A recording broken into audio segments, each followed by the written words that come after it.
what? Do you know how long the Oh, delay is? should be coming. Welcome, everybody, to another BTR stream. I am your host, Lev Polyakov, aka LevPo on Twitter, and we have a great free-for-all Friday for you today, and we are joined by some newcomers as well as some old-comers. So some of our old-comers include James, aka MK Ultra, JC Denton, and What's so funny? I don't know. We have a phrase old comers, dude. You come on the fucking podcast like 3 or 4 times and they call you old now. Oh, God. I'm not coming on anything. Okay, so we also have Haka Says, an old comer. Howdy. Yes. We have also Outlaw Prime. I come to young and old women, all of age. Yes. Doesn't discriminate. And Juan Car. Okay, the vid on Twitter is ahead by like 30 seconds. Oh, you know why I think that is? I think that's because the vid on Twitter you're looking at is our Periscope video. So we are simulcasting Periscope, DLive, YouTube, Facebook. I'm going to have to go into Facebook right now and grab the Facebook and share it as well, because I keep forgetting about poor Facebook. Poor neglected Facebook with the boomers. It's like it's not getting any Fuck love. Facebook, man. Nah, but we have to evangelize to the boomers, though. Yeah, we do. That's the only way we're going to be able to sell merchandise, because they're the only ones that can afford it. So Well, that's where all the money is. exactly. Just like Anomaly. Anyway, so we also have with us Haka Says, back in the beautiful raccoonnoid form. You are an honorary furry, I guess you could say, and you are very, very beautiful. So as far as newcomers, we have Torchbearer, aka We Hello. Must... Look at that smile, by the way, in the raccoon. We have Torchbearer, aka We Must Bring Fire. We have Remus Ventanus, aka Nice. I said Very it correctly. Excellent. We have... And Calth Defender. We got Weird Hiker. And we have Intelligence Absent, aka Cowbund. And we have Outlaw Prime. So I'm just going to jump right into it. And let's The start... intelligence is definitely absent from me. I'm going to That's jump what we do, right into it. We're going to start, with a lighter subject. Let's talk about the troubles that were occurring in Northern Ireland, or as Outlaw Prime likes to say, Ireland. So let's get right down to it and talk about kind of the history of what happened. And let's start with Intelligence Absent. Tell us a little bit about yourself as well, and when you were born around this time, or when it was already over. So let us know what's up. I mean, well, I'm an Anglo from Northern Ireland, proud Ulsterman. I was born sort of just after the Good Friday Agreement, which was in 1998. So I sort of grew up in the aftermath of it all. It sounds really dramatic, like it's not that bad, but so all of what I know, at least, sort of occurs to my parents and my family sort of before I was born. I mean, I've seen like how would you say it, remnants of what had happened, Yeah, I don't know what happened. I was minimizing Windows, and I guess I'm just retarded. No, it's all good. So keep going, Intelligence Absent. And so, at least, a lot of people call it like an ethno-religious conflict, or an ethno-nationalist, whatever way you want to phrase it. Sort of the whole idea is that the Catholics and the Prods don't get along, and we'll have a little discussion here about whether or not we, the Northern Irish, should really be a part of the Republic, or we should be part of the United Kingdom, or possibly there was a sort of an adjacent thing that grew out of some sects of, I suppose, the Unionist is not really a apt term, but of this idea of an independent Northern Ireland, its own separate state, which is quite an interesting thought, although I think a bit idealistic. But yeah, I mean, I think that's ultimately the gist of what that whole conflict is. I mean, I suppose you could say it goes back even further. But from what the Troubles is sort of some point in the mid to late 60s until about 1998. I think most people would agree on. And how about yourself, Outlaw Prime? Can you tell us a little bit about yourself and where you fit into the scheme of the Troubles? Yeah. Well, obviously, I'm an Irish Republican and I'm a Catholic. So me and IA have spoken actually, I think over like, no, not Instagram, just like Discord video or something, wasn't it? Yeah, it was. But we just came to the discovery that we were both on the opposite sides of the spectrum. But it's, I mean. Oh, by the way, your volume is a little bit too loud, actually. I don't know, for some reason it's giving my ears a bit of a scratchiness, which I'm not sure happened last time. I don't know if there's anything you can adjust with that, but if not, it's fine. I'm gonna like manually do some stuff. And let us know in the chat as well if you're experiencing any volume issues when Outlaw is speaking. Anyway, don't forget to subscribe as well. New people, subscribe. Anyway, Outlaw Prime, keep going while you, unless you need to take a break and adjust it first. Let me know. Yeah, well, I'm just using my phone and I have no mic. So if my phone mic is an issue, then that's the thing. But I'll try and keep the phone a little bit further away. Consistent. Yeah. Okay. So I'll stop my powerful voice from hurting all of your little frail ears, and I'll continue my discussion. Go for it. But with the whole Irish thing, I guess obviously me and Cowboot are like ultimately IA or whatever you want to call it. We're just from different worlds, really. Like we, I don't think either of us are gonna like disclose much about ourselves, but with regards to the Northern Ireland, whatever thing, we're probably gonna just it's far too nuanced for foreigners to understand unless we literally dedicated the entire stream to us talking about it. And even then, I don't think you can understand. So it'll probably seem like it would very likely divulge into shit flinging. So we discussed in DMs a small bit when we saw that the Troubles was the topic. We had a bit of a Good Friday agreement ourselves in the DMs that we would not let it, result in shit flinging because God knows, it will. But other than that, chuck a girl law, get the Brits out. Yeah. When did this period end? 98, you said, right? Yeah, 98 is when oh, most damn. But okay. So shit's still fresh.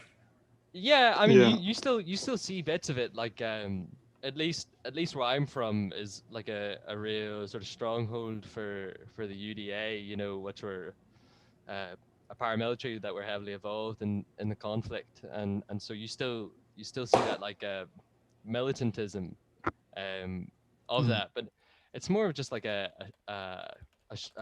display of strength or show of strength, and most of it luckily doesn't evolve into anything as it once was.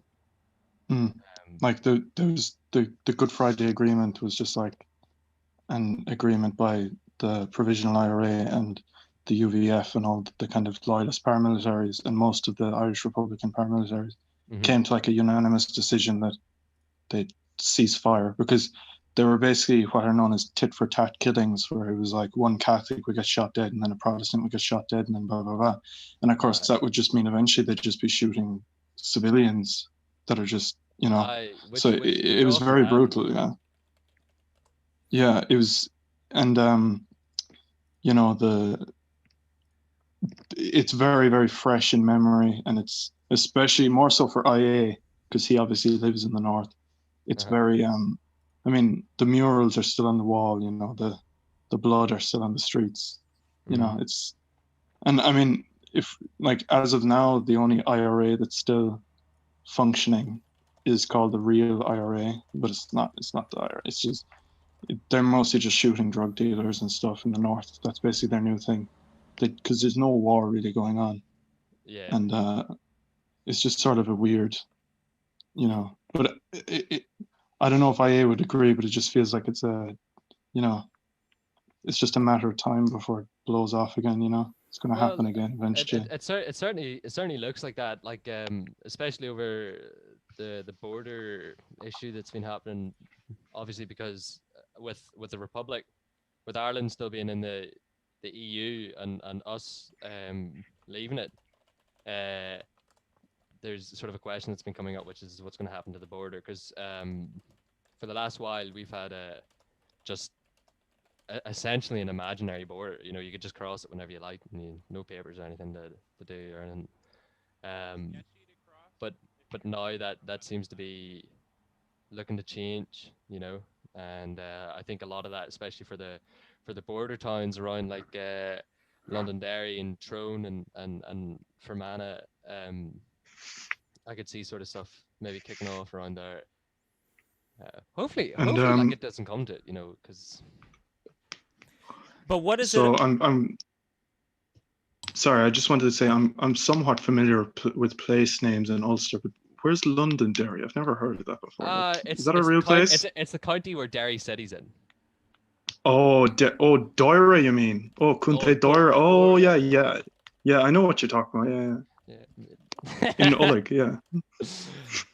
We'll not get into this here. I don't understand it like Irish. Well, before this turns into a full Irish thing, I just wanted to find out when it comes to Northern Ireland, what is it about this territory that, let's say, for the Irish Catholics would be so important? Because, like, from what I understand, it's like it's not the best climate in the world. Like, it's what exactly is the fight over here when it comes to this kind of territory? It's because Ulster has it's heavily involved in our mythology. In Irish mythology, Cuchulainn, who's the son of a god, Lugh, Cuchulainn, of course, is an Ulsterman, and he dies in defense of Ulster from like other tribes, and the provinces of Ireland all have a deep interlinking relationship with regards to mythology. So that's just one aspect, but the other aspect is because it's Ireland. It's like on our island, and Gaels have lived on this island for many years, and Ulster is the reason Ulster is disputed in a political sense is because the Ulster plantations, which were a bunch of kind of Scottish British settlers that were they came in after the flight of the Earls, where the O'Neills left, and it gave them perfect opportunity to enter without much resistance, without much resistance because the Gaelic clans had kind of left because of infighting and all this sort of stuff, and Vikings and all this shit. So basically, like, there's been this kind of a new race kind of formed, the Ulster Scots or whatever, a Celtic race technically, but they tend to be the people, the loyalists or whatever. And of course, there's also like IA is an Anglo. He's not an Ulster Scot, but there's also Anglo Protestants, Anglo Catholics too. Technically, it's the reason it's disputed is just because there was plantations done there, and it was really heavily forced on the Irish population, like really trying to delete fucking history and language and everything, is very much focused in Ulster rather than. And to be clear, not all of Ulster is in the UK. Like Donegal is a county that's not in the UK. Yeah, Cavan. Yeah, that's Ulster, but it's not in the UK. It's just a section of Ulster that is called Northern Ireland. So when you have what we call Northern Ireland and Ulster, a lot of people up here will call ourselves Ulstermen instead of Northern Irish. Also, Ulster is nine counties, whereas Northern Ireland's 6. So there's just places outside of Northern Ireland that are still considered Ulster. So there's, they're more like border counties and everything. They were to some extent hotspots for a lot of the conflict that happened, and even what Outlaw was saying about the Hound of Ulster is Cuchulainn. or Cuchulainn in English. And one of the reasons, so there's in the Irish myth, you have what are the stories of the Ulster cycle, which a lot of myths and characters and everything pop up in, and Cuchulainn is most notably known for defending Ulster, the region, against the United Kings of Ireland, who were trying to invade Ulster. And so there's been almost like I would say, an appropriation of Cuchulainn by a lot of like Ulster Scots people who see him as a defender of their kind, because it's bizarre. Yeah, well, I sort of get what they're saying. There was a united kingdom of Ireland, that was almost forming, that Cuchulainn stopped, and Cuchulainn does appear within like Scottish myth and the myth of the Isle of Man, as well, just with other Gaels. I'm gonna post the mural, but when it comes to the infamous mural. Please do post that mural. I'm curious about. There we go. I'm gonna make a bigger version of it. When it comes to something like, let's say, Britain, for instance, Britain was made up of the British who were living there, like the ones who I guess are now North FC, and it's also made up of people from the Roman Empire who went there, as well as the Normans. So they do have now more or less like the cohesive like British identity that, yes, you could say like some people are one class and there's this other class and there's these people with the sheep and these people over there, but still they do consider themselves to be more or less British. Do you think a similar identity in a peaceful way where, let's say, one group living in the same place could still learn about their own history while at the same time not fighting with people who happen to differ as far as the history that they look at as being theirs? Like, why can't that just be a nice, peaceful coexistence? Because otherwise, like, you're all nice and polite, and I mean, the two of you right now, at least, like, I don't see the two of you fighting anytime. So, so I don't know, like, what is wrong with my vision that I'm bringing forth here? Why can't it work? So, it did at one point for a while before what is called the partition of Ireland, right? Or the founding of Northern Ireland, which took place, I think, sometime in the early 1920s, after the the Irish War of Independence and the Anglo-Irish Treaty. Before then, there was a brief window. We're talking like before sort of the 1910s, where the Ulster Scots, the Anglos living in what is now Northern Ireland, what was then just Ireland, there was almost a united Irish national identity, though obviously not an ethnic one, and that was when the entirety of the island was part of the United Kingdom. I'd say then it's sort of a push to say it worked. You know what I mean? But I'd say it was the closest we've ever come to it, where people up here could call themselves Irish without that being a statement of something. And why? Yeah, it got really weird. Yeah, with the Protestant Catholic divide too, because there was, of course, Wolfe Tone was a Protestant, and there was the League of basically like Protestant Irishmen, because of penal laws, Catholic Irishmen weren't allowed to have any say basically in most things. And so it was seen as there was sort of there was a time in history that probably could have been the perfect moment for Ireland to have, had that rebellion worked out, then it would have been a self-determining Irish state where people call themselves Irish, and despite being Protestant or Catholic.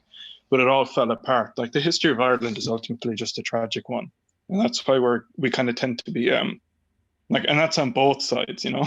Like Uh, loyalists are in a far, far worse position, I'd say, politically than Irish Republicans are, and that's saying a lot because Irish Republicans are not in a good position either. We live under the Free State, which we hate, and I mean genuine Irish Republicans.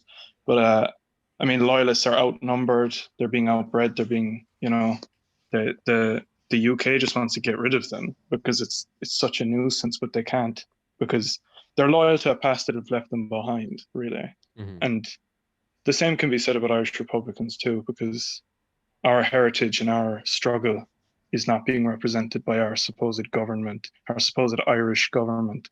Can you talk a little bit about that? Because I hear, for example, from that famous YouTuber, what's his name, Cullen, I think, you know, the redhead computing forever. He talks a lot about these problems he's seeing in Ireland.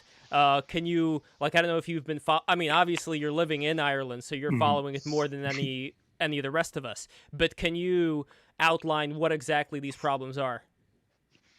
Yeah, the problems are in, you know, obviously there were plenty of attempted rebellions in Ireland that had failed for various different reasons, but it was ultimately in 1916, in the Easter Rising, Irish Republicans took over the GPO in Dublin, and they basically got the British just like executed the people who led the 1916 Easter Rising, which basically martyred them and made the movement even stronger. So the British were forced to concede and discuss a treaty with the Irish. And now this is why politicians are a problem, because we as in Irish politicians fucked that opportunity up, because firstly they went to discuss these terms in London, where historically the defeated side should come, you know, like the British should have came to Ireland to discuss it, but always, you know, should always come to the victor. Yeah. So basically, that was just one small kind of, you know, fuck up. But what about right now, as far as the identity of like who the Irish are, like as far as immigration and things of that nature? Those are more the things that I remember Colin was talking about. Yeah, well, basically, I was just getting to the point of we signed a treaty called the treaty, just the treaty, and it basically the Irish Free State was formed. Technically, it's a dominion of the crown, but that's like gone now. But it's still like a part of the history. The Free State was formed, and there was a civil war between Irish Republicans who called themselves anti-treaty because they recognised how false it was, and the Free State who executed more IRA men than the British Army ever did. So that's still very fresh in our memory also. So when you see like an Irish Republican talking about the state of politics in Ireland, you have to keep in mind that he's living under a government that he's like literally is his enemy in every way. So that's why Irish politics is so confusing to Americans. And with regards to the whole like Irish identity thing, it's just American media imperialism, where like, you know, everything has to be like America, where like you're white. It's like you say that to an Irish person, they go, "What the fuck are you talking about? I'm Irish, you know, shut up." And there is, I mean, I think it's really sensationalized by the right wing too. It's like, no, the heckin' refugees are taking over, but like it's really sensationalized. I guess there are problems in like Dublin and stuff, but I mean that's always been a shithole.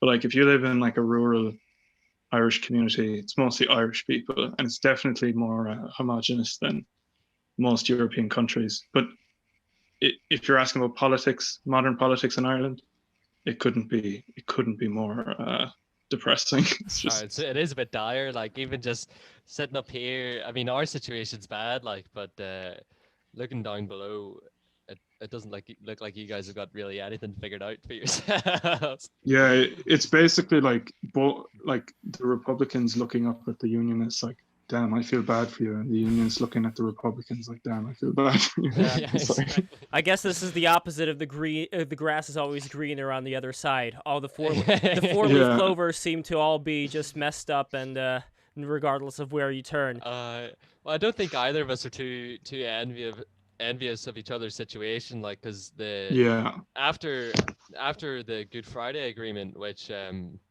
still to this day sort of Northern Irish people are a bit split on whether or not was really a good idea. we entered a system in which to resolve the conflict, to create peace. The British government decided that um, the two biggest parties would have to form a coalition against the next two biggest parties. So the first and the second biggest party would be the coalition. The third and the fourth would be the opposition, and so every other party would be independent from that. Um, the issue obviously being is that because the country is near split, sort of roughly 50-50.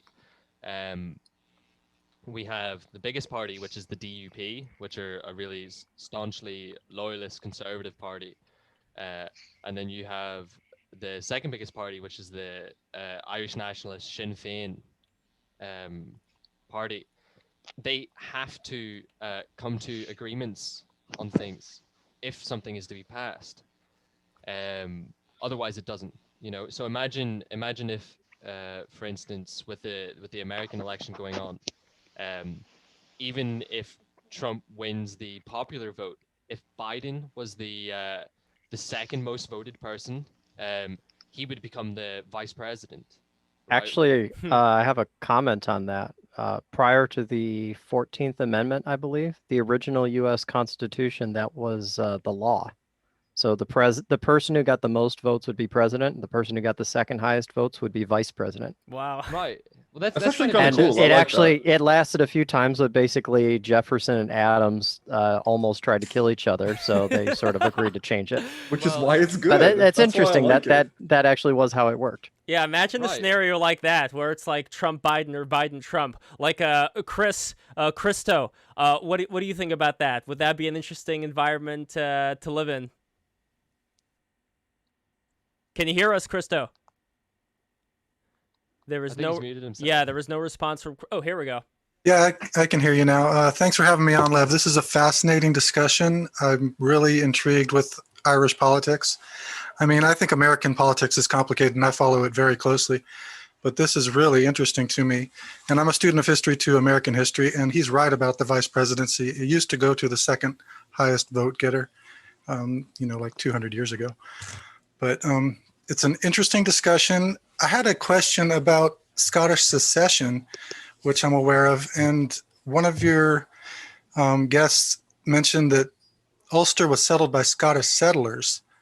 And what I'm following with the Scottish secession is that polling is showing that the popularity is drifting toward acceptance, where the Scots do want to secede. And how's that going to affect Ulster? Is Ulster ever going to split off? Is Wales? It's really complicated and interesting. I'm interested in what people have to say about that. And thank you for having me on.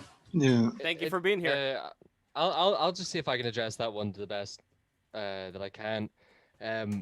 Scotland, interestingly, within at least my own recent memory, has had, I think, 2 referendums to leave the UK, both of which they voted no on.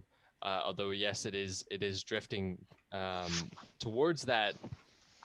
Although sort of contradictorily, they're drifting away from the UK and then into the EU.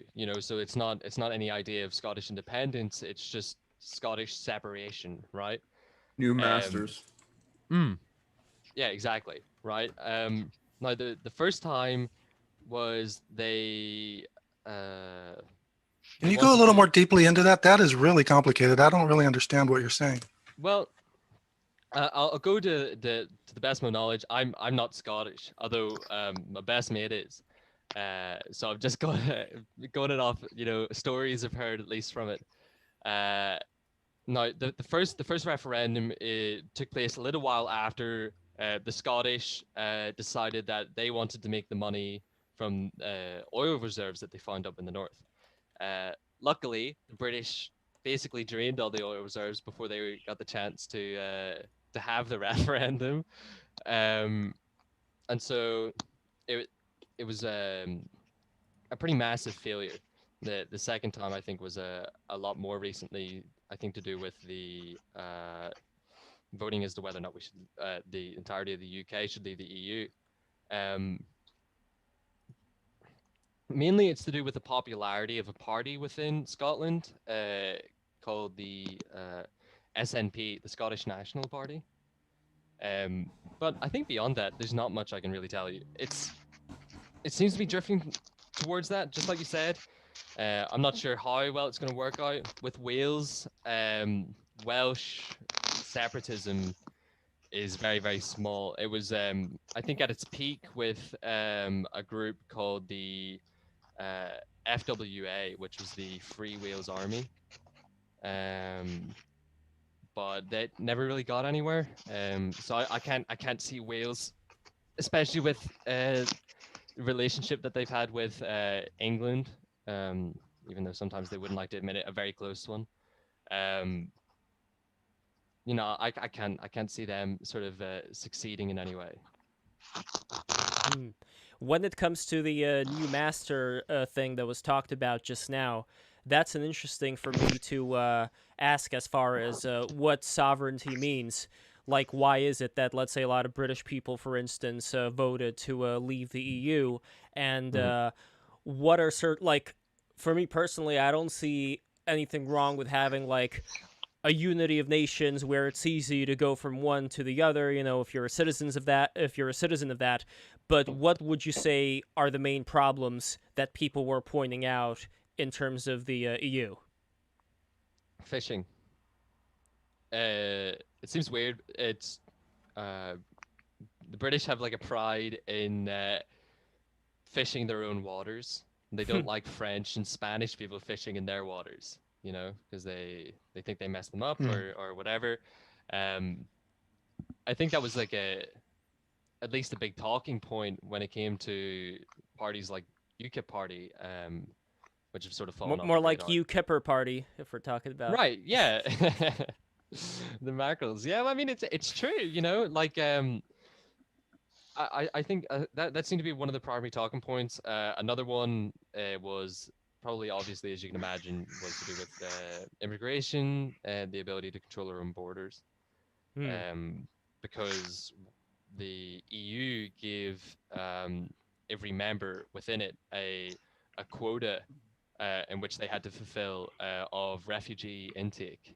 And so a lot of British people weren't necessarily happy about that. But you also have states. I mean, you also have countries out there like, I believe, Poland and like Hungary. Hungary's part of the EU, correct?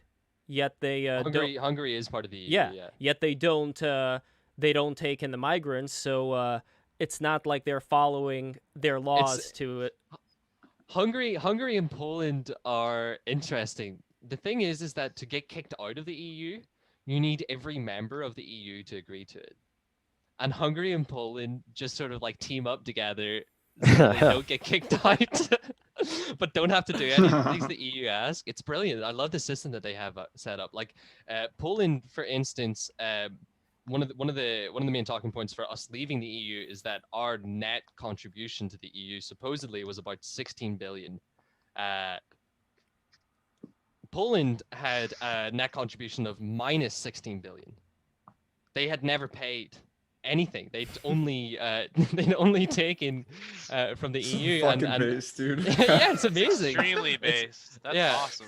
I mean, Mad respect for Poles. I have some level of respect for it. I mean, it's graft, but it's like living off of welfare. It's a bullshit. Yeah, I mean, it's a very Polish habit, I suppose you could say. Yeah. But Interesting. Well, by the way, before we move on to the EU talk, we have James Healy here of Bad Filmcast, and I want to ask. Oh, I'm still here? Yes, you are. I want to ask James, what do you, and then as far as the rest of you guys as well, what do you think about the movie The Crying Game? Since we were just talking about the IRA. I have not seen it. Damn it. Okay. Well, moving on. Well, does anybody else have any comments about The Crying Game? Because I've never seen it. Yeah, me neither. No, but I have a recommendation. Okay. It's called Black 47, and I watched it in the cinema with my dad, and it's about the famine. So me and my dad were like ready to get fucking blackpilled in the cinema, but it was actually, it's kind of like Django Unchained, but for Irish people. That's fucking awesome. That's fucking like, awesome. I mean, the like, it connection's actually is so obvious awesome. to everyone else. I'm glad you guys see it. Yeah, I know. I just kind of felt the need to give you that. But it is a really, really good film, and just in general. But the message of it is actually quite interesting. I'm not going to say anything, but the ending scene, at least how I interpreted it, is good. So it's a good film. I recommend whoever's watching it. What did you call it again? Black Black 47. 47. Here, I put it in Black the chat. It's set in, because obviously 47 was the worst year of the famine, and black that is Hugo There Weaving. it is. Fuck yes. bro. Can't It's go wrong with actually Hugo fucking. Weaving. It's so fucking good. Like it's actually. I didn't expect to enjoy it, but it was good. Me and my dad were just soy facing at the same at everything. That's awesome. Well, I just briefly check it wanted out. to. I briefly wanted to. Wanted to say maybe. It kind of feels like Ireland is. It's almost like there was never a recovery from. At least Britain in general, like never a recovery from Roman invasion, and it's like the English just sort of took up the mantle onto the Irish, Yeah. because it operates Yeah. exactly the same way, you know. Yeah, they got Rome cocked, and they became Romans in divide and conquer tactics. But like, there has to be a distinction made between Normans and Anglo-Saxons.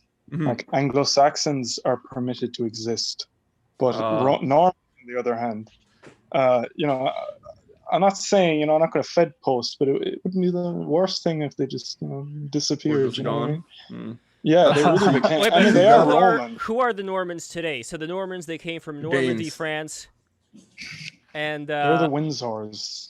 Windsor. Okay, They're so the they're fucking- the royal yeah. family then. So the royal family has been Yeah, Normans. basically Norman. Yeah, they're basically inbred Normans, and that's not even like an insult. Like, they actually are inbred.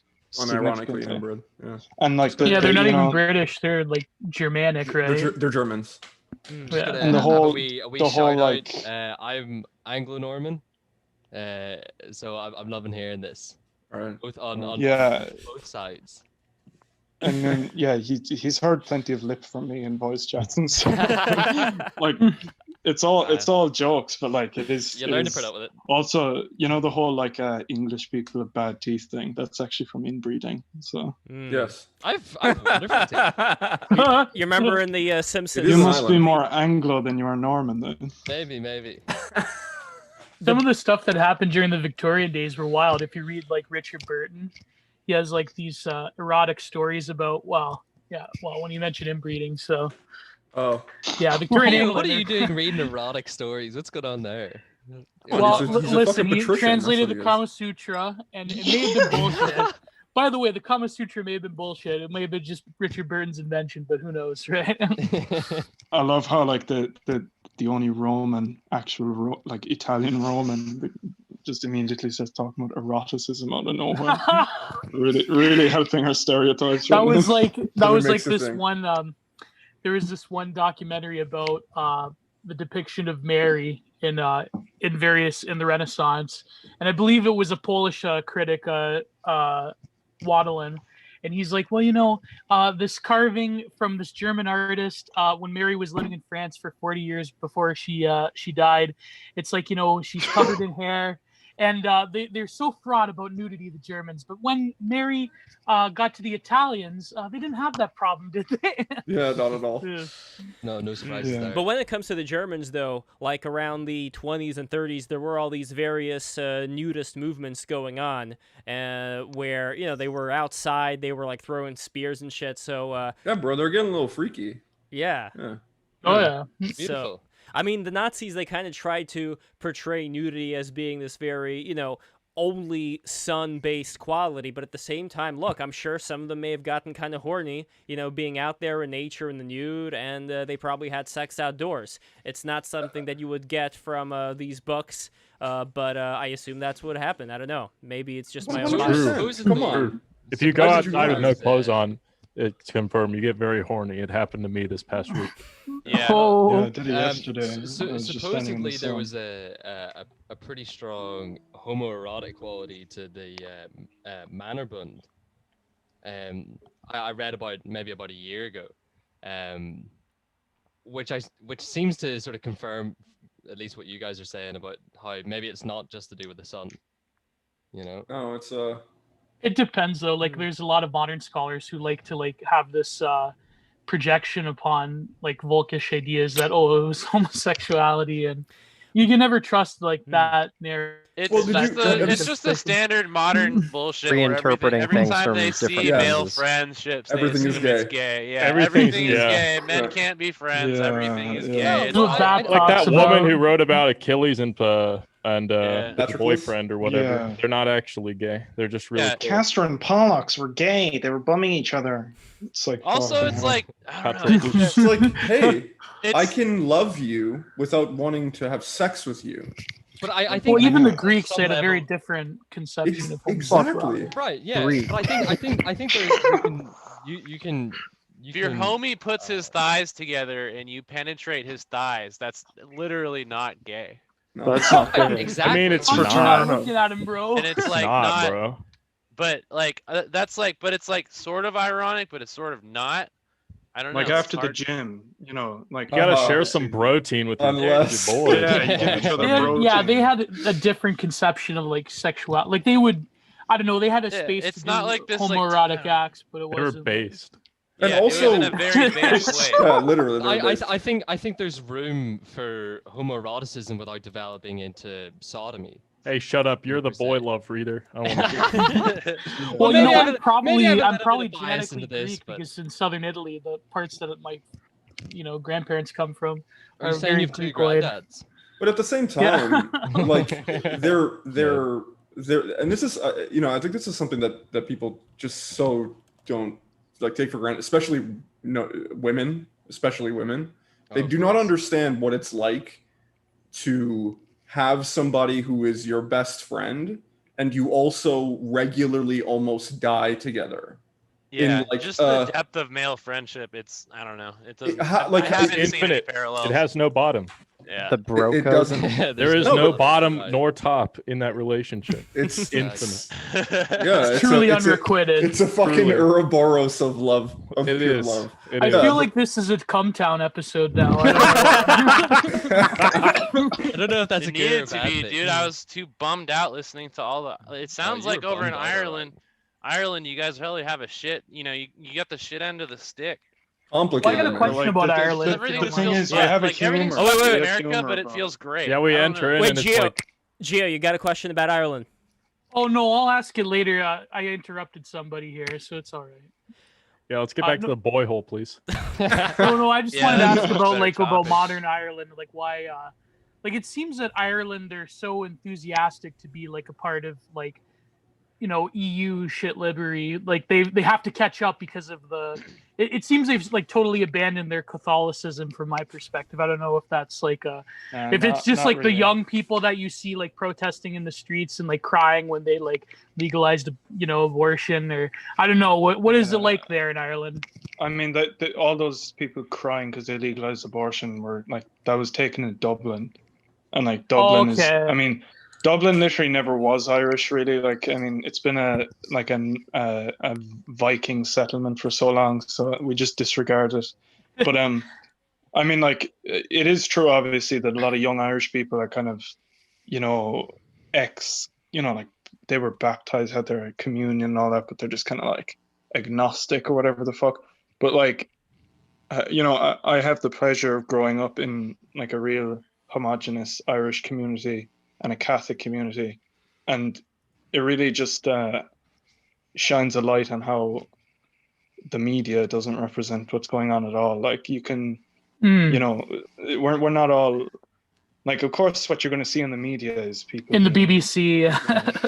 and our fucking BBC News. It's like abortion legalized in Ireland, and everyone's like celebrating when And that's a really good it's thing. like it's like time to They're kill a crying. it's just like baby. a bunch of us at the pub like drinking Guinness, like fuck it, you can kill your fucking babies now. Would you hear? Jesus. So there That's were. By the way, basically what it's Allah, like, I'm man. mesmerized by your voice. By the any like something with the Irish voice, I just can't. Thanks, It's man. so like it's a soft lovely and accent. deep. I've always been like transfixed by your voice, Outlaw. It's just, like there's something so Thanks, Cypher. sorrowful in it, Get a hold of yourself here. and just like, So you're can't. saying I'm I'm like, It's sorry. funny how politics in Anglos in like post continental countries. Like in Canada, it's the same way. We're roughly like demographically, if you go to the sticks, it is largely still European stock, and they're more conservative. It's only like really the like 4 or 5 major like mega cities that basically rules all of Canada, like Toronto, Montreal. And really, it's just Toronto. It's the GTA. Yeah, it's pretty much just the GTA. But it's funny how Anglo countries, except for America, I think America has more of like they're diffused, whereas like Ireland, Australia, Canada, where the Commonwealth, it seems the same sort of demographic trends are happening. Like really all of the new immigrants in Canada, they just go to Toronto or Vancouver or wherever. Literally.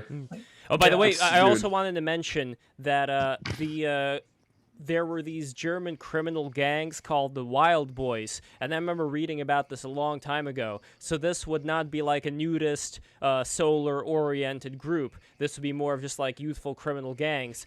But these were the ones who were participating in a lot of, homoerotic activities. Here is a picture of one of them. It kind of reminds me of JoJo's Bizarre Adventure. I know, like the style, what they're wearing. But anyway, it says over here, so, okay, when the Wild Boys are mentioned, most people think of William S. Burroughs' novel The Wild Boys, and I don't blame them. Okay, blah, blah, blah. Burroughs is a little past homoerotic, too. Here we go. I would like to take you back to 1920s and 30s Berlin, an actual Wild Boys in the series of documented photographs. Okay, so it involved initiation rites, ritualistic sex. They lived mainly on the proceeds of criminal activities such as prostitution and robbery. During the 20s, there were over 200 different gangs isolated from the outside world. Typically, a young initiate would be forced to box or knife fight with the toughest member of the crew, be gang raped while bound and gagged, ordered to masturbate publicly and then ejaculate on command, or act as a living... Oh my god! You better not! Or act as a... It does sound like a Burroughs book, literally. Yes. It sounds like something It Burroughs does, would have yeah. written. Fight Club? This part over here, or act as a living commode for his drunken associates. Some newly inducted boys were chosen by the Bulls as their queens or designated shared This sounds like a prison gang. This sounds like that's exactly what I was This is literally the Proud Boys. Or the, you have to name 5 cereals. the poor. You gotta get fucked in your ass, bro. The poor boys. More evidence that America is just Weimar Germany in the 20s right now. Seriously.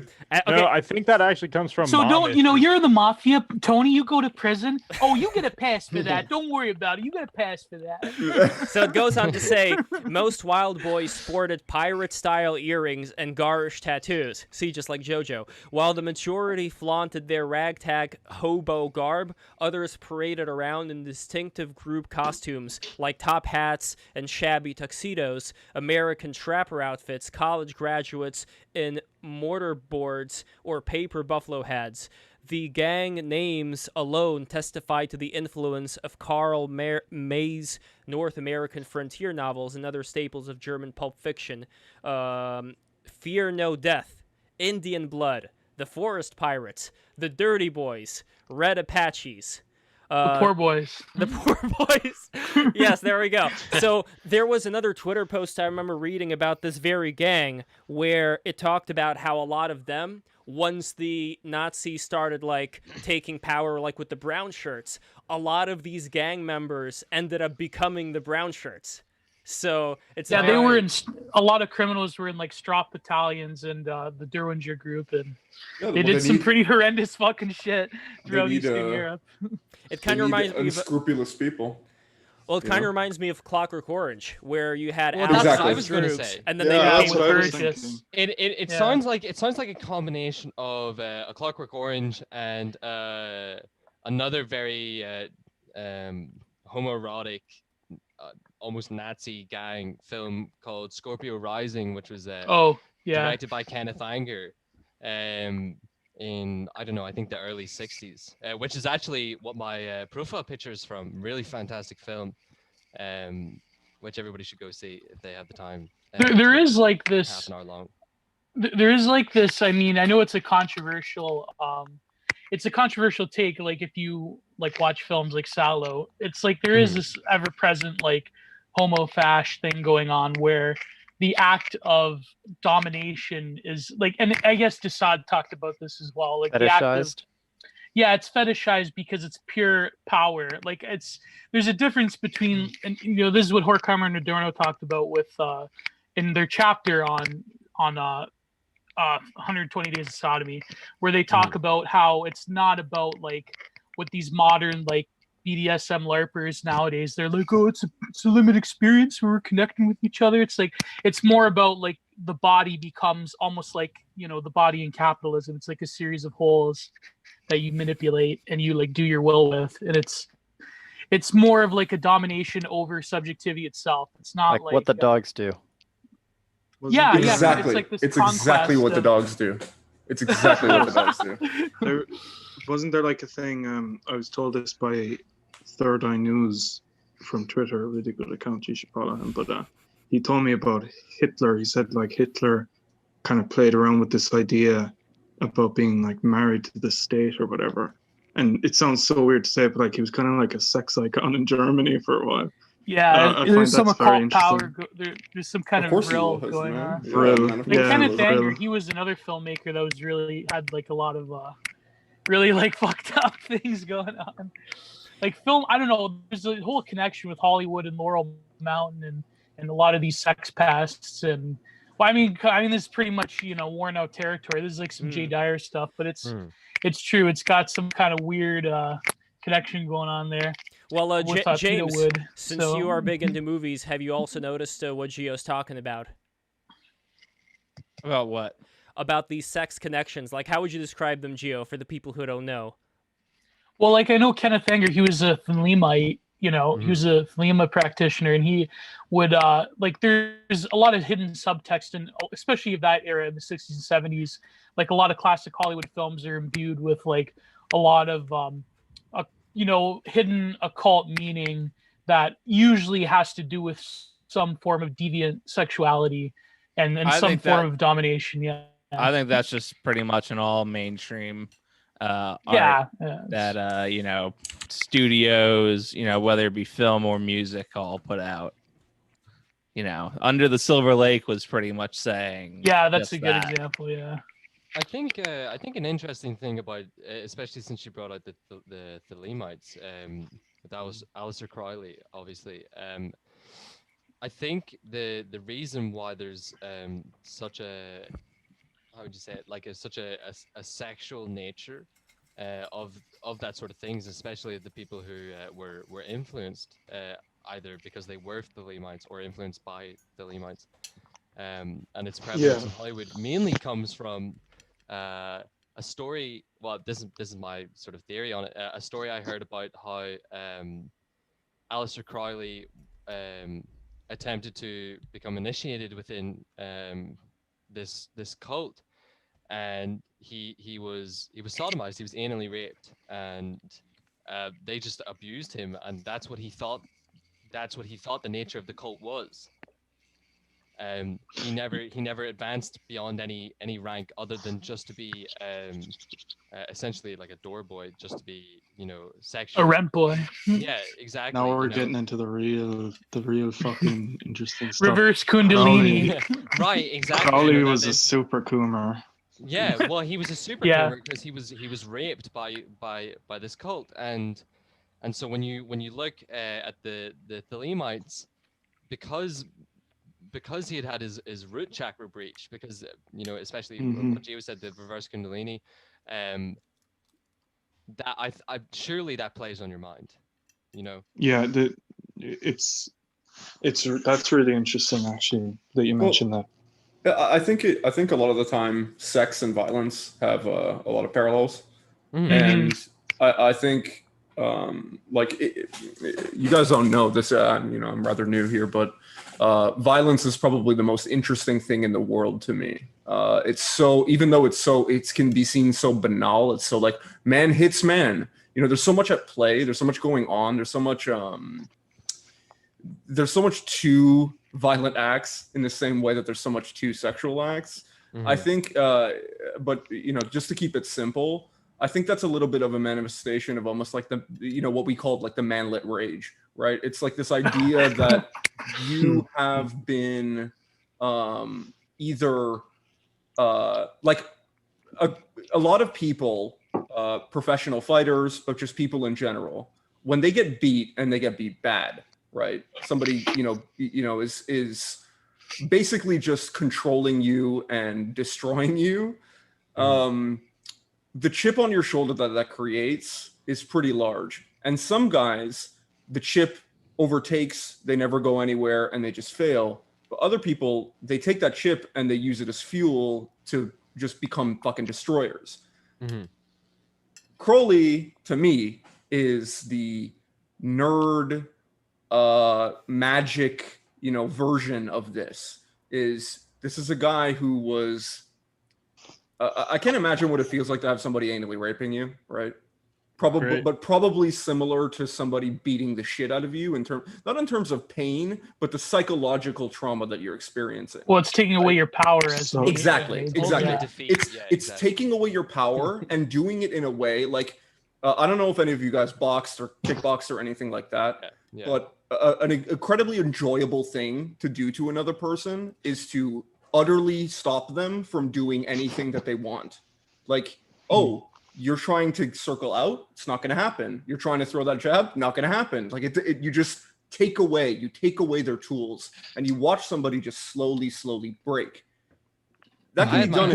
It's like watching an old Goldberg match. He would just like have squash match after squash match. What is it like to be anally penetrated, IA? I have no idea. Oh, God. Listen, man. No, it's what's funny like about Crowley is that he does have a very like nerdish, like he was the ultimate like eclecticist in that he couldn't commit to like one particular method or ritual or practice. He was very much like I know Robert Anton Wilson, he described him as almost like a proto like mystic scientist, but really he was almost like a nerd in that sense. Like he was too meek to like commit to like one particular thing. Exactly. He was a dork. I want to see he's a beta. He couldn't handle any, to become the cool guy, he had to subvert. He couldn't just do it. He couldn't just be the cool guy. Aware of what he did in Loch Ness? No. Oh yeah, I think I've heard. So basically he did a ritual that was supposed to last, I believe, 6 months, and it involved a lot of he had to be isolated. He's isolating this hut in Loch Ness that you can still visit to this day. It's just like a crack den now, basically. This basically was when he was there too. But he did like these. It was about invoke a bunch of angels, and it was all this sort of stuff. And this was around the time he was trying to form this like kind of pseudo-Christian Gnostic cult. And during this process, part of this ritual is that you must be celibate the entire time. You mustn't engage in any sexual activity. Crowley decided that actually there's this other way of doing this ancient ritual where you can actually have sex, like with hookers and stuff. And what a fucking it's always like orgies, and he had orgies and shit. And it's always like this. And after that ritual, because of course he was just like completely breaking the rules. But anyways, he was completely. Oh, he said it. He said the thing. But that was kind of like the pinpoint of his downfall into just madness, in my opinion. Wasn't he also an alcoholic? Oh, he was many things. Yes. Right. Okay. So as a magician, I can say we're all alcoholics. But to me, right, especially if you look at it like even through the Muslim perspective, right, of like the whole like alcohol is not going to lead you to spiritual enlightenment. I don't understand how people look at Crowley and go, that's the guy. Like, what the fuck are you talking about? This guy's a fucking mess. Like, his entire life is just a series of fucking burnouts and like him destroying all of his personal relationships and then just like running. Is that magic to you? Is that what's being a mage? Damn, that's like Van Gogh, like to the T. He would like impregnate a working woman. He'd like leave. He'd get kicked out of another town. He'd get like totally wasted in absinthe. He'd have to leave France. Like it was like almost to a T, like a lot of these vagrant bohemian types. Yeah.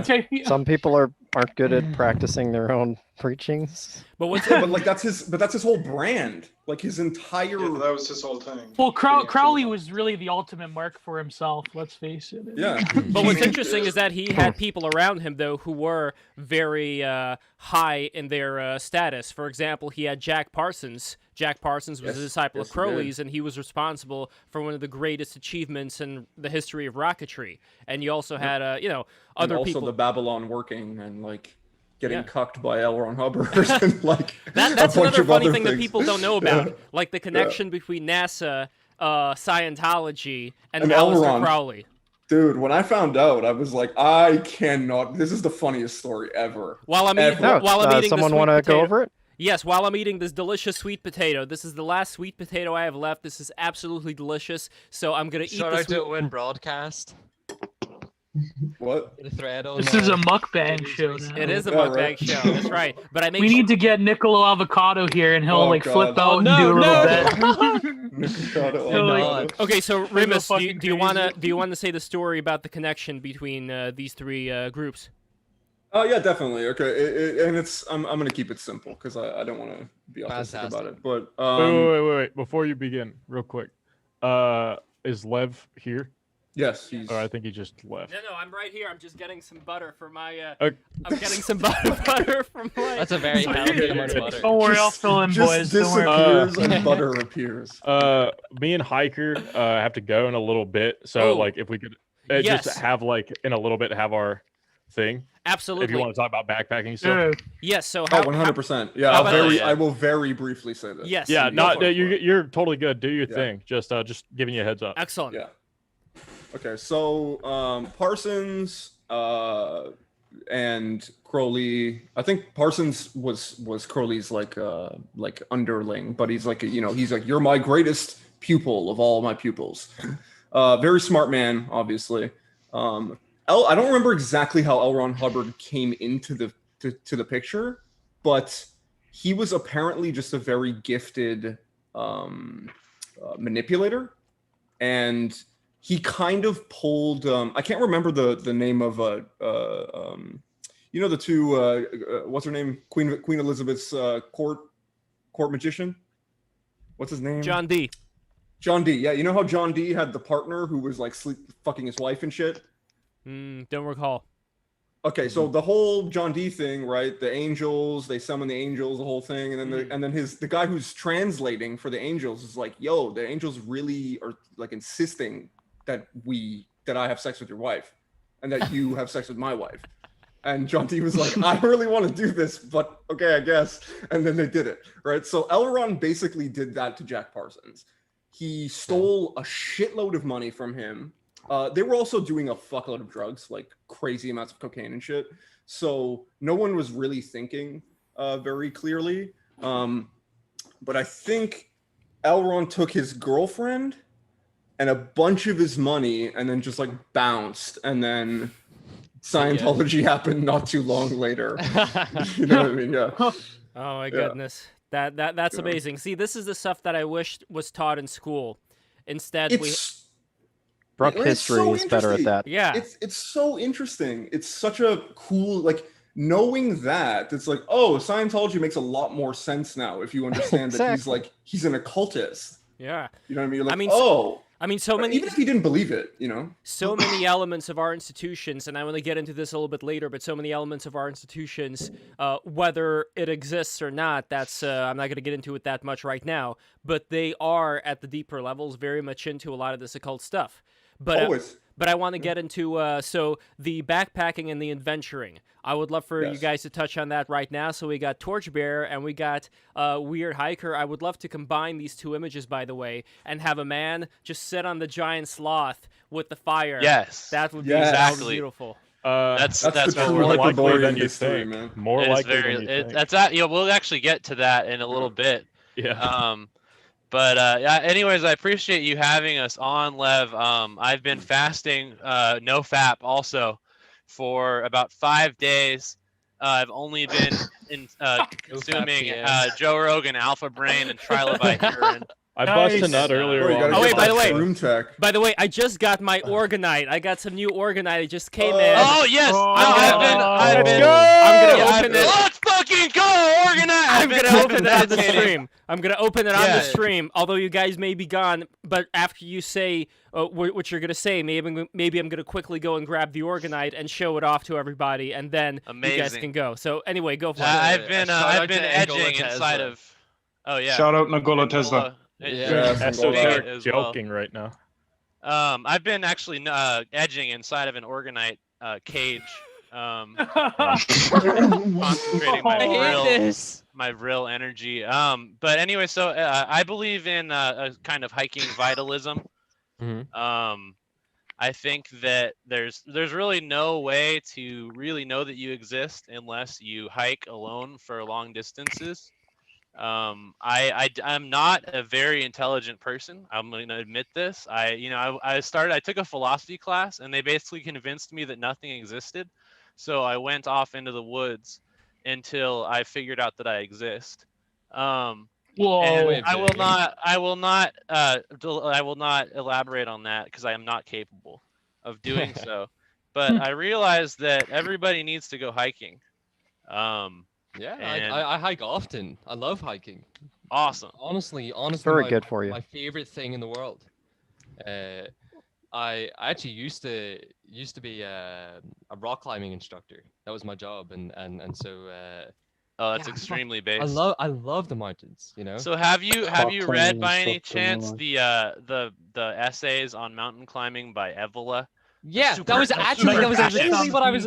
what I was gonna get onto. Yeah. They're absolutely beautiful. Oh, wonderful! And they totally capture it. Like one of the reasons I made I had this account for a long time, just like back when before I kind of became an esoteric, ascended, etc. Orgonite edger. Orgonite. Listen.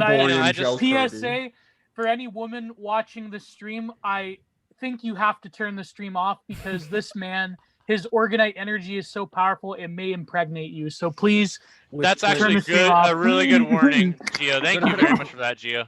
No problem, buddy. So I decided to come to Weird Twitter to spread that sort of gospel. I decided that there's really only a certain type of person that should really be hiking. A lot of just kind of urbanite type people, they get into the outdoors, but they use it as it's just this way to unwind, quote unquote, and they're not looking for anything. There's no kind of transcendent something going on. And I realized that a lot of the weird people on that side of Twitter, they have the sort of vibe that feels like they can actually just get a lot out of it, and I think one of them will become some sort of superhuman that can lead us to victory from there. And Don't you see people doing that with drugs a lot too?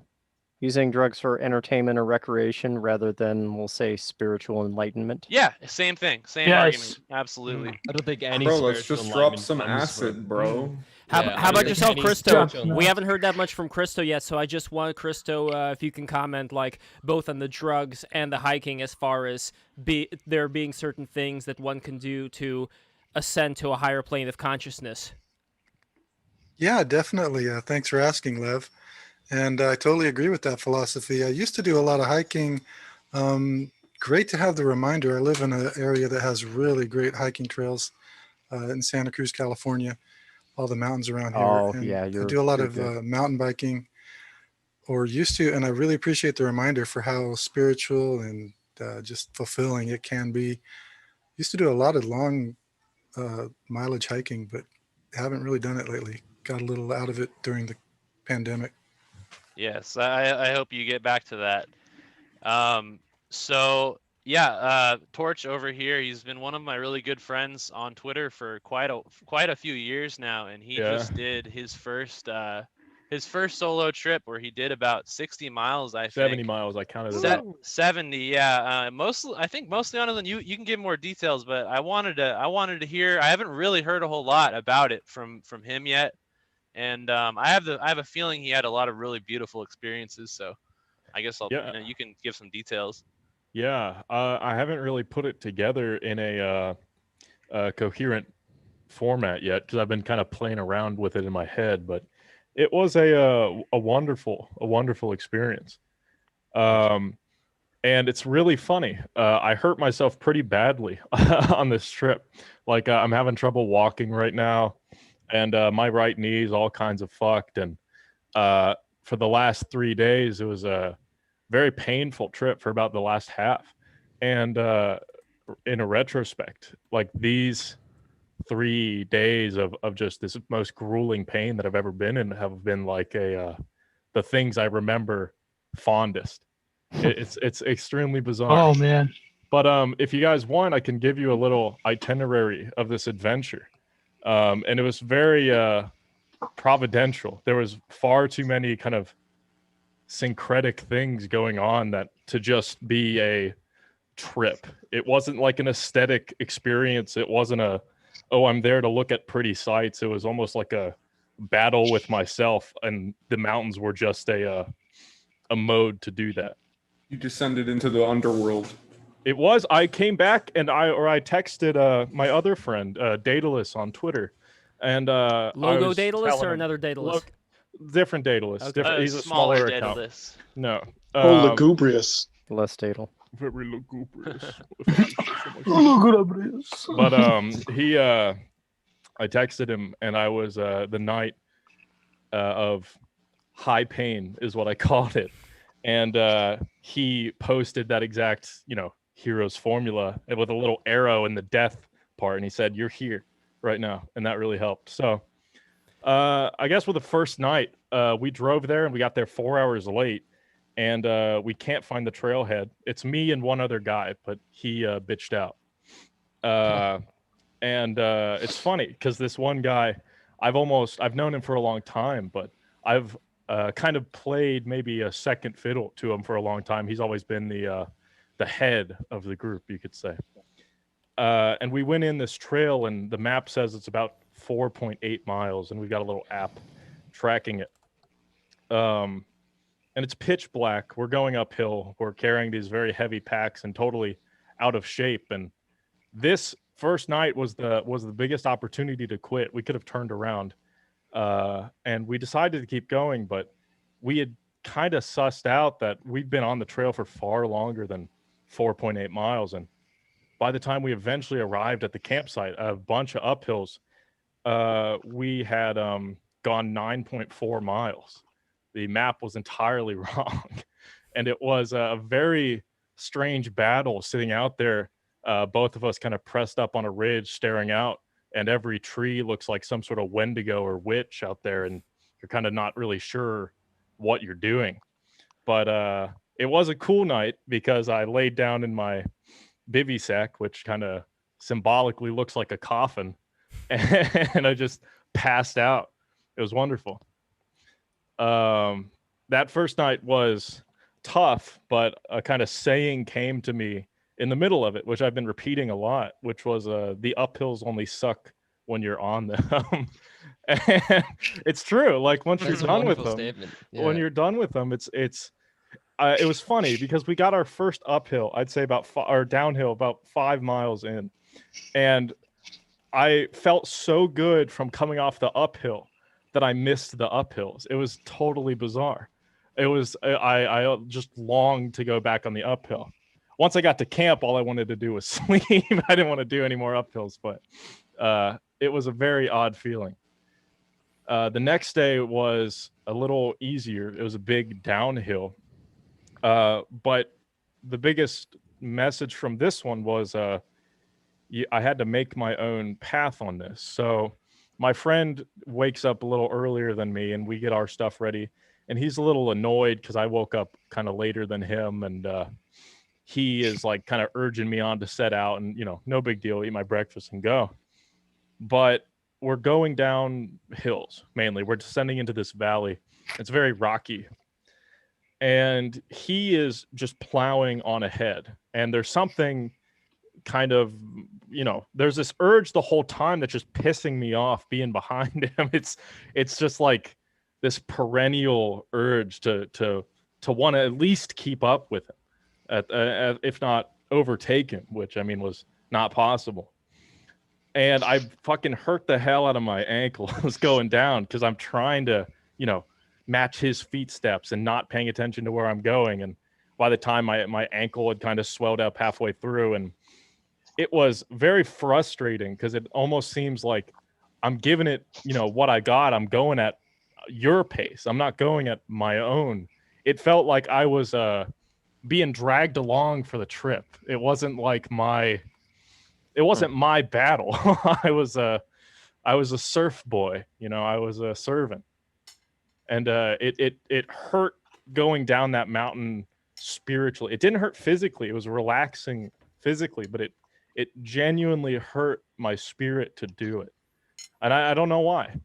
I think I have an answer for that, for going down to hurt your spirit. Yeah. I have this theory. Again, I will not elaborate. I will kill you if you ask me to elaborate on this. But essentially, there's this thing that's very funny. Essentially, there's this type of energy that is thick and heavy, and it causes life to sort of it causes life to choose a certain mode of being if it's caught in this thick and heaviness, this thick and heavy fog that sort of just like sits in the valleys, and it makes human beings and animals and stuff just want to huddle together and just choose comfort over everything else. And it's just not good. It just makes them scared and always just choose the easy way out. And it's for a certain type of person to be in that fog, which it's a real thing. I don't think, like, you can't see it, but you can feel it if you really pay attention. You're the right type of person. But for a certain type of person, they really get fucked up by that. And if they get high up enough, they get out of it. And I think there's something to that. I don't know if it's if it's related to orgonite or something else, but I truly believe that there is this like highness that you achieve when you're actually like really, really high up in the mountains, and you can bring it back down with you for a little bit, but all of a sudden that shitty fog that just turns you into a little rat, it comes back.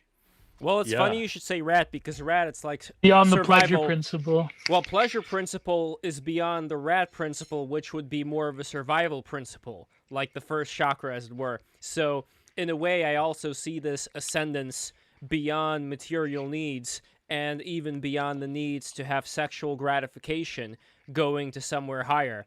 And I think this is kind of what people who, let's say, are more into the contemporary world of sitting down watching Big Bang Theory or whatever. Like, I think that Don't fucking say that word. It's a good point with the sexual thing too, because there are two types of people. The big delineation between two types of like thru hikers is there are some people who like retain this like sexual, just like kind of frustrated, like, caged masturbating monkey type of thing, even when they're in the mountains, where they, they'll like, as soon as they get to town, they'll turn on porn or something.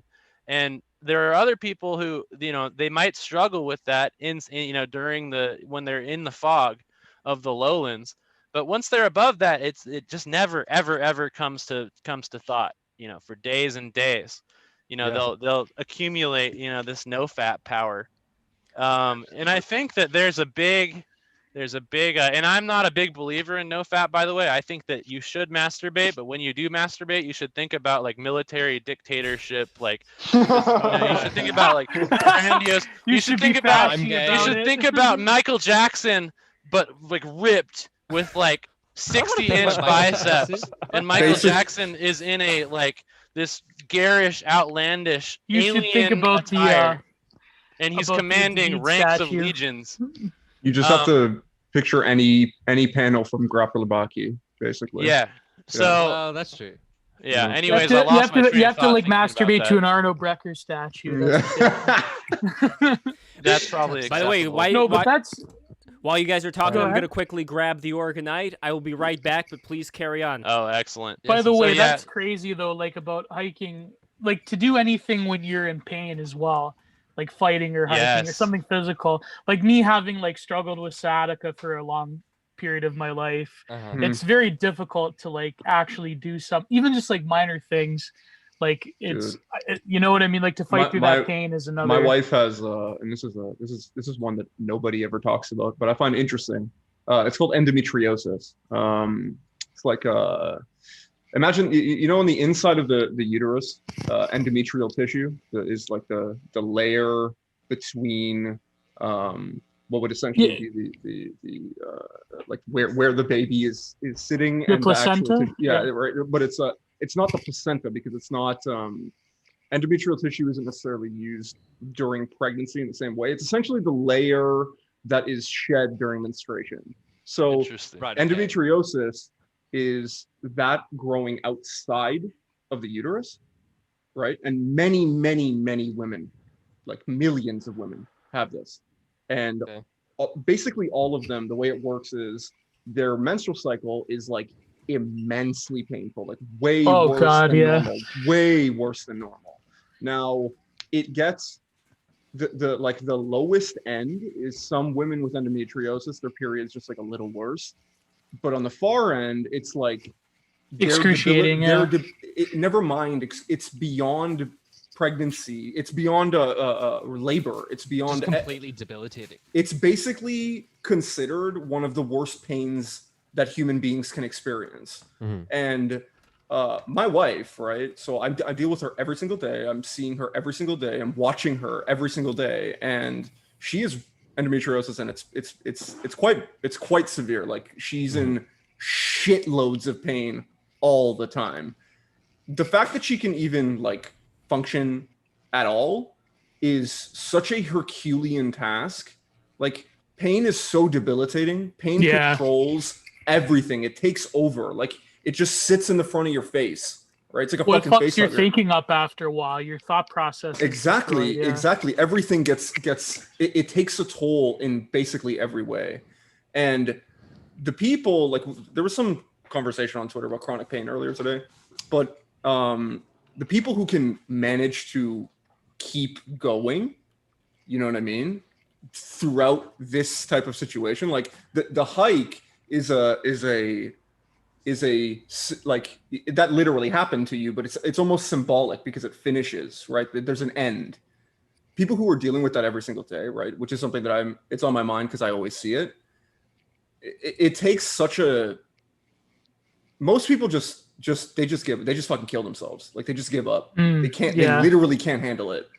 So much of my time, like when shit gets bad with her and we're just talking, so much of our time and my time is spent looking at her and being like, I know how easy it is for you to give up, but that's the only thing you can't do. So basically her life is just trying to summon the like, it's my wife is guts, basically, is what I'm saying. My wife is guts from Berserk. Like, do they have unironically, medications or anything that works? Dude, it doesn't fucking touch it. It's crazy. The only thing that she said even came close was morphine. And like, wait, I apologize. I got into the conversation Wow. late. What does your wife have? She has something called endometriosis, which is very, very common, very, very common in women. You're almost never going to hear about it though, because doctors. This is real, by the way. This is the worst part. I've been to these doctors' fucking appointments with her, and first of all, these motherfuckers don't have any idea what to do. Like they literally don't have any answers. They don't know what causes it. They don't know how to treat it. They barely have any treatment options. Like the treatment options are like, we can remove your uterus, I guess. And the crazy part is that doesn't even work for many women. Oh shit. Yeah, it doesn't even work. So you will have your like, in a way, your motherhood taken from you, and it doesn't even, like, it's like, imagine like there was something like your eyes felt like they were constantly on fire. Like, this is just a crazy, a disease that we've now invented. And then somebody's like, all right, I'll just take your eyes out. And they take your eyes out and you wake up and there's still flaming eyes in your skull. You know what I mean? It doesn't just go. It doesn't just go away. That was like that guy in Britain who he had this terrible motorcycle accident. He had like severe like hand pain his whole life. And then he chopped his own hand off, but it didn't work because the problem was upper up in the arm. Yes, It was like it yes, didn't I know even about that. matter. He cut off his arm twice. He cut off from the elbow down and then upper in the bicep. By the And way, it still didn't fix it. By the way, here it is. Oh, Here the is game the makes you think that way. Oh, very nice. Oh, I'll say this: it's better that your wife is guts than Casca and being Exactly, mind broken exactly, and raped and stuff exactly. like that. So yeah. silver So linings. I'm like, I listen, guess. man. Actually, so the point that I made, right? The point that the reason that I brought this up is like pain. To be able to go through pain, to deal with pain, to get past pain and continue what you're doing in spite of it, and to keep your mind okay, that is like that is the task. That is basically the like it's the archetypal like Buddhist. This is that's life. Life is about being able to get fucking beat to death every day and just get up. Yeah, that's a big part of long distance hiking. I mean, there will be days where you are absolutely miserable and you fucking hate it, and you could see yourself doing literally anything else. But if you give up that day, like it has to be about victory. Yeah, and it's I mean, summit. There's summit fever also, which is just. I mean, I imagine that your wife probably has some sort of drive related. It's sort of like summit fever, like these people who. They're trying to get a summit and a storm is blowing in or whatever, and they need to turn back, otherwise they'll die. And half the team turns back, and the other team says, "Fuck you, I'm going all the way up," and they fucking die. But that's the best death. Exactly. Exactly. And that's just. I disagree. I think beautiful. the best death would be getting fucked to death and like coming so hard your brain explodes. That sounds awful. That sounds like the homos. Sounds awful. The worst death. Yeah, I don't know about that. I like that you're drinking Spindrift though. Krista, what do you think is the best death? Christopordin, please. What do I think is the best death? Yes. The best death is to die of old age with the woman I love wrapped in her arms quietly at night asleep. Okay, but that's the boring. That's pretty good. So you would leave her though. She would wake up and you'd be gone. For, though. Well, of course, she's so in love with me, it would be a virtual suicide pact, and I'm sure she would commit suicide immediately afterward. Oh no, but she has to kill herself. That's no good. Nah, dude, just jump into something that kills you very fast. It's got to be like No, Seti. Like she's got to put herself in the bonfire. I've always been a fan of jumping out of an airplane with no parachute when I'm 100. I just want to be in a funeral pyre, but still alive. That sounds really bad. So Torch. Some Sorry, midsummer type stuff going on. I feel like if you jump out of an airplane at 100, you're gonna fucking die before you. Exactly. Yeah, you die before you hit the ground. Just take a hit of meth or something before you fucking jump. Never do that. Actually, don't recommend it. Isn't that no, what the... I mean when you're 100, because you Oh, will, maybe. What about trying heroin for the you're not first time? surviving that.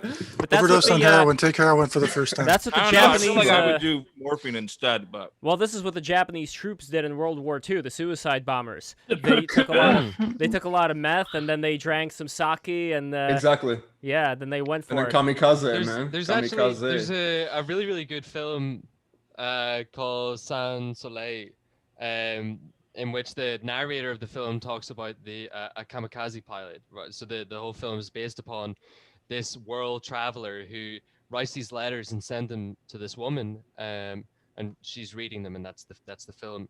And in the film, the narrator reads one of the letters that she got from this guy about the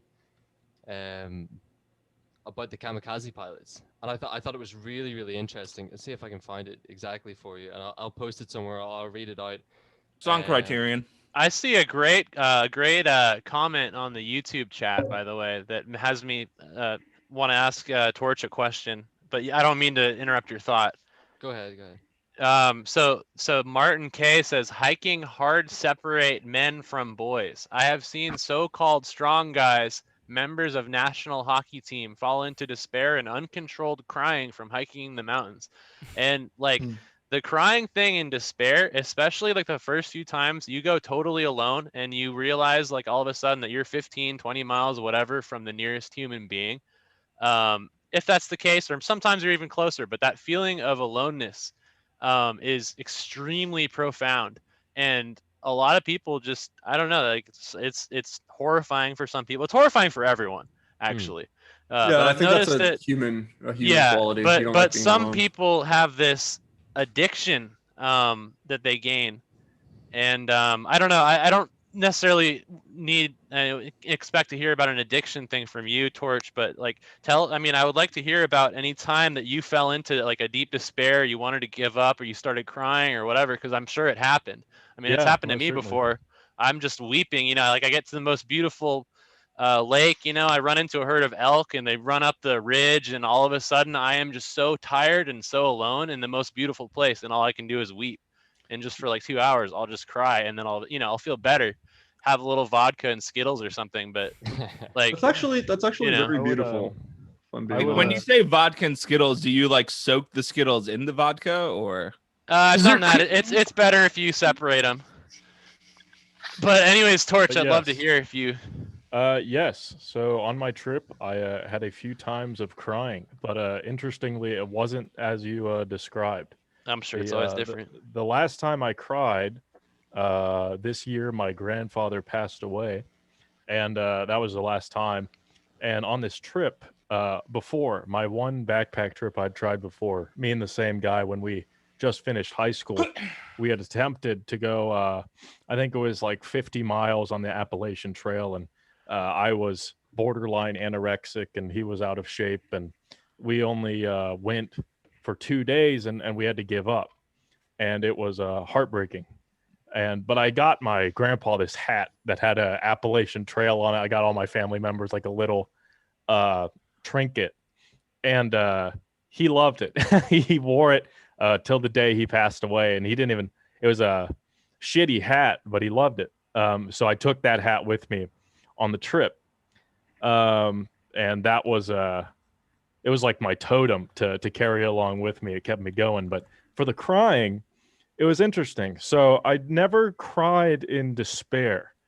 Never. The first time I cried, it was the end of the third day, and my friend had just left, and it was the longest day so far. It was about 20 miles uphill, and it was a bunch of river crossings, and it was a very beautiful day, and it was a very nice day. I had a very tasty meal at the end of it. But my friend had left, which I was kind of relieved, because I felt a weight gone. That day we had gotten up at separate times, and I had done it by myself. And that day when I did it by myself for the first time, the quote that kept coming to me was, "There was 1,000 angels heralding my passing." It was, I don't know why, but Wow. it felt like I was just carried along by this fatalistic force. It was just amazing. And my friend left, and I got to call my family, and I had a good talk with them. And then I called my girlfriend, and then I just started crying.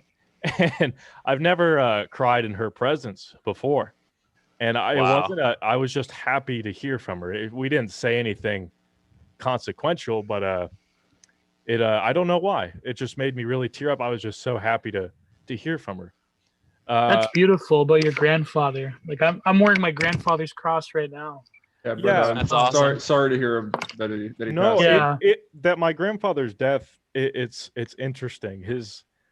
It's almost as if his spirit has sort of transmigrated my way, and it's people have I look a lot like him, but it is a very interesting. That's a story for another time. But I would not be. Don't be sorry or anything. He is genuinely in a better place, and his passing has actually made better men for the future. So wow, it is most certainly a good and beautiful thing. And he doesn't have to live the rest of his days in an inert form. He doesn't have to.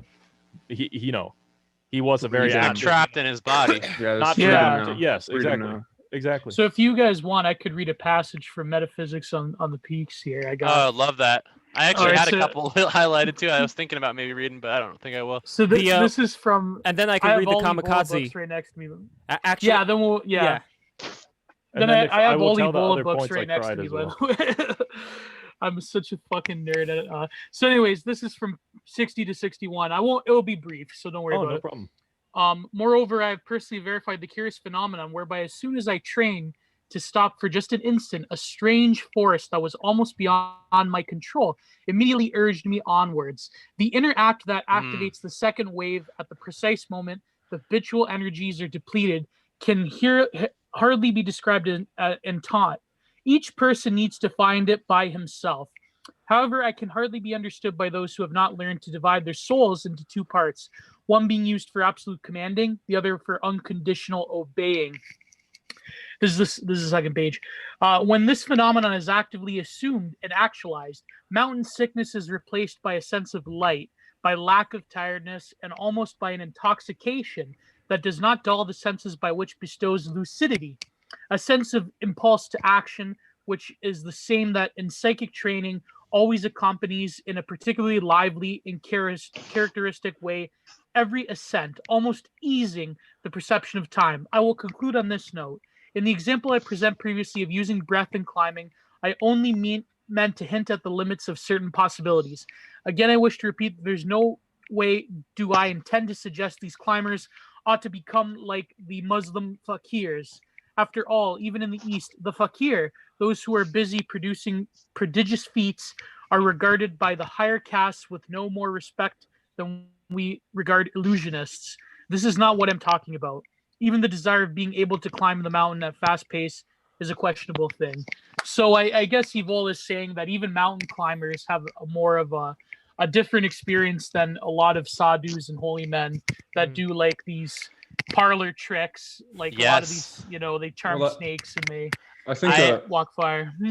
Go ahead. An interesting parallel to this is I like to bring up the Book of Five Rings by Miyamoto Musashi. Because it's such a it's so small. I don't know if you guys have ever read it. It's so small. It's very short. It's very brief. It's like oil. It's so distilled. It's such a pure little book. But it's basically like Musashi looks at sword combat the same way that you're speaking of climbing mountains. There isn't really time to do anything else when you are doing it. You don't have an option to do anything else when you're doing it. It brings about a purity that isn't present in other things. Like it's the type of thing you can't talk about it. You know what I mean? Nobody is a master talker about swordsmanship. They either can do it or they can't. And as a result, in the quote that you just talked about or just read rather, yes, the whole idea of the illusionist, right? Somebody who's just trying to do feats. It's different than the purity of someone who is simply doing the thing for its sake, doing it to become better at it, doing it for themselves. So you could kind of say like I have something to say on that.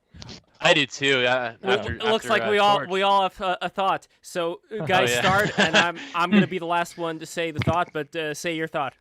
Go ahead, Torch.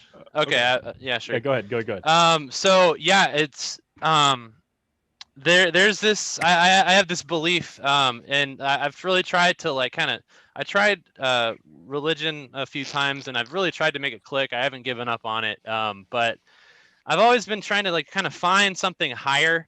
I think everybody does. And it's what I've found really thinking about, especially what my values are, what inspires me the most is nature, what's outside of, nature isn't outside of humanity, but the human subject is alienated from nature in a way that other creatures are not. And, that's a problem that we have. But anyways, when you are, for example, like watching a lion stalking a zebra, there are two entities, right?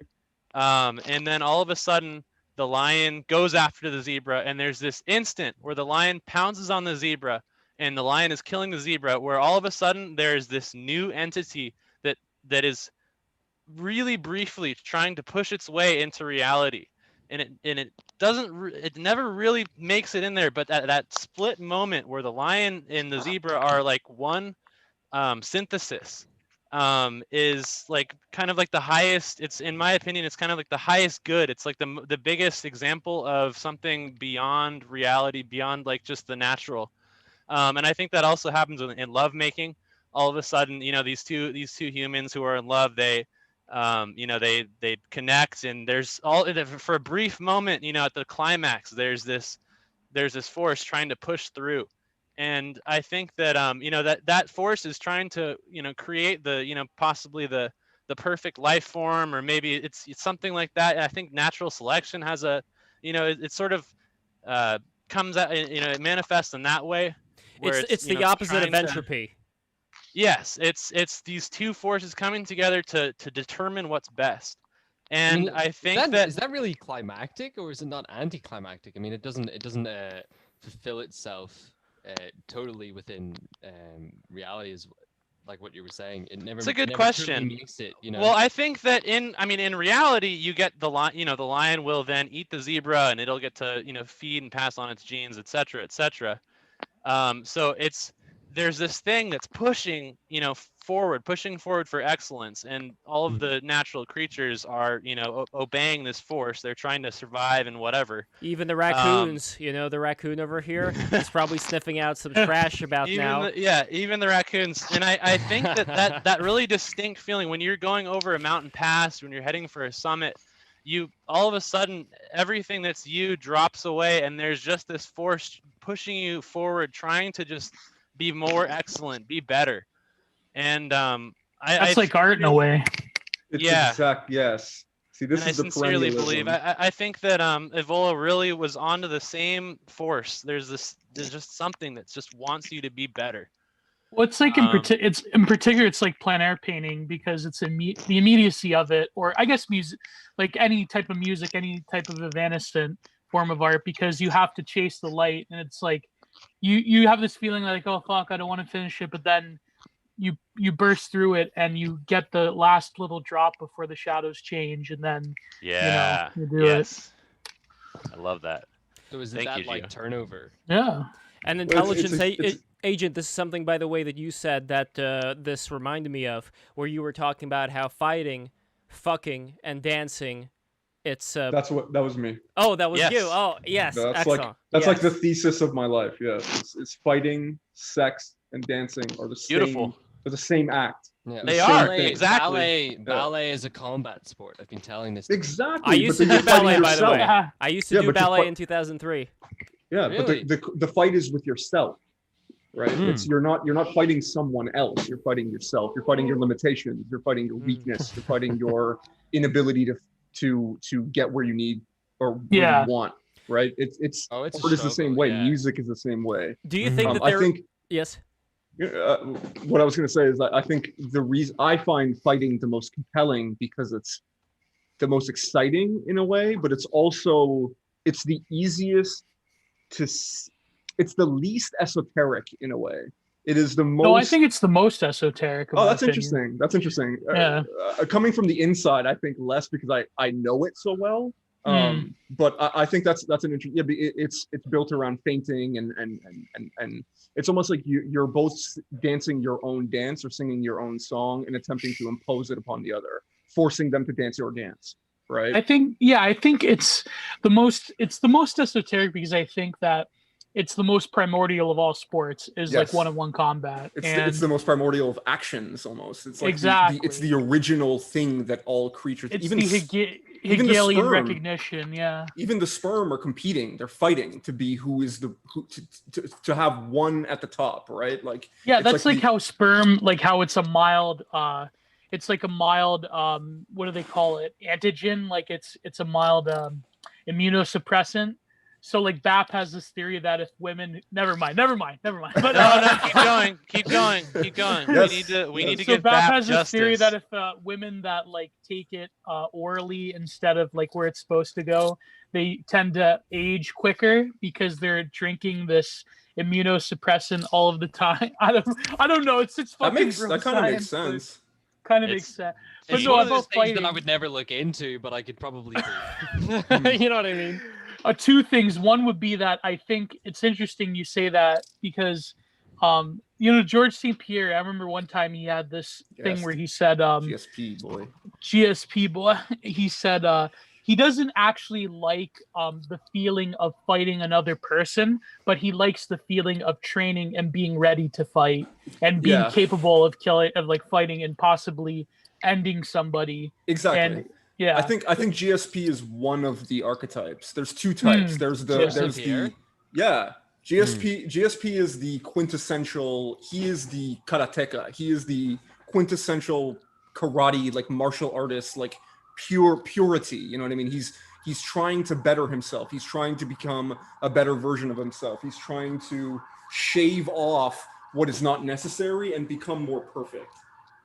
It's almost like, in a way, like even in like professional wrestling, like in Japan, they have the concept of the ace. The ace is like the guy who's like been around the longest, and he's like the guy who had the most titles, and he like is the representative of the company. Like in New Japan, it's Tanahashi, and he like basically carried New Japan on his back when it was like really down in the early 2000s, and he like is on every tour and fights through pain, and his knees are destroyed, and it's like, even though it's scripted, right, it's still he likes to. It's still gnarly, man. Pro wrestling. He likes to.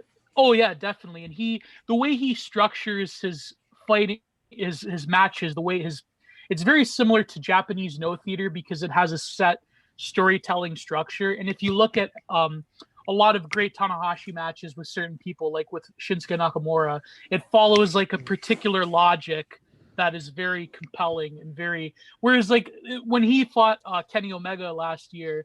Like Kenny Omega is very much the new style of like indie wrestling, where it's like I do a bunch of really great moves and like I kill, throw a million V triggers, and it's not story. Yeah, exactly. There's no story. It's all just like this fucking nerd shit of like. And don't get me wrong, I did like at a time Kenny Omega, but it's like oh, look how many moves I can do, and it's like I'm the best, right? Versus like Inoki, I think, like old school Inoki style, exactly. Where he's just slapping you. Like there's nothing else to it. He's just slapping the shit out of you. Well, look at the match in the Tokyo Dome. I don't know anything about like Japanese wrestling or anything. But maybe, go ahead. Maybe in a sense, like that trial and futility to have everyone perceive you as the best because you can all these moves and whatever. Maybe that in of itself is a story. That's something being told, not necessarily in the same standard narrative in which they have in the past, but in this idea of trying to like reimagine the past or I can understand that. It's like the story is their skill. I hate to interrupt, guys. This is really cool, but Torch and I do have to bounce out at the turn of the hour here. All right. I want to hear. I love that you guys are riffing on. No, we can go back to this once you guys are. I want to come back and listen. Yeah. Anyways, so Torch, you had the as you had a remark as far as the Evola quote, and then I'd love to hear about the rest of your adventure, and we could shill our friend Vinny's paranormal investigation. I fucking love Vinny. That's a Vinny Society, Vinny. Yeah. His new Twitter account, by the way. Shout out to his new Twitter account. What's that? Yeah, It's at Gabba Gruel for Vinny. Gabba Gruel. That's the one. Gruel. Yeah, amazing. Okay. Yes, I apologize for our having to delay, but I appreciate you. I have to perform sex magic with a with an organite hole. A sacred whore. We can't get in the way of that, man. She's on the way now, so yeah. So on the Evola quote, at least it was rather odd. Up in the mountains, it was not beautiful. I didn't find like. It was really odd. I have this moment, and it's on the second to the last day, and there's this big panoramic view, and it displays the largest mountain in the Smoky Mountains, the ridge line, which I'm going to go up that day. And I'm excited to go up. I'm very looking forward to the day. I had a wonderful morning. And I'm sitting with a bunch of day hikers because it's only about 5 miles out from a parking lot.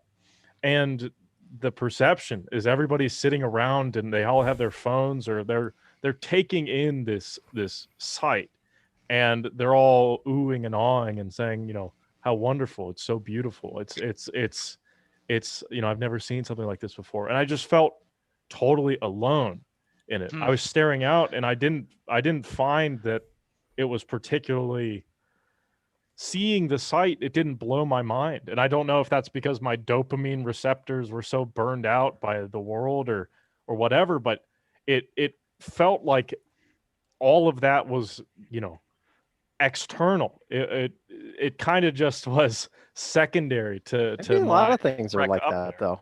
It was That it was interesting. that the first time you experience something epic is amazing, but the 50th time you do it, it's just another day. It was my first time. Huh. This was the first time that I've ever been in mountains, and it's the first time I've ever really seen mountains. And I almost felt guilty because I was like, shouldn't I be weeping at the beauty of this sunrise on a open landscape? But I just simply wasn't. It all felt removed from myself. I don't know. I felt like I was maybe almost set against it in a way. It was interesting. But it felt more like my duty was to get up the mountain, not to find some, beautiful sight to catalog in my mind. Your task wasn't to acquire the beauty; it was to get to the finish. It was to get to the damn top. It wasn't to escape, and it wasn't to have an experience. It was simply to be and to overcome the mountain. Like. It felt like that was the goal to overcome. That was the goal. Yeah, and that was awesome. As for, I forgot, I wanted to tell the other time that I cried during the trip. I had gone up the mountain, Mount LeConte, which is a very large mountain. It's, like I said, the tallest one in the Smoky Mountains. And going up it, it was very shaly. There was a bunch of rocks that would slide out from underneath you. Luckily, it was a very nice day, so not wet or anything, but the never got any flatter than like 40 degrees going up it. And at sometimes it was even steeper. It was a wild climb. But it felt good to get to the top. But as soon as I got to the top, I wanted to sit for a second, but I just kind of wanted to go back down. Like I didn't, because there was a little village up at the top and there was a bunch of people there and they were all resort hikers. They you take like a very lax 3-mile trail from the other way, and everybody had like their phones out, and there's a bunch of soccer moms. And I remember I walked behind this one old lady with a really big ass, which I thought was funny going up there. But I just wanted to go back down the mountain, and so I went down. And going down, like almost my world got shattered when I hurt my knee. It I don't know exactly what I did to it. I'm pretty sure it's sprained right now. But if you guys have ever gone down hills on an injured knee, it is very painful. And did you injure it on the way down the hill? Yeah. So I'm going down the tallest mountain, arguably the hardest day, and I injure my knee, and it was a little pain at first, but after that it really grew. And I've only broken one bone in my life, but this was probably the most comparable pain. And I'm going through it, and eventually I get to the bottom. I'm like trying to keep lookout for signs, and I know that it's getting dark. And I still have a mountain to climb up, and it's totally dark. I'm hobbling along at not even a mile an hour pace, just desperately trying to get to this top. And my mind is clear while I do it. There's no issue of despair. There's no, God, this sucks, woe is me or anything. It just was I want to get to the top. I just want to get there. I want to get back to my camp. And so I eventually made it up, and I remember seeing the sign, and it was the strangest thing. My mind just kind of said, okay, you're good now. And I broke down like sobbing, just wildly. And I was trying to keep it, and I couldn't.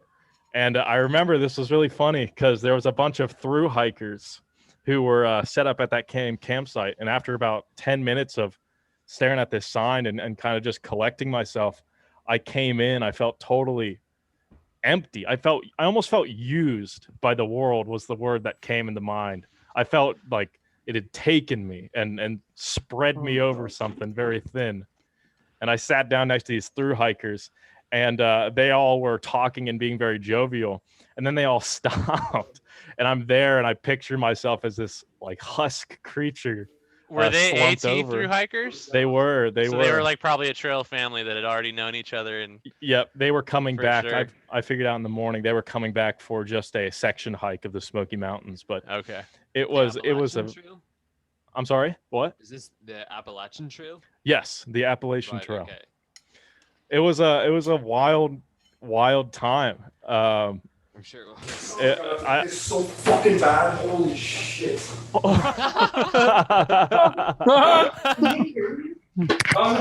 Memos. Uh-oh.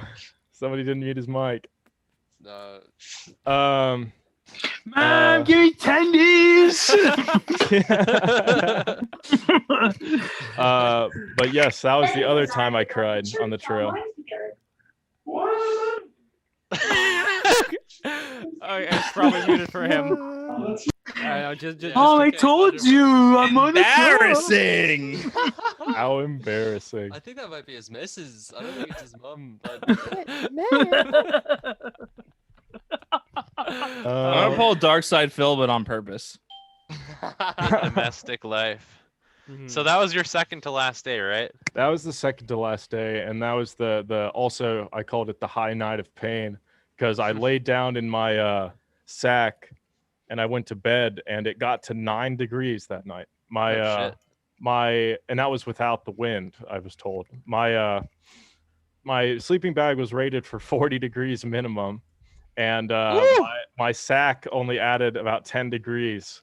And this was a weird pain too, was my lower half of my body, I started having spasms and shaking, and it almost felt like my bones were just, it felt like muscle pain, but deep in my bones. It was super bizarre. Oh. And I remember it's so fun. I'm smiling as I'm talking about it because I remember it so fondly. Because it's cool that I got through it. But it was an insane night, and I'm sure I woke people up where I'm just essentially kicking this rock wall of this 3-sided shelter, just trying to make this pain stop. And eventually, I guess I just passed out. Yeah, you can't sleep right the first night of a sprained ankle. It's impossible. It was a knee, but same difference. Oh shit! Yeah. Yeah. And that was a cool night. But I'll tell the last day, and then I think we will go if you'll allow me, because I think this was my biggest, one of my highest points for sure. Yeah. So the last day was 12 miles downhill, which it was very ironic because the whole time I was dreading the uphills, and it really became the down going that was my undoing. And yeah, that's how it is. That's how it is. And so I'm wake up in the morning. I have my coffee, I have my breakfast. The through hikers are like bong ripping right next to me. It was really funny. And I set off. And this trip down was like, I felt kind of every doubt about myself really come out that day, because it's almost, you can't help it. You're moving so slow and you're being lapped by so many people, and you are just in so much pain. The adrenals from the last night, which had kept me so calm, were entirely gone. And it was just a willful battle to get to the bottom. And I had this fear that I'd be marching in the night, and so many bad things had happened in the night. When I hiked at night, it was almost like an irrational kind of wigging me out, just because I was like, I can't be in the night. I've got to get back. And throughout this whole time, I'm having questions of, because the previous night I'd been praying a lot. I don't go to church. I'm not a Christian, but I did pray probably close to 100 times throughout this trip. You were that night. First, I was for strength or for guidance or whatever. And that night prior, I'd asked for the pain to go away, and then I felt, that was the wrong question to ask, and instead I asked show me someone who I could be like to get over this, because I want to earn it. Was my mind, was I want to earn that salvation. I don't want relief from the pain, but I want to be able to get through it. I've already gotten this far. And about halfway through the day, I'm like trying to make my way down this hill, and I only yelled once, and I tripped, and my right leg gave out, and I almost fell off the trail. I was on a really high ridge line. I dropped my damn trekking pole down the ridge line. I had to go down and get it. Luckily, it got caught by a tree, barely. And I just yelled, "God fucking damn it," just really loud. I couldn't think of anything else to say. And I was just so angry. And I sat back, and I'm trying to figure out what to do. And the morning of talking to those through hikers hit me, because I didn't say a word. Normally, I'm a very social person, but I just sat and observed everybody the morning. And they had this light aura about them. It was like they all were tired, and you can tell that they all kind of had bags under their eyes and stuff. They'd be really killing it, but they all had this like just jovialness to them, almost like nothing could really touch them. They moved very lightly, and just an image of them hit me while I was hiking then, and it all kind of made sense then. And it's some sort of hormone change happened, and like all the anger and all the disappointment and all the doubts and stuff just totally kind of fell away from me when I realized that way of operation of, it's not being weak or just being acceptable to everybody or anything, but this kind of light movement through the world in terms of just always being weightless, just free from gravity is like the way to go. The floor is like the water. Yeah, Beautiful. It was really cool. And so for the rest of the day, I had like a better mindset. I got to the bottom, and a John Denver song, Rocky Mountain High, came on. And I don't remember saving this song, but the words in it were perfect, because it was the man who went to the mountains, he like sought grace in every step, and talked to God while he was out there, and apparently he had a casual reply, which I realized as soon as it came, I'd been doing that. I'd almost been having this conversation in my mind where I would ask, God or whoever for something, and he'd talk to me just like my buddy would talk to me. And it was a very beautiful moment there. And then I was rewarded at the end with a long, nice flat to get to the end, and I ran it for the last 2 miles. My pain was so overwhelming for the 2 miles, and eventually I just stopped caring about it. My feet were on fire. I've got 2 about quarter-size holes in the back of my feet where I've dug down to the skin, or down under the skin, and I could feel the blood in my shoes. My boots were starting to get wet with all of the blood bleeding out my feet. Oh. And my knee is, I have my trekking poles, and my knee is, it'll bend backwards. So it will actually, you can almost look like a velociraptor leg where the knee is backwards. Ah, no.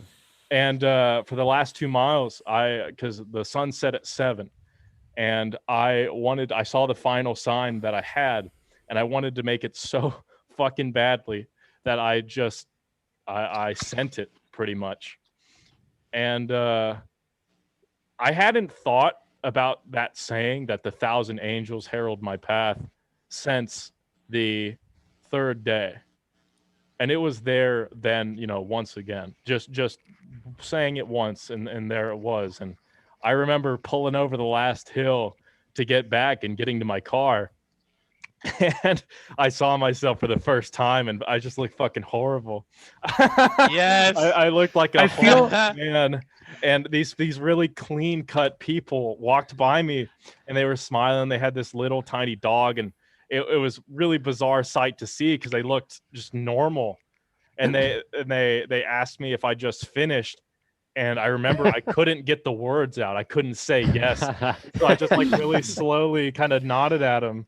And they said, how far did you go? And then I got some words out. And I sat in my car for a little bit. And I didn't cry when I finished. I didn't have like oh, thank God it's over. In fact, I kind of wanted to go back already. It was really weird. Yeah. It was really weird. How long did it take It's for the just leg hunger. holes to heal up? They're still busted. Today I went and shot sporting clays with my friend, and I just did it barefoot because I didn't want my shoes digging into my feet. No, so but what is it there's- exactly when you say holes in your feet? How do you get holes in your feet? Real quick, Lev, I gotta get going, man. All right, James, thank you so much for being here. I really appreciate it. See you, I buddy. wish, take it easy. I wish Later, we could guys. talk with you a bit about the debate that happened yesterday. That's what we're going to be talking about right afterwards. But I know you I gotta didn't go. even fucking watch it anyways. Okay, that's But they're both Chad. fucking Amazing. retards. So The Okay. Chad MC. Jared, look, I'm excited to come back on when you're doing Twin Peaks, and then I'll be able to say Absolutely. like, Yeah, some there you go. words. Yes. Yeah. So, I saw the wee uh, poster on the door there as well. That's Yeah. right. I got at cardboard that. cut out of Dougie, and then Firewalk with me poster. So, and then Mulholland Drive Amazing, also, amazing. and then a homemade Welcome to Twin Peaks sign that I made for costume in 2017 when I was the embodiment of Twin Peaks. There you go. Nice. And you have that cat in the background too, I see. Cat? Yeah, there's a cat. There's a cat right on the door, right above the Twin Peaks Oh, poster. yeah, the sticker. I thought you meant like an actual cat. Yeah, I was getting worried there. I didn't see Yeah. it. Lev just gets The annoyed. look of panic in your eyes. was the other thing to watch. Where? Is it right behind me? Yeah. But all right, thanks, Lev. Take care, See you James. guys. Thank you for Have a coming. good one, man. Bye-bye. We're about See you, to buddy. peace out really right now too, I think. Yes. Um, I'll before explain the holes and then I'll go. before we peace out, I Yeah. have two things to add. Three Yeah, things. yeah. Okay, so Aman Absolutely. Sadhu says that he has an idea to create a flashlight with the organite. Organized. That's Oh, extremely Oh, dangerous. Yeah, Or it's very dangerous. super gel king, dude. Yes, and number two, I believe it was Buff who said that if you go hiking while listening to the Joe Rogan Experience, you don't get to reincarnate. That is a that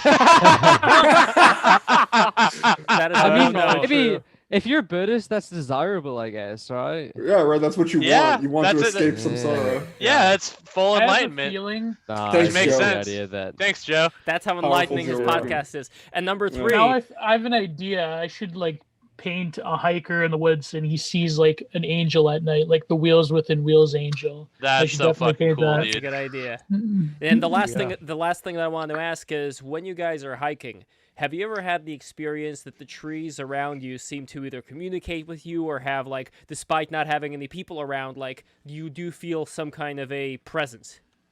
Yes. the whisper of the woods. Yeah. I can. Yeah. I've Maybe not the experienced things like trees this. per se, but just the environment, like everything in it. It's like a conversation, or it's the silence is loud. Mhm, The yeah. the alienation I kind of mentioned before that I think is kind of unique to humans, as far as like there's this separation we have from nature in a way that other animals don't. They just perfectly kind of exist within it. I mean, I guess maybe you could argue that some sort of uncontacted tribe or Andamanese Islander or something's a little closer, but they still have that self-awareness that where they are different from the rest, you know? A certain ancient communication, nonverbal. Yeah, and so for me personally, I get reminded of that a lot. Like when I am, hiking through a mountain pass or in the deep woods or whatever, and I'm alone, it's this intense feeling of being othered in a way like that doesn't even happen among humans that you're not familiar with. Yes. But at the same time, it feels much more, this sounds corny, but much more kind of dharmic. It's just like Natural. yeah, It's not you're, the place where that word is corny. Nature. yeah. Yeah. Like you're very much like you're confronting your otherness with nature and sort of attempting to whatever overcome it or just make something out of it. That inner cosmic worm that's always pushing through and it always almost gets through at the climax of some sort of action. Well, it's like helping you to connect again. I'm not sure. It's like how you can kind of feel if somebody's looking at you. You know what I mean? Psychic staring effect. Yeah, you can feel that, right? So to me, that's the whole forest staring at you. Yeah, What are you that's doing how I would here? describe it too. Right? Definitely feels even more like that if I'm on mushrooms too. Oh, on mushrooms, this is insane, man. But it starts to manifest You get that visually. feeling people are looking at you. No, Gio. I mean literally the plants. Like, okay, one time I took 5 grams and In silent darkness. no. It was me and a buddy, and we were in a forested area, and the come up, the feeling of it hitting me was, first of all, super uncomfortable. I love mushrooms. Fight or flight. Yeah, as soon as you start to get to the higher doses, yeah, it's like there's a tiger on your back. It's fucking crazy. But once that ends, bro, I open my eyes and literally every leaf, every vine, every tree, you know, like all the bodies of the trees, man, the bark, they just became faces, but like in a very like old man of the forest, long nose, almost like a witch, like the archetypal crone witch, but a male. That's what and all the directed Green Man at my Green Man. The machine all directed at me. All directed at me. No, but there wasn't any like it wasn't it was all coming. It wasn't the machine elf. No, it wasn't malevolent at all. And the machine elf idea, that's almost like you're seeing geometries, you're seeing like weird light and color and like shape just being reformed. This was the world around me that I was already experiencing just shifted.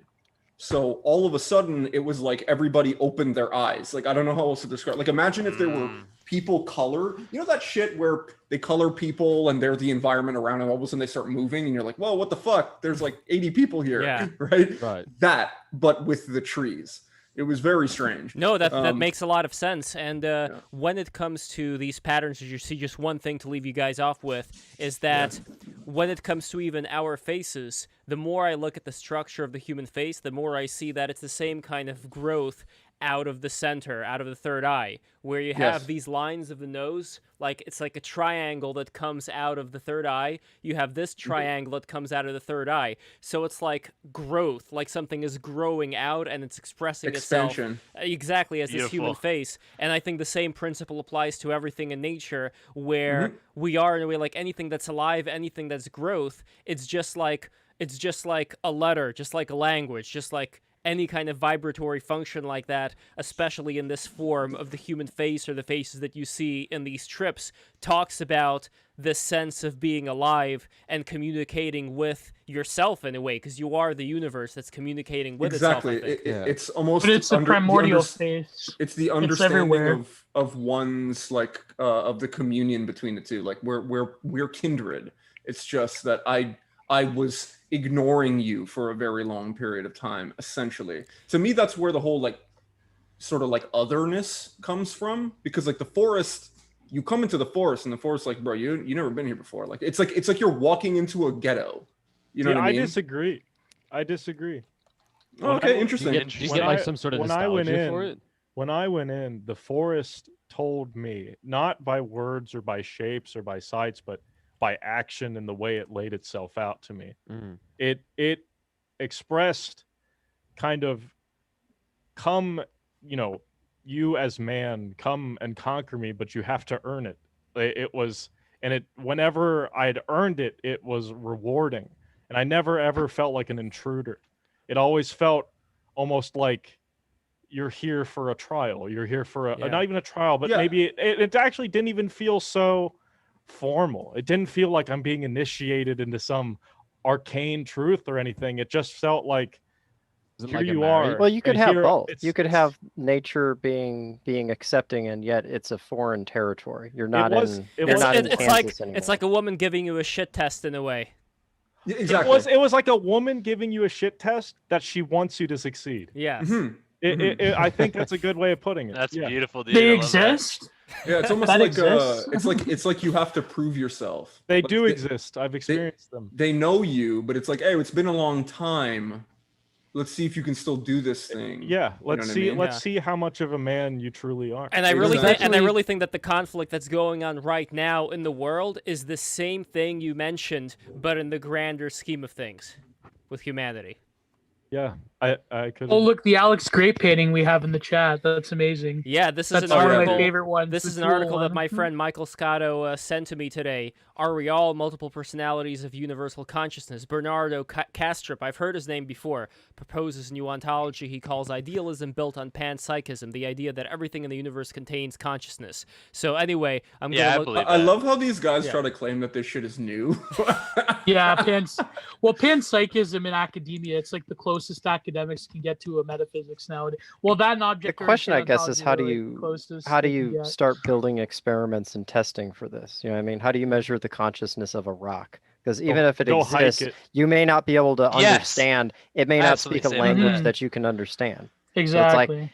It's So I like would. this Sorry, stuff man. is just on the edge of Yeah. being science. Like we could literally test for some of the Well, stuff. the ultimate experiment would be if we figure out a way to isolate people, have them go into the astral realm, and then have them exchange pieces of information back that they would only be aware of, isolated and would not have any communication otherwise. I don't know if such an Oh experiment yeah. could be done. Well, but- there'd be a whole bunch of different I'm fairly experiments sure the that you could CIA do to did shit prove like this. ESP and things like that.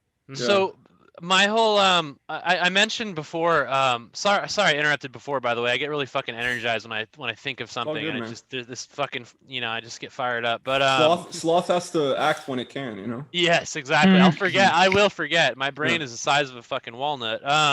So when I took that philosophy class, one of the problems that really pissed me off is like the teacher was telling me like, well, you can't really prove that like anything exists outside of your mind, blah blah blah, and it really pissed me off because I couldn't think of like, I couldn't think of like a way to disprove that. So that I started hiking a shitload, and when you look at a mountain or a ridge or whatever, you hike over it, you hike down it, you start to gain a certain type of knowledge that is stored. It's not just like it's not rational knowledge. It's not like it's stored in your blood, and if Stored you, in the more balls. it's stored in the Transcendental. balls, yeah. Yeah, right. And Not in if the you memory. if you do it enough times, like you start to gain like a 3D image of this, the landform that you've spent all this time on in your head, and you can rotate it and shit. Now I've hiked around my area so much that I look at any certain little peak or something, and I can immediately like visualize like a 3D map around that. And it's like it's sort of in it's more in my bones, and it's very much like I like that you keep bringing up BAP, Geo. I like because BAP is extremely. Everyone needs to read Bronze Age Mindset. You need to I think we're all subscribe here to as a subscribe as a to result his of that in a way. subscribe to his OnlyFans. Do everything you need to do, and really explore like his concept of space. And how there's this certain type of life form that always wants to claim space, that like all of the higher animals, all of the best monkeys and big cats, to have this relationship to space, and they know their space in their blood. And that's something that a human gains from spending time on mountains, spending time interacting with the land. You start to gain this intuitive sense of your surroundings that no nerd or academic or whatever, you can't fucking put it into words, and it's not meant to be put into words. And that really saved me from just completely like giving up on life because nothing's real. So yeah, Never listen to solipsists, man. Never listen to solipsists. Exactly. They're like I had to run away into the mountains to it's escape an them. inherently black-pilled idea. Like it's so stupid. Nihilism is a big problem in modern science. Yeah. There was actually something that I now. there was something that I wanted to say, although I don't know how relevant it is now. But when you guys were talking about like this idea of communication, not like spoken or anything, through the trees or the wind while you were on the mountains, on mushrooms or whatever. There's a passage in the Bible, John 3:8, and it says, "The wind blows wherever it pleases. You hear its sound, but you cannot tell where it is from or where it is going.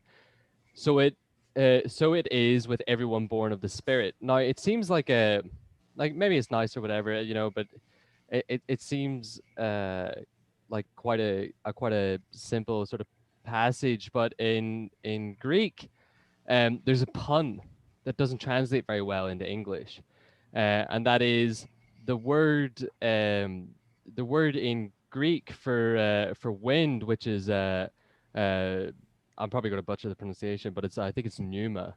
Pneuma, Yeah, nomos, yeah. Yeah, same as breath, right? Right, breath. It's yeah, similar to breath, it's similar to psyche, and also similar to law, like the eternal. Yeah, nomos. When you capitalize it, when you capitalize pneuma, you get pneumatos, which is spirit, right? Which is exactly what I was thinking about when you guys were talking about that, almost like you had ignored up until this point the things that were alive around you, you know.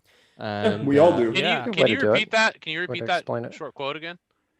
So the quote from the Bible is the wind blows wherever it pleases. You hear its sound, but cannot tell where it comes from or where it is going. So it is with everyone born of the Spirit.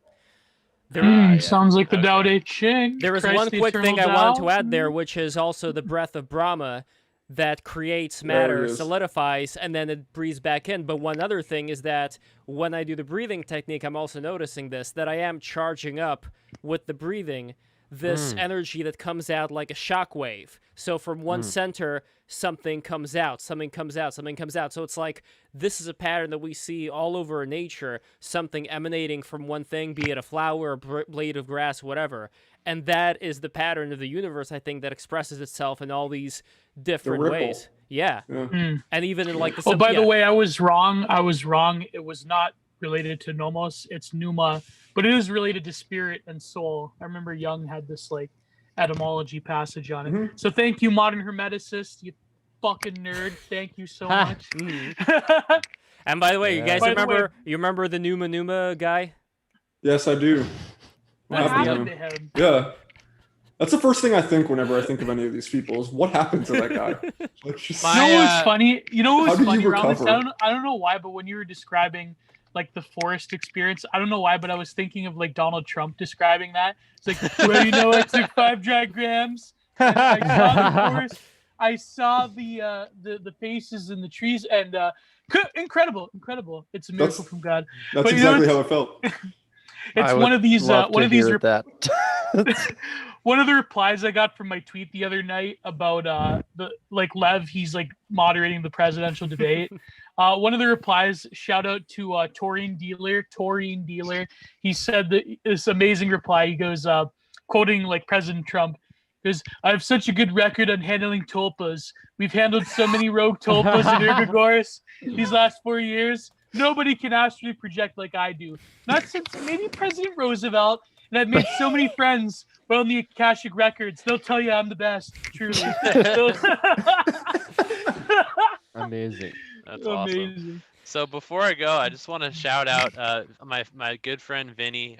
He is I'm sure you all know of Dolce Bass Files, which is yeah, I'll get the in a second. But he wanted me to announce special transmission from him that they got their VTR. I think that's some sort of technological device. And that their first episode is going to release very soon. So go and follow them. It's Dolce Bass Files, which is at Dolce DULCE Bass Files, no spaces, on Twitter. He's gonna expose the Darrows, which I understand that this originally was gonna be about Tubin or whatever, the masturbator guy. He is actually descended from subterranean people. They were past a past cycle of civilization. They hit underground. Wait, who's this guy Tubin? I haven't heard of him. He's a masturbator. You guys, yeah. Talk about it after I leave. I got my my succubus is coming very soon. But by the way, more like Dulce based files. Yeah, exactly. So yeah, please follow Dolce Bass Files. Also, Torch, myself, and several of my closest allies are going to be going on an excursion to a secret location in Nevada. We have intel that there are living relic populations of giant ground sloths and we want to record our adventure in searching for them. So hopefully at some point late spring next year, we will have finished our excursion and we'll have recorded something. So keep your eyes on that. I can't wait to see that. If you guys know Serpent Mound, yep. He has Barbell a, friend of the show, man. Friend of the show. Friend of the show. Regular close, BTR regular Serpent Mound. He's a close ally of ours. He has a Twitter. We'll show it more later. I actually don't remember the @ handle right now. It's a small one. We're gonna be posting stuff on that for more of our paranormal investigations. But anyways, that was some shilling I wanted to do. If you want to follow me, I'm at 87LB of Bees. And please, if you want to learn about backpacking tips or anything, if you have any questions, like please ask me. I won't send you to your death, I promise. Like I want you to I want you to have good experiences, especially if you're a part of Weird Twitter. I think that you have the potential of gaining a lot from it, not just a normie. So please ask me questions. And that's all I want to say. Thank you so much for having me on, Lev. I spent a lot of money on that trilobite urine, and it gave me enough strength and fortitude to make it through this. Usually I have to go outside in this amount of time, so I really appreciate you having me on. Thank you so much for being here, man. I really appreciate it. And thank you, Torchbear, for being here. You guys are incredible, and I hope to have more conversations and go on adventures myself. And you guys are inspiring me to do so with these conversations. So thank you. Heck yeah. Take it easy now, boys. Take care. See ya. Thank you guys for having me on. I really appreciate it.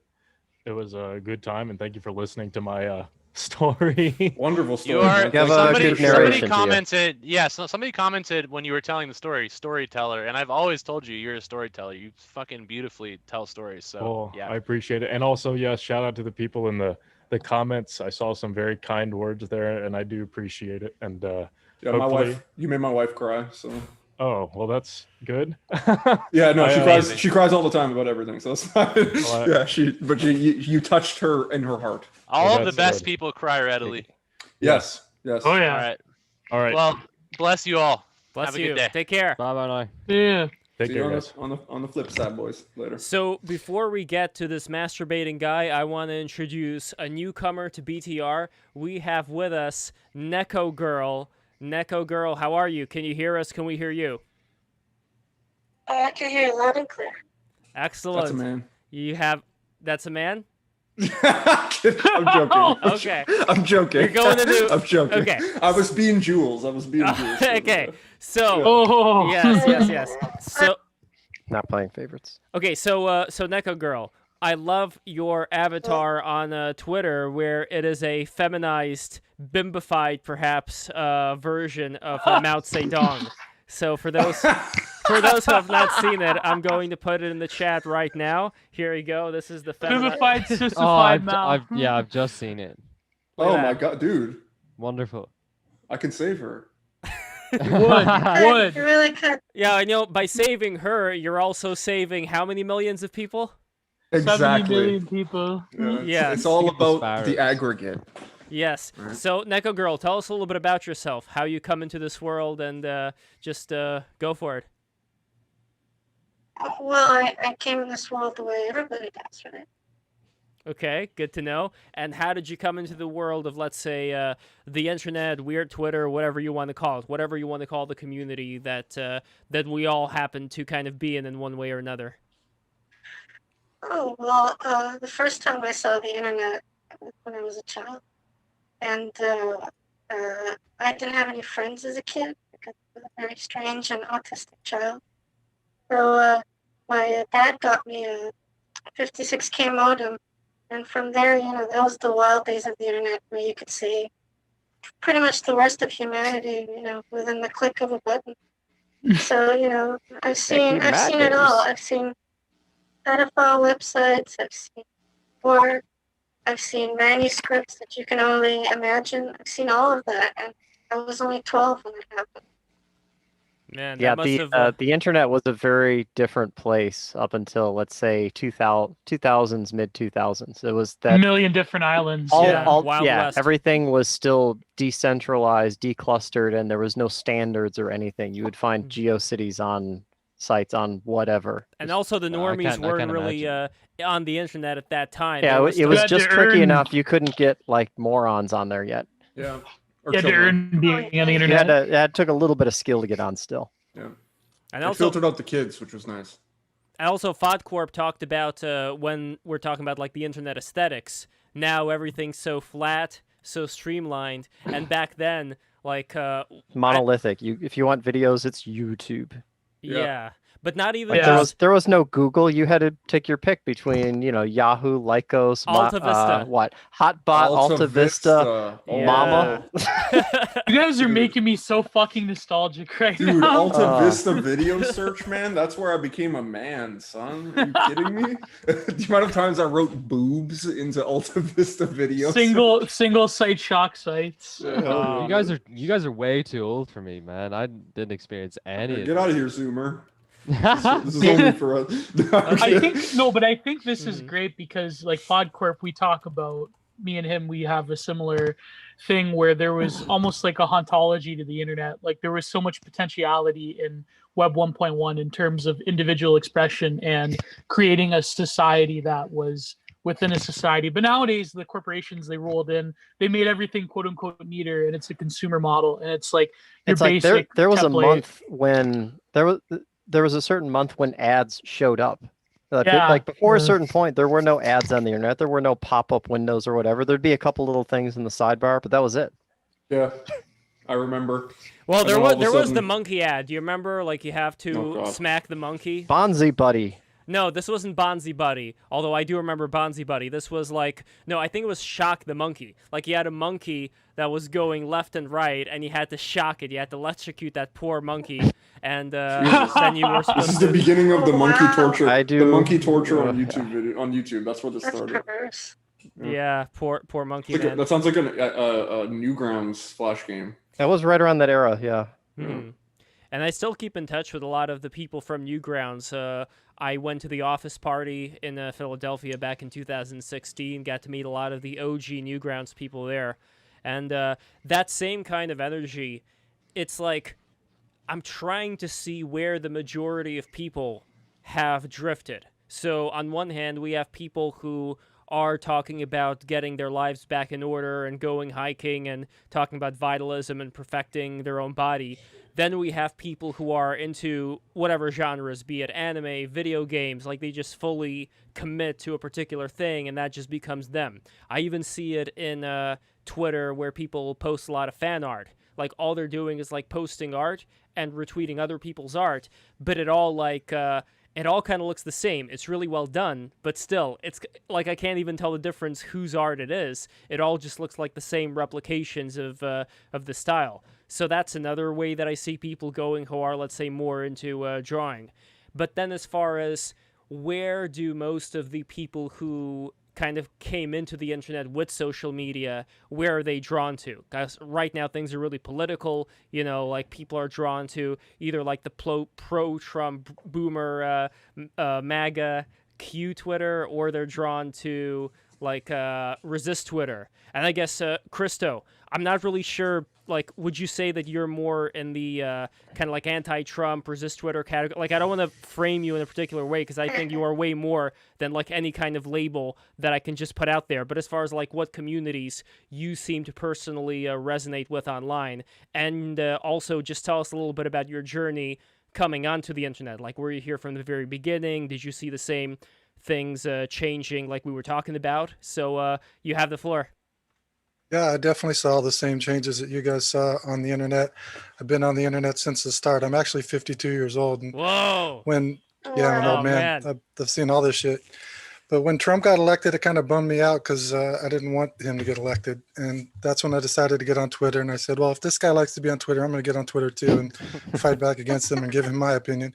So now, 4 years later, I have 62,000 Twitter followers and people like hearing my opinion. And I like to give it. So, I'm tweeting every day and it's like fighting the Twitter wars and anti-Trump. And, I've progressed. I used to be more of a lib and became more of a progressive. I was pro-Obama. He was the only Democrat I voted for, was Obama.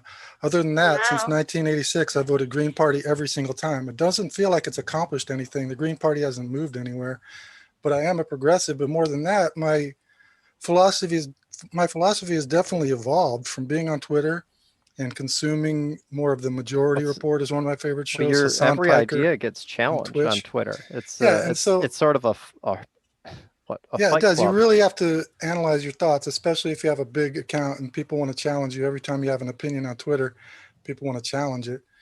And, you know, I went to UC Santa Cruz here in my hometown. I took Marxism classes when I was 19 years old, and I agreed with them. So I've always been a Marxist. And then from being on Twitter, it kind of reinforced it for me, and I've become a communist. I have a hammer and sickle on my account right now.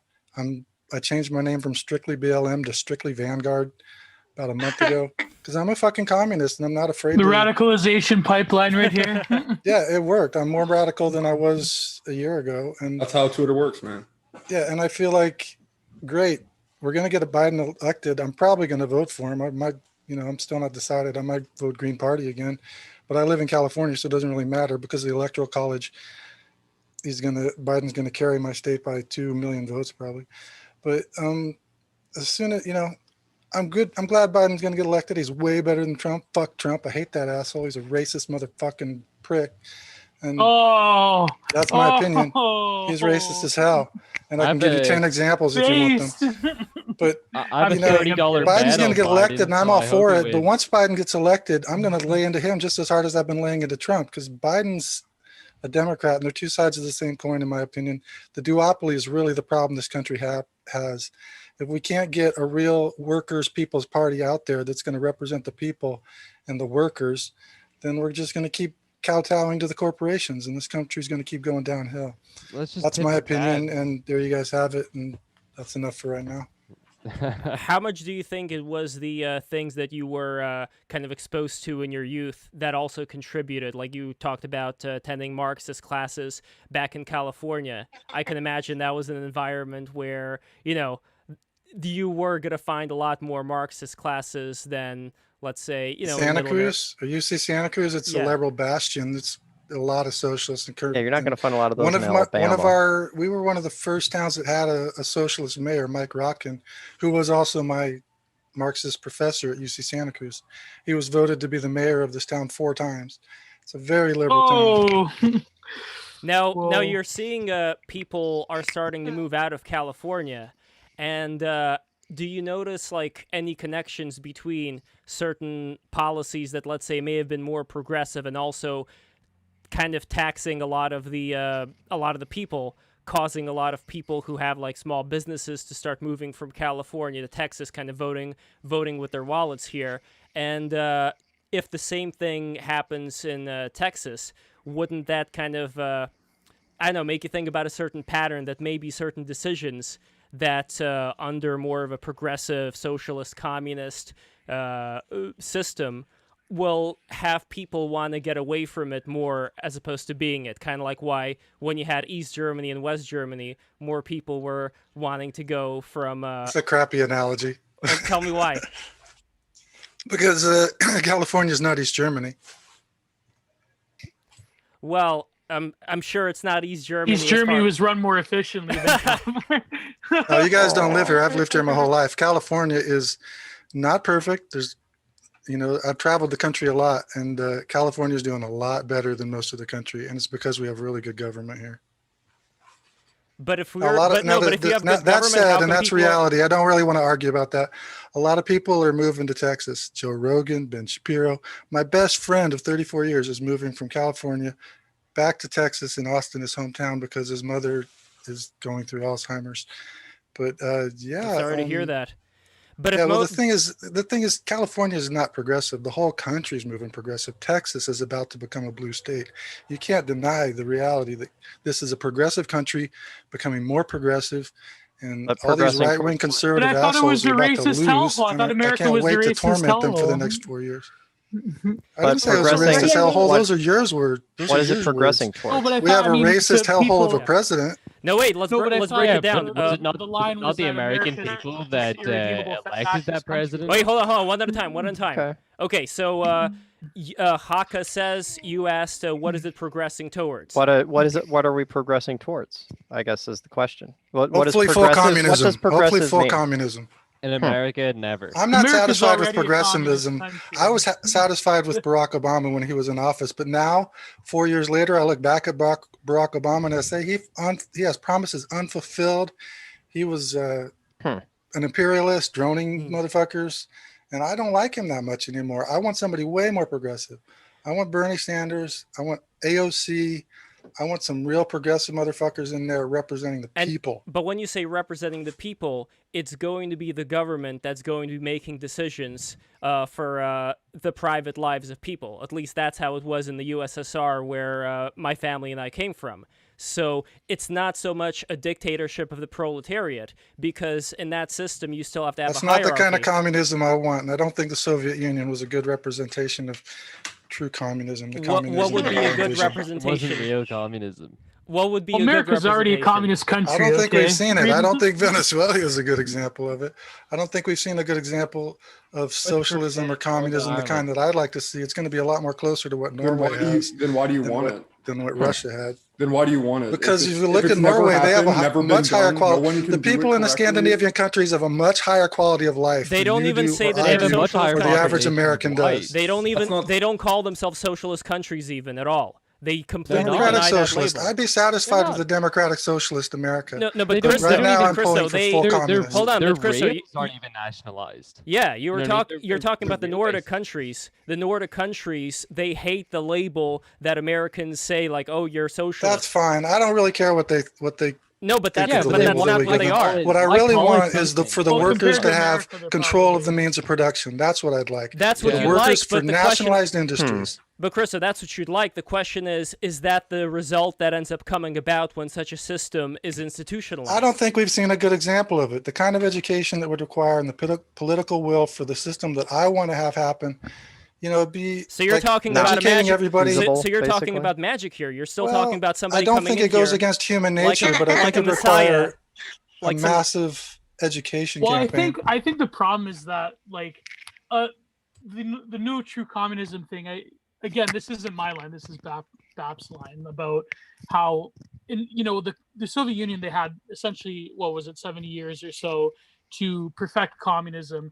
And they, I get it's true that it wasn't exactly 100% in line with like what true Marxism is, but at the same time, I mean, if anything, you could say the fascists had a better claim to that, that because they were destroyed from the outside rather than the inside. I'd be satisfied calling myself a Marxist because honestly, I haven't studied Lenin or too much of these philosophies. Well, the interesting thing about Lenin, by the way, is that towards the 1920s, Lenin figured out that the kind of system that he had operating in Russia wasn't going to work. So he even slightly started to open up the free market with the new economic policy, where people could actually start some businesses and start making some money. Yeah, yes and no. I wouldn't call it like free. Like what Lenin did was different, I think, than like what I don't know. Like well, he opened the door slightly, thing. but even with that slight door opening, I think it allowed for much more improvement over time. I mean, Chris, I think Lenin had better ideas than what came after Lenin. Put it that way. Well, Chris, I agree with the end goal that you want in mind. I think that would be a nice end goal for people to not. I mean, that's a whole other discussion. But I think we should share the wealth. That's my main philosophy. Share the wealth. Okay. Make sure nobody goes hungry. Everybody has a place to live. Everybody has clean food and water. But as far as whether the things that you have in mind, but as far as actually having that come into fruition, it's like these are all great things. Like I would love for everybody to never have to die of cancer or whatever. I can't just snap my fingers and have. But what I'm talking about is actually accomplishable. It's definitely within the realm of possibility with the wealth that we have. We just have to distribute. We just have to distribute it better. How do you handle distribution? Ever going to happen ever in a way? It's never happened in the past, and if we don't will for change, we're never going to change. I mean, if everything is stuck in the past, then that's fine with you. Unimaginable bloodbath. No, maybe not in like North America. Bullshit. That's your idea. It will never. No, but it can only work with that's human history, man. Gio is 100% right. It will never happen in America ever. It happens in Europe. We have that. Sounds like pure defeatism. You need a homogenous population. Yeah, to exactly. achieve a lot of that. Yeah. If you look at Northern Ireland, okay, Northern Ireland is not exactly homogenous because we have like multiple cultures living within our country, but as a country, it is the whitest country on earth. You know what I mean? According to the last census. Which country is? Northern Ireland. Right. according to the last census, we were 98. Ulster. You're talking about Ulster. But are the Irish Ulster, white though? Are the Irish well, white? that's another debate. Is But, Ulster the same thing as Northern Ireland? No, they're not. There's 3 counties that make us different. We're Oh my God, this is so technical. the entirety entirety of the entirety of Northern Ireland is within Ulster, but Ulster is larger than Northern Ireland, so that's the easy way of solving it. Also, there's nothing. Ulster is just a province, but it doesn't have any political standing. You know what I mean? It's more to do with like rugby teams than it is to do with. I mean, politics. I love hearing you explain it, but I don't feel like I'll really understand it at its core. I mean, it's whatever. It's not too important as to what Ulster is. What I'm talking about is Northern Ireland, right? And so what you can look at is that we're a country that is, at least in a broad sense, ethnically speaking, extremely homogenous. You'll probably not find many other places that are as homogenous as us, especially within Europe. We have that, and we have basically everything you're looking for. We have entirely socialized housing. You know, we have that. We have a massive benefit system. We have free healthcare. You know, we basically have nationalized railways. Almost right. Because we're still within the EU, we can't, and that's an interesting quirk within the EU, is that no railway system can become fully nationalized. But we're pretty much there where you want to be. You know what I mean? America. You think Ireland is pretty socialist? No, not Ireland. I'm talking about Northern Ireland. Northern Ireland is pretty socialist, is what your point is. Right. You know, and we're not progressive. In fact, people are vehemently against a lot of the ideas of liberalism and progressivism. In fact, only recently there we had gay marriage and abortion laws forcefully enacted upon us, because this is true, by the way. Welcome to the 21st century. Right. Oh so God, here we That go. is so Here we stupid. go. And yeah, Okay. Brett Oh said my it's God. The thing Do is as I that say because a guy said so. Like, The- it doesn't make any the- sense, man. the thing is that the people here like constantly had rejected it, because we have a, whether you're Catholic or Protestant, and even though we've had our disagreements on those sorts of things, we're both agreed on shouldn't kill babies and sodomites shouldn't marry. And I'm not doing that to be rude. I'm gay. I was raised you know what I mean? Catholic. It's cool, bro. Yeah, so am I. I was raised Catholic. I'm a homosexual. I don't think we should be married, and I think there's Right on. aspects. I'm an atheist, of course, because I was raised Catholic. Well, I think we. That's a very Protestant thing to say. I don't know. Yeah, I think we've taken different paths, quite literally. But Atheism is just Protestantism. Let's face it. Oh, never Right. mind. Sorry. but what I'm saying, my point is that you will never achieve what we have here in Northern Ireland, not even close in the US, because Defeatism, bloody defeatism. it's not defeatism. It's just that the American left and the Northern Irish left see 2 different paths to the same thing, and the American left is prioritizing a lot of let's face it, liberal nonsense, right?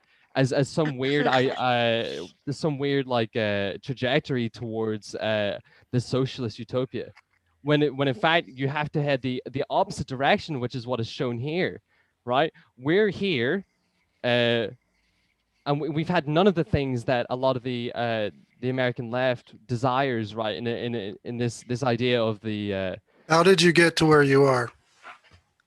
theft and violence. We have to do IRA to get to where we have to be the IRA to get to where you are. Are you serious? Oh well, no.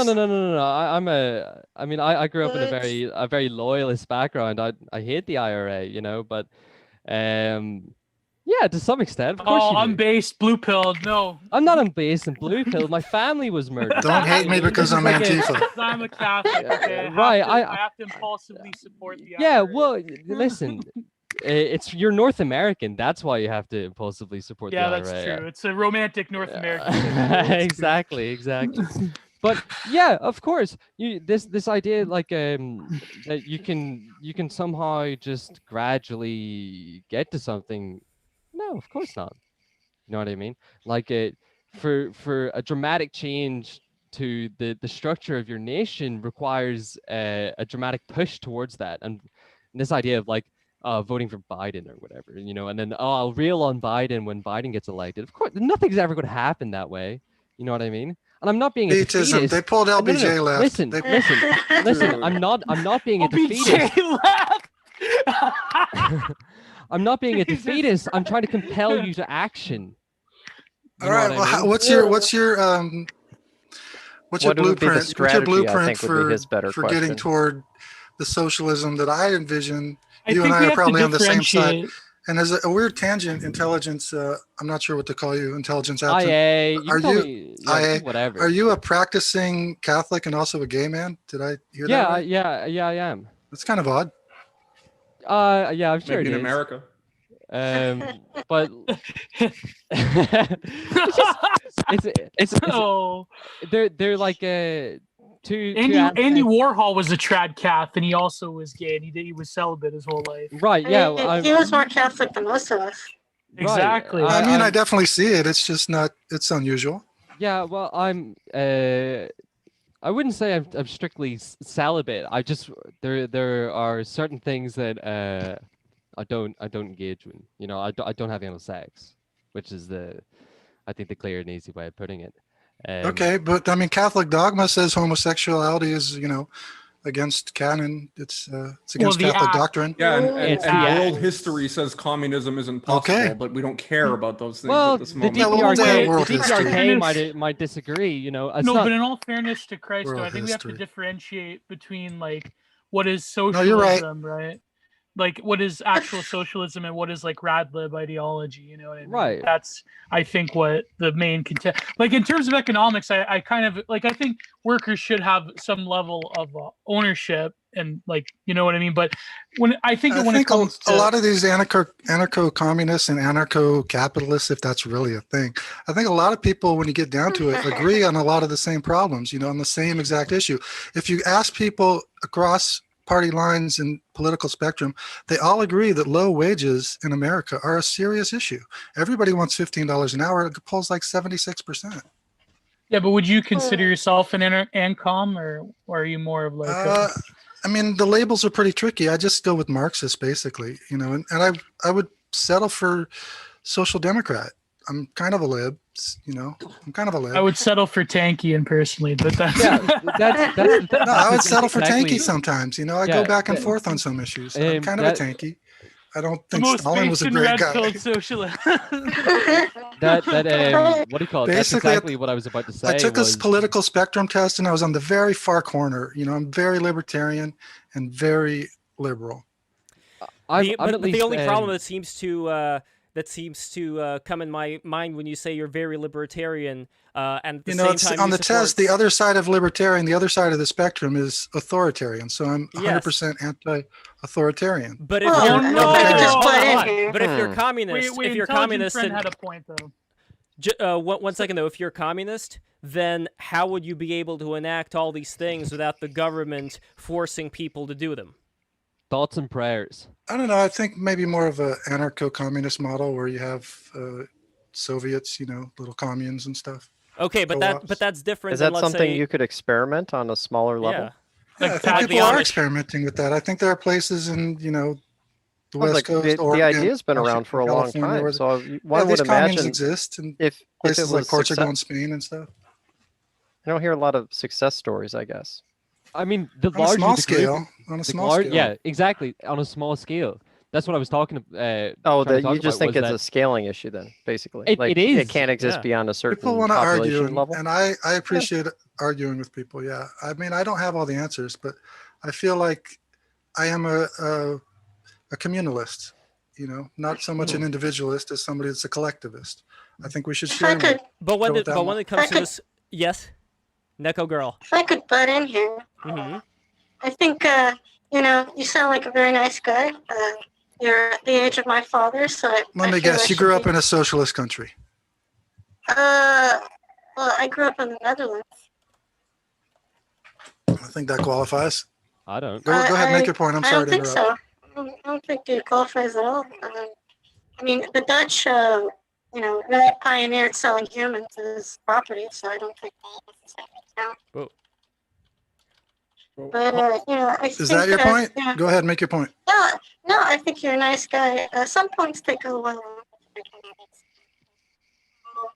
I think you need to check on your Marxism. Maybe take some refresher courses on YouTube.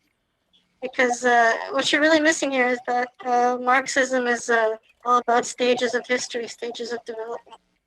And this goes back to Hegelian ideology and the idea that every stage of development is the fulfillment of the previous stages of development for ideology. So Some people think we're in late stage capitalism. Are we in late stage capitalism?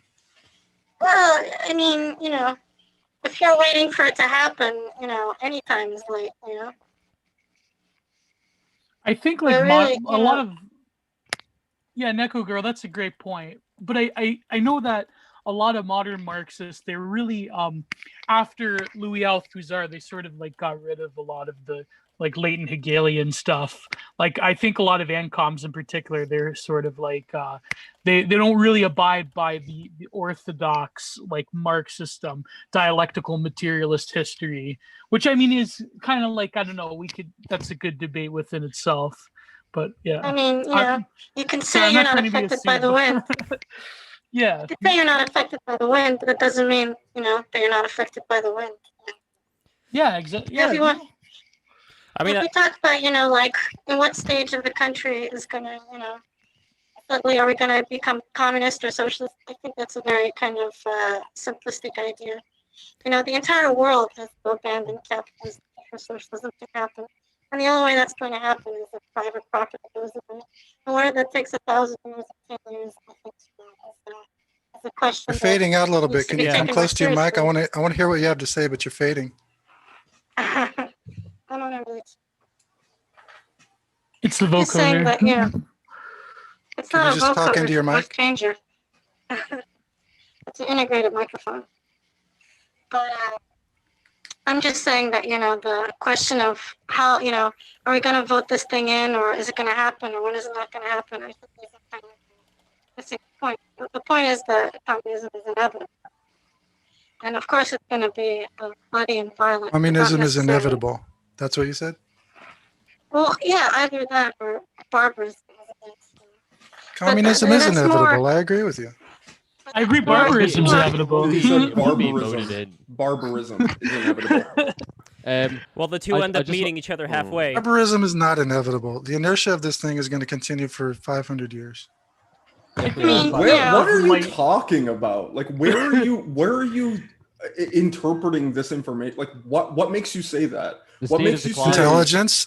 The fact that I've been paying attention to everything for 52 years. I'm probably twice your age. Do you have 62,000 Twitter followers to pay attention to every one of your political tweets? Come on, we all know resist Twitter. They all follow each other. Is this really how you think? Bullshit. Try and maintain 62,000 Twitter followers. I don't try and maintain it. You lose 200 followers a day unless people like what you have to say. You don't. Nobody cares what you have to say. You're wrong. I'm right. That's really stupid. I don't know. The popularity argument doesn't work too good. I know it's right. I'm sorry that you don't. I'm willing to listen to your opinion, but you're not right. No, listen, guys, listen, calm down. I think 500 years of communism is coming now. I think that's not what I said. That's not what I said. I said we're going to continue with capitalism for 500 years. Is what I meant. No, guys, listen. I think we should just be a bit more, at least 100. Respectful, like in terms of Twitter followers. I think. I don't know. Yeah. That's kind of a look how many people follow Cardi. Okay, let's just move on. One quick thing though. Look how many people follow Cardi B or whatever. That doesn't mean that Cardi B has the right answers for everything just because so many people follow her. I can't sing though. There are certain. We all know. Listen. We all know. Resist Twitter follows each other. We all know the games. No. Let's be honest. I'm not a resistor. They won't follow me. I'm not a follow back resistor. I'm not one of those guys. I'm a leftist. Different clusters. The groups tend to cluster around each other. What about this? That's true. There are silos. I want to hear what this guy is. It sounds like it disagrees with me. What do you have to say? Twitter followers, right? The president. I feel like I have an opinion, and I feel like I'm right. Yeah, definitely. The president has quite a few more than that, right? Doesn't he? Yeah, and he definitely feels like he's right. So and I definitely feel like no. But wouldn't that say that, according to you, how you operate, right? Well, I'm sure we both feel like we're right. Yes, I'm sure that we both feel very strongly that we're right. Hey, Trump probably feels just as strongly as I do. Can you do me a favor and just close your mouth for 5 seconds? Oh, and just okay. Hold on. Let's everybody. Please, everybody, we gotta be. Okay. I'll turn my mic off. Please give me your We gotta be opinions. polite here. Listen. Okay. Just listen. Because what you're doing is you're cutting into what people are saying as they're saying it. Just I relax. apologize for interrupting you. Go ahead. It's all good. It's all good. Just relax. Just because you have however many Twitter I don't care. It doesn't make what you're saying correct. It's completely and utterly irrelevant. It doesn't matter at all. The idea that somehow communism or socialism is an inevitable factor, it's much more likely that something is going to kill all of us before the global communist utopia is instituted. And it's also much more likely that before that thing happens, it is broken down, because it's like a machine that requires way too many parts to be working perfectly in order to function. You sound like you spent too much time on Twitter. We're not doomed. The power of the inertia that we have in this country with the capitalism and this huge machine in America, it's not going to stop. It's going to be impossible to stop it.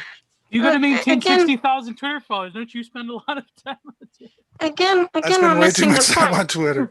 We're all doomed. No, you're right. He's right. We're doomed. Okay, we're on Twitter. If you spend any time on Twitter, you know that we're doomed. Where is me saying that communism isn't going to inevitably happen mean that we are doomed as a result? Why is that the case? Why is the only options are? Neko has a point. Yes. Yeah, go ahead. Again, it's not a choice. We're not all collectively deciding that Marx wrote a really good book. That's just not how it works. Yeah. Rather, the point is just that there's something inevitable about the structure in the system. You say like barbarism, like a couple of guys on YouTube saying that barbarism is inevitable, but I don't think they really believe that. Because but it's for example, if you're a right winger, you'll think that people are going to get into racist groups or racist chain gangs or whatever, and force their authority on people that immigrants that live in their society. If you believe that, then you don't believe barbarism is inevitable. It's Mad Max. You believe that when barbarism happens, people are gonna go to their tribes, go to their ethnic groups, and assert their authority that way. Now, I don't agree with you, but that shows you that you don't believe that barbarism is inevitable. You think that inevitability is authority. I think barbarism's way more Lindy, though. That's the thing, though. That's at least my understanding. It's easier. It's easier. I don't think you really believe that. That's just what I'm telling you. I don't think you actually believe that. It's a good point. It's a good gotcha when you're talking about communism, but I don't think you believe that barbarism is the natural state of things. Me? No, me? Who? Anyone. That barbarism is the natural I don't state think of that. man? I don't think that barbarism is inevitable. No, I don't think that barbarism, as it's conceived by Enlightenment social contract theory, is inevitable. I think that there's always going to be some form of natural organic order among humans. I think that's really just a post-Enlightenment prejudice about the state of mankind. There always was an order in some capacity. There always was an organic natural hierarchy. Right. Yeah. Barbarism. Hegel's point was that these authorities change. First, it's the authority of violence, then it's the authority of God, and it's the authority of state, the authority of the individual person. And what comes after that? That was Hegel's point. What comes after that? We've all become free individuals. Yeah, exactly. I don't necessarily disagree to the extent that. But you're putting I think the state that in the some middle form there. of communism, some form of capitalism, the way capitalism is structured now, I believe that has to sort of it has to go. I don't know. It has to evolve, at least. It has to evolve. It's too I brutal agree with right that. now. I mean, I just don't. But then again, I don't know. Maybe Nick Land makes a compelling argument. Although I wouldn't want to live in, hyper post-human capital. But, I don't know. But when it comes to the decisions that are being offered you here, I am totally with you if you were going to say, Lev, I'm going to go out, I'm going to start my own commune, and I'm just going to live according to the system. That's fine. But once you have the government force me and my family to do something that we don't want to do, which is what happened back where I came from. That is the line. Yeah, that's that is the line that I draw. authoritarian. That's not communist. That's authoritarian. Yes, but when you're voting for people who are going to enact communism, and I'm sorry, but most of the communists that were voted in and that want to keep getting voted in, those are exactly the things that they end up doing, and those are exactly. Yeah, I'm a Leninist. I'm not a Maoist.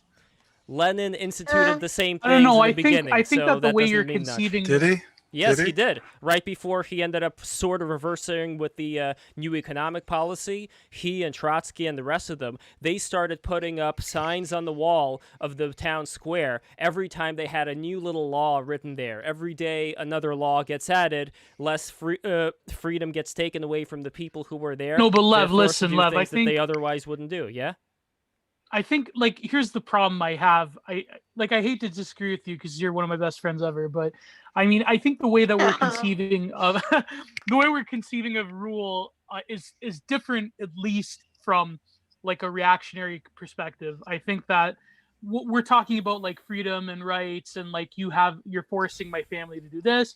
I think that in a sort of any organic structure of rule, whether that's communistic or monarchical or whatnot, I think it's the conception of political sovereignty is fundamentally different than a rights-based sovereignty where it's like you're forcing me to do this. It's not a matter of like mere like is there some force and coercion? Obviously, because that's like the law of human history, but at the end of the day it's more about what is best organically serving my particular people or my particular religion or my particular tribal family structure group. It's not. But like at that point, we're not talking. I mean? No, but at that point, different. Gio, we're not talking about a tribe. We're not talking about a little group. We're talking about a vertically aligned government where decisions are made from the top that affect everybody else below them as far as what they are or are not allowed to do, and it forces people to live in these communes with people that they don't have anything in common with at all. That's kind of like how my dad was living.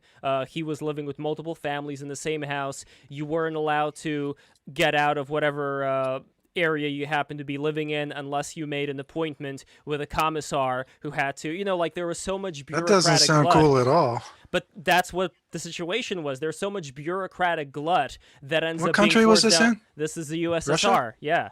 So Russia. this Soviet Union. Soviet Union. So this was from the very beginning, and that ends up happening not because you want it to happen. I know, Christo, talking with you, you have no desire for any of this DMV bullshit to be enacted. But what I'm saying is that this is naturally... That doesn't sound fun at all. It isn't, but this is what naturally DMV ends up occupy happening. government? This is what Yeah, naturally really. ends up Centralized happening. authority like that, I don't know.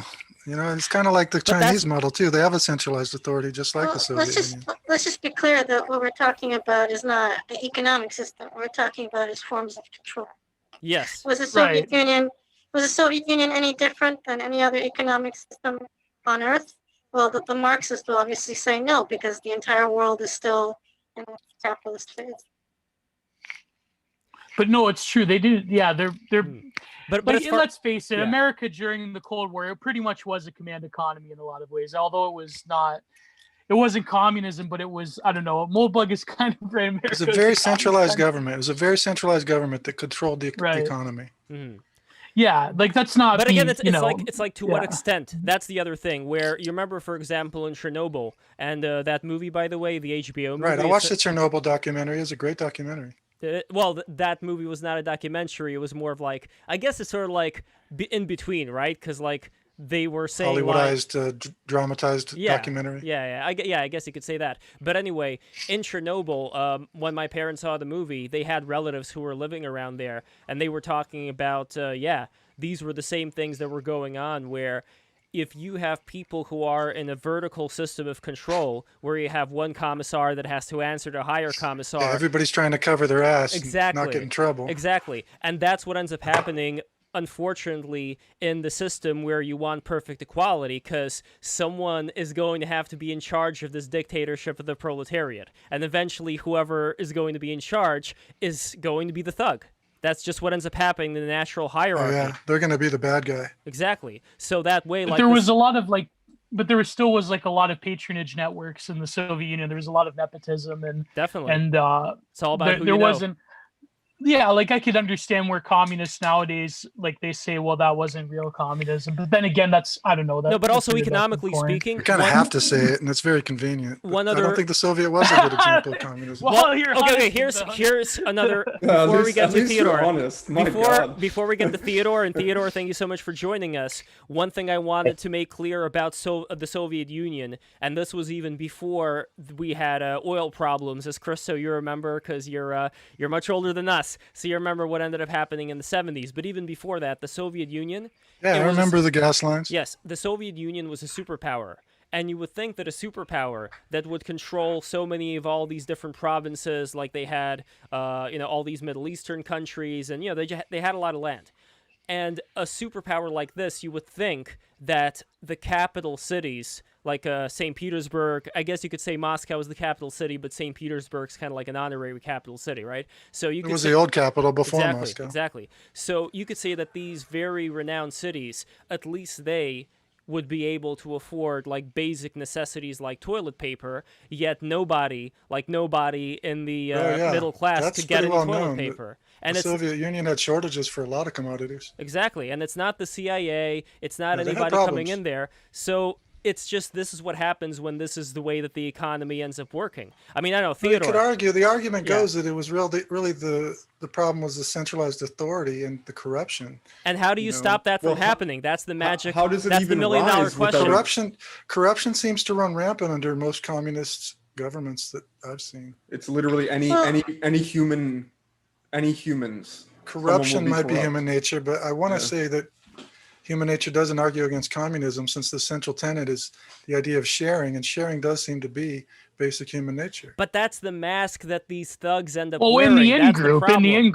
Yeah, you share in the family. If you can like enact and construct this huge, government that's really basically a gang, thuggery. Let me try to. You do it under the auspices of communism and say we're doing this great thing. It's all about sharing. Yeah, you could do something pretty evil under that. Let me just try to put it. When you wake up, and you leave your house, and you say like, I'm going to buy some orange juice, right? You buy your orange juice, you put it on the belt or whatever. The cashier rings it up, you pay for it. At any point, did you ever think, like, oh my God, I'm being coerced to buy this product. I'm being coerced to use my money to buy this product. Do you ever think that at any point? No, not under American capitalism. I have a lot of choices to choose from. Yeah. Right. So, but the point that I'm trying to make here is that the way economies work, it's not, just we're making a choice, and today, some guy's going to oppress us, or today someone's going to be censoring us, and then the next day the government's gone and we all feel free. That's just not how it works. The question is just, what is the step? What is the process that lets you buy that orange juice? You might not feel any pain or oppression, but the people who are picking your fruits to make the oranges, going through the garbage in India to get all the pieces of plastic. The real costs are hidden. The real costs are externalized to, we don't see where the meat is made or where the fruit is picked. We just pay for it at the supermarket. That's the real question. Where do your commodities come from? In the current system, your commodities are basically like a pyramid. You live in America, there's a whole bunch of people below you that make less money, that work harder than you, just to create your commodities. And really the point of Marxism is that this is not sustainable. We're going to run out of poor people to exploit. Yeah, I think he's right, because everybody that works creates value, but then the workers create a little bit of value and get paid only for what they're paid. What I'm trying to say is that the people that control the production, they're the ones that scrape the wealth off the top. The workers don't get the true value of their labor.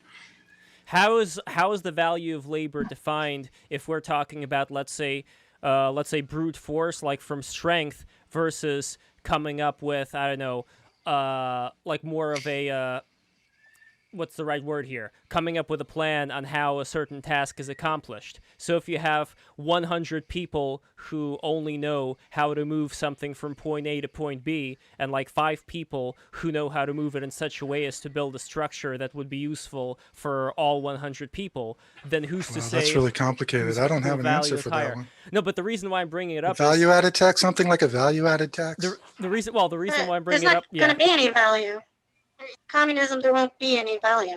And then what's okay? So that's like it's really interesting. I don't know. And then how do you get rid of the concept of value in a human? Yeah. Well, value hasn't existed for more than 400, 500 years. Do you think people in feudalism or Peasants didn't really have much. gonna... Peasants didn't have a value. No, but they understood value. They understood the value of their house. They understood the value of their family. They understood. You're saying that you don't really know actually. The peasantry had a concept of duty that would extend to, like, value in a more intangible sense. But what you mean by value, you mean the value of capital. You mean like the commodification of labor. Just like your house is worth 2,000 sesterces or something. Oh, okay. You're talking about all right. Yeah, you mean like the modern capital the value. Like labor value is something that is wedded to. Like I guess that's the basic, alienation from labor. That's the basic Marxist argument that you are alienated from the actual root value of your labor because it's being sold as a commodity in a very long chain of commodification. Like, I don't know, that's like butchering it, but I get what you mean. I get what you mean. Theodore. To that argument. Come in here, Theodore. Well, we have a libertarian on, yes. Theodore, who could, yeah. You'd be surprised how often I find common ground with people. But I do have a question about the argument that workers should be entitled to their entire share of profit from an organization. What happens? I never said that. That sounds close to what I said, though. There we go. It sounds close to what he said. So yeah, sorry, I didn't remember which box did it. I just jumped in a minute ago. I apologize. But the question that I had was, if an organization loses money, what then for the workers? Do they literally have to pay the company back? That's a ridiculous argument. Workers are going to have a vested interest in maintaining the value of the entire company, and making sure that the company turns and as you some make kind the of profit. I don't know what else to call it except workers not going to run their company into the ground. They don't have any interest in that. But that doesn't mean that the company will survive. Some companies may, some companies won't. So in the example of the company, not all workers have specialized knowledge of how to run a business, right? Like so when that happens, then would you be able to address Theodore's question? Maybe I misunderstoed the question. Could you rephrase it, Theodore? Ask again. So not every organization. By the way, you're really loud. Is there any way you could talk a little bit further away? Oh yeah. Let me I could talk a little further away. I have a pretty good mic. My headset is not working today. I apologize. That's fine. I will come back with better audio quality. My question is in regards to that not every profit-motivated enterprise makes money due to a wide variety of reasons. Business owners try to make money all the time and fail. So the question is, if you subscribe to this Marxist idea that people should have the right to their labor and the profit share that results from it, what happens? Sorry to interrupt. That's not a Marxist idea. Sorry to interrupt. Sure. What idea was Christo talking about? Let's back it up. It sounds like you're trying to present the straw man, really, because I don't think that's the argument. Explain it again, and then I'll repeat my question. But you go first. What do you? Are we ever going to talk about the Coyotes? We'll get to the Coyotes. Honestly, I feel like this woman has a better idea of what Marxism means than I do. I'm sorry. I thought I heard something. Nico, I feel like Nico understands it better than I do. I don't want to present some specious argument here. I don't either. I apologize. I heard somebody say that workers share in the profits of an organization and that the owner shouldn't make those profits. So I'm starting from what I heard. So please explain it so I don't strawman somebody off the bat, because I have a lot of fun. I think my understanding, as a really kind of a newbie Marxist, would be that workers should be entitled to the full value of their labor. There shouldn't be bosses scraping off a percentage and being the bourgeoisie. I don't know. Maybe that's wrong. This was somehow different than what I said. Well, that's what I'm saying. I think workers should be entitled to the full value of their labor. I don't think there should be bosses. And what happens if those workers' labor is a part of an organization that, for whatever reason, fails to generate a profit necessary to get the money back? What if it takes more money and it doesn't create that money? What happens in organizations that lose money? Well, their idea there wouldn't be a money capitalist in the way. society. It collapses. Yeah, the communism there wouldn't be money. That does wind up being a straw man because. I mean, it's not. I mean, he's addressing the point word for word what you said. The point is that there's no profit per se, but obviously there's an inherent a cost to produce things that needs to be fulfilled either by the reward that the business, you could call it, generates in order to feed back into itself, so it succeeds. It collapses if it doesn't have if it can't generate this sort of income to fund its own production. It falls apart. The same thing it does in every system. You know, I don't see how it's that complicated, really. It doesn't matter if you have a boss or not.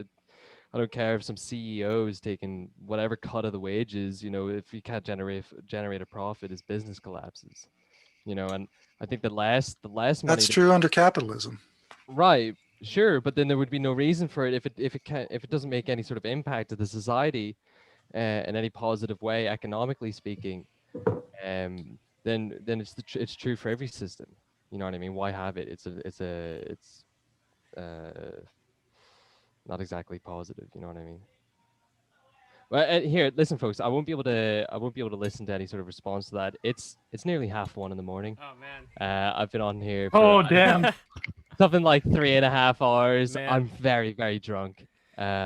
Well, Thank you for chatting, IA. For someone really who's enjoyed conversing with you. For someone who's really drunk, you are really clear, which I think talks about your heritage, maybe, I don't know, in Northern Ireland, as well as, like, you know, you're able to handle. Love that Irish accent.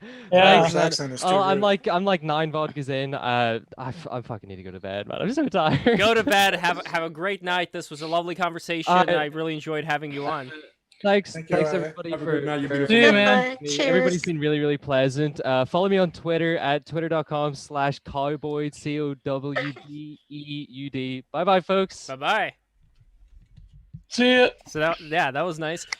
So yeah, like I think the economic question is a legitimate one, because before we were talking about, you know, the thugs that end up getting empowered like in the USSR, but like we could skip that for now, because I think if we're talking about the actual practicality of having a totally like equal society or as close as equality as possible, then what are workers' utopia? Workers' utopia. Exactly. That's all I want. So that's all I want. Let's talk about maybe investments, for example. What would be the incentive for people to, let's say, risk investing in certain things in the communist utopia you're talking about? I'm sorry. What's the question? I'm a little bit. No problem. So basically, in a Western style economy, people put out money as investments, and it's a risk. And it takes money to start up an organization, to hire people, to buy materials, and operate the business. So those investments are something that's incentivized in a Western system. So the question in regards to a Marxist system is, without the profit motive for people to do that, where do the means of production come from? That's a great question. Just based people's goodwill and the desire to do good things for the community. I don't know. So it's the answer is we've figured it out in the Western economic system, that the way that you incentivize it is you create a risky system in which some fail and others are rewarded, and that's that model seems to have worked pretty well for a long time, but I don't think it's going to work forever. That may be true. This is where we can find some agreement. And now, why will it not work forever? It seems that the profit motive seems to have done a lot of good things for hundreds of years, but I feel like it's on its last legs. Why? Too many people are suffering, and I'm really not in favor of the suffering. Now, are you in opinion that there people have been suffering the whole time? Is it your opinion, Christo, that the suffering's getting worse? Is it now? Are there more people or fewer people in poverty as a percentage of the world population than 100 years ago? I don't have the statistics at hand. I don't I have the have it either, statistics at but I'm hand. gonna I show do you. know there's a lot of starvation in the world. There's a lot of the population, billions of people living on less than $1 or $2 per day. And there's a lot of people, hundreds of thousands of people that are in danger of starvation and that starve every year. And I also know that for sure we have the resources as a global community and as a nation, just the United States, to feed those people, to provide them with the 5 basic human rights that every person should have access to: housing, food. You know, I'm a little too high to run them off, but people shouldn't suffer the way they are. We have the wealth to help people out. And, you know, it's people that are selfish like you. I think it's selfish people that don't want to be more communal and collectivist. Now, if there's enough resources out there to go around, who is in charge of stealing the resources to give to those who don't have them? How do we select that? Is taxation theft? Actually, taxation is better described as extortion. So if you look at the definitions. Jesus Christ, homie. I mean, we need to help the poor. Now, you tell me why taxation is not extortion, because I can tell you why. No, dude, I'm not going to argue with you about taxation. We need to tax the hell out of motherfuckers so that we can help the suffering poor. I'm not going to How do argue. you not understand? People are out there starving and living on the street and dying. Okay. Okay, Theodore, hello. I'm Echo Girl. Oh, there you go. Okay, just a question. Do you think that there is a taxation under a communist system? That's a good question, because essentially the taxation would be the overall coercive system, and maybe not in the way we do it in the West, where it's a specific dollar amount. Okay, so what are you taxing? You're essentially taxing people's labor and opportunity. It might not be an outright dollar draw, but it's certainly a takeaway of productivity on their life if you tell them exactly what to do and where to work. If you tell them what to do, well, how's that? I mean, you get told what to do and where to work in a capitalist society, too. That can't be the difference. Somebody told me where to work today? Really? Who did that? Well, somebody told me where to work today. Well, They said, if you don't come to work, we're going to fire you. I'm free in America, and I choose to go to a company that respects me and pays me a lot of money for what I do. So I don't know what kind of life you're living, but I know many people living a life like mine of freedom and choice. Not everybody has access to the same opportunities that you do. Now, that's a very good discussion. That, Christo, that's the kind of stuff that you and I would find agreement upon. That's we really need to level the playing field. People are suffering and dying. I'm still confused as to where taxes come from. So taxes are you being told that you have to go work somewhere? That doesn't sound like taxes. I think like the argument that like Theodore, I think like to play devil's advocate, I think the communist arguments that wage labor is inherently coercive because you have to go out and earn a wage, and there's a lot of different. Yeah, that's a really good argument. Mechanisms. You don't really have a choice. You don't have a choice. Do you want to be homeless? Capitalism does not give you much choices. That does communism. But the counter argument would be that work is a universal constant through all societies, right? You literally can't live without doing some form of Much more labor. simple than that. What if my labor is taxes? Go ahead, Nico. What did you Pay your taxes. You have to pay your taxes in a capitalist system, right? Yes, 100%. Or eventually you will be killed. Yes. So the coercion is there in a capitalist system too. Therefore, this can't be a distinction. The distinction you're drawing doesn't exist there. The coercion that we were discussing earlier was my right to choose where to work. We would both agree that there is coercion in any statist society that anti-authoritarians like myself would not like. I mean, I'm not arguing that it's good that we have taxes. I never made that argument. See, I'm an anti-authoritarian too. We'd probably agree on a lot of things. I'm a libertarian on a lot of issues. You still haven't told me what taxes are in the communism. Taxes. No, I'm a total authoritarian. Some people are. Some people are monarchists. That's coming back into fashion. That's me, right? There you go. Here's another thing, like in communist Are Russia. you an unironic monarchist? Yes, I'm an. Well, it would be an ideal state to have a society that values. Being 300 years ago. There was a metaphysical principle. By the way, it can come again. Here's a quote about. Okay, so here's a quote about the communist Soviet Union. I'm worried about it. So in the communist Soviet Union, we pretend to work and they pretend to pay us. Exactly right. Yeah. Doesn't Because in the sound Soviet Union, they still had commodity production. They still had capitalism. I wouldn't So, say. I wouldn't what say you they guys had a are good. talking about?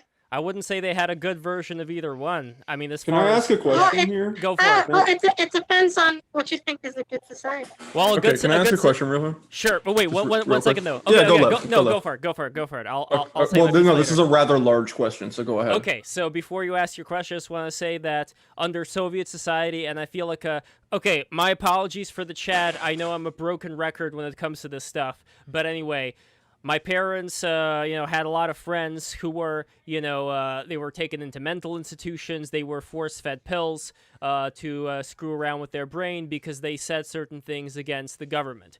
That's a very They were bourgeois, Lev. They were bourgeois there oppressors. there was no such thing as bourgeois at that level. Everybody was living That in sounds the same like some 1984 communal Orwellian apartment. bullshit. Exactly. Yeah, that's I mean, exactly like what it is. Christo, like what I'm concerned about, and then I'm gonna go to Rimus. One thing I'm really concerned about is that you have in California and in other places all these people with these perky personalities that talk about wanting everybody to be equal, and it's like this fucking woke mask that they wear, while inside all they really want to do is enslave you. What's behind the mask is that we want to control you and enslave you. That's a pretty good argument. A lot of those same people, yeah, a lot of those people who are Because there preaching is, equality. I have to be honest and say there is some of that. You have to conform or you will be shamed. Yeah. Oh my God, this is why I love having Christos on the show. He is totally honest about his. Yeah, I actually quite enjoy this. He's extremely blunt about what he and the people around him think. Anyway, so Libs are the worst, man. I fucking hate libs. No, what I think. Fucking shit libs control this country and they're then warmongers. I'm with you there. Based alert. You know what? We will all be in the firing squad, firing at the wall. All right. So no, man, they're coming for me. My question here is, okay, like I get it. There's no money. You're not going to get taxed. You can do, you have your small commune that is, running like a well-oiled machine. Everybody's getting what they desire and what they need. Okay, but like, how the fuck does that happen? How does that get there? I'm sorry, I'm really high. What did you just say?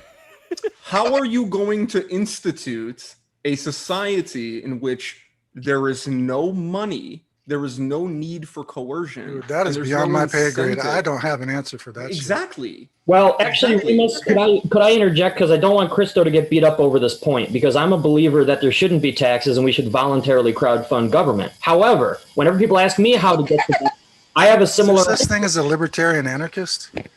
Libertarianism essentially is anarchism on a political scale. Why do you sound like an extremist, like a reactionary or something? I would describe myself as an extremist, but the reason I bring it up is in solidarity with you, Chris. Implying reactionary is a bad word. Yeah. The reason I bring it up to you, people where am I? People give me similar arguments as to say, well, how would you get there? And I say it's a long road that begins with single footsteps, and that would be a true answer for you as well. So I can't hold it. I can't hold Remus.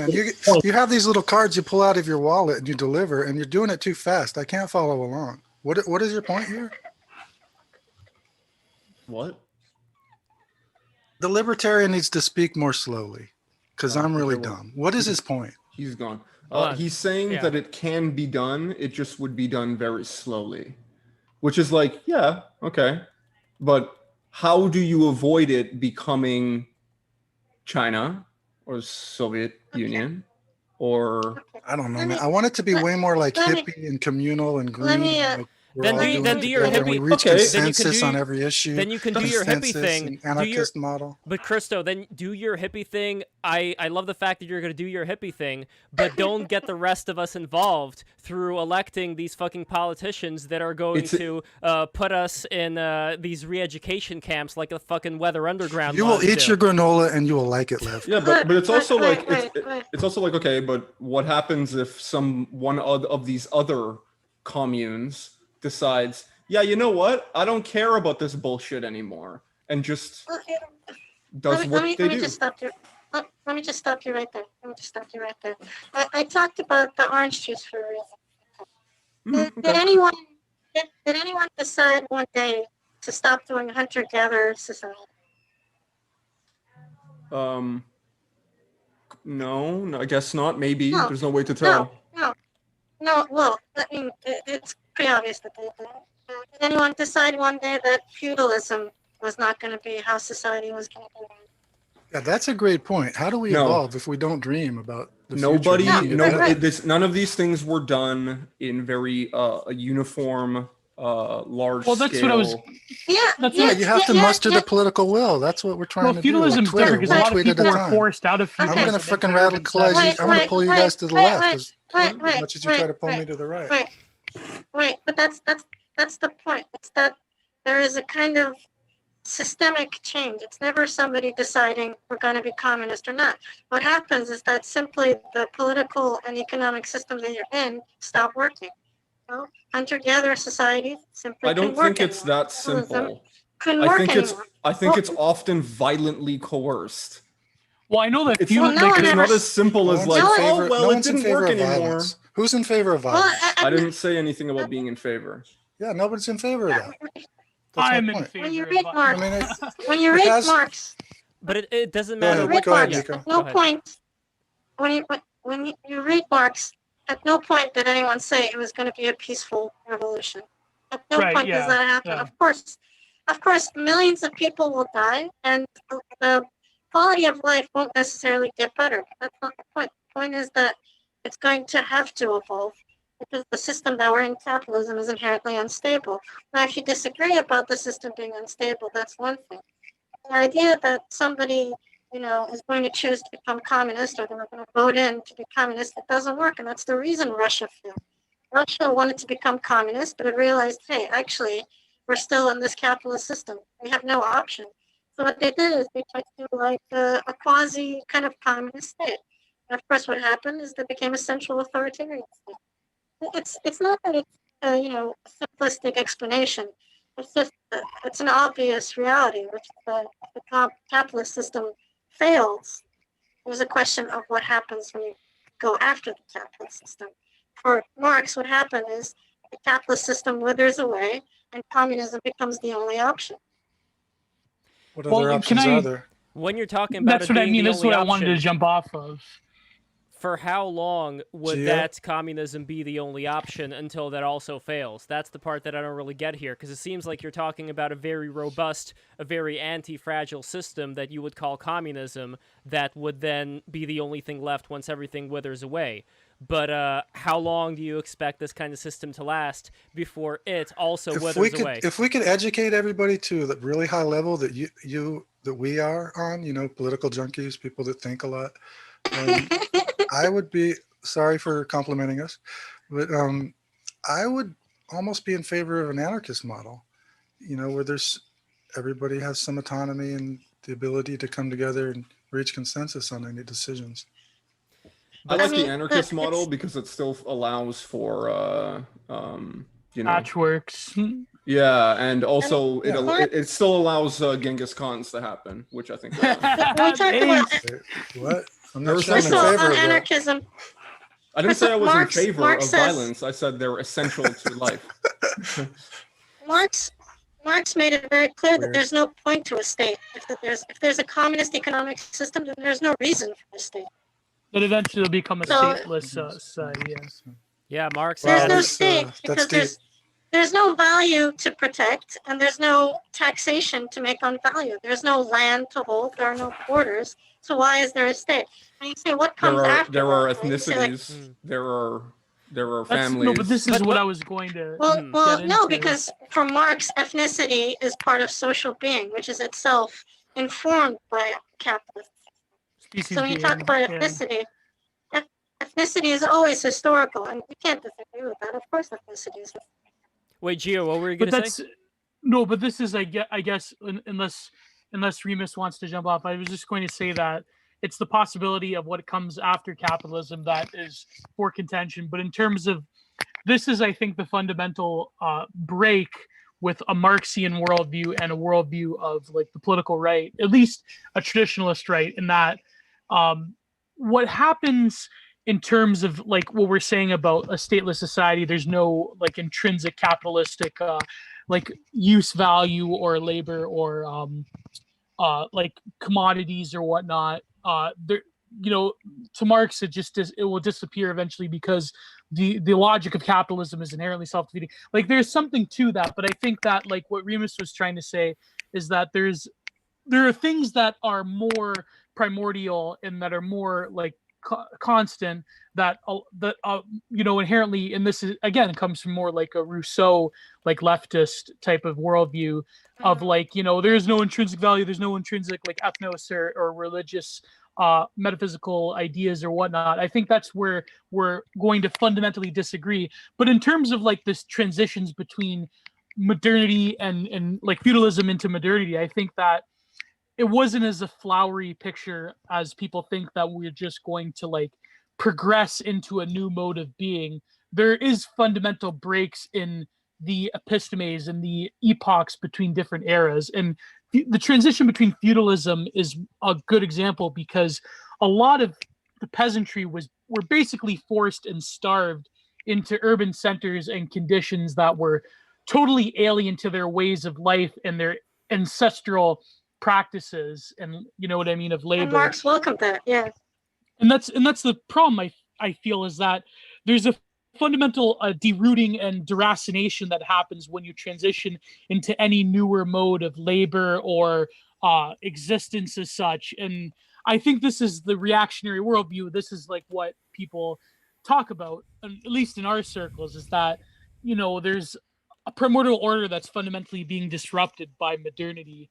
And I think that a lot of Marxist anti-capitalism has a point, because capitalism is a force of the same deracination, but it's just what comes after Marxism. I think we can have like a contention, I don't know. Anyways, I should go soon because I'm kind of hungry, but yeah.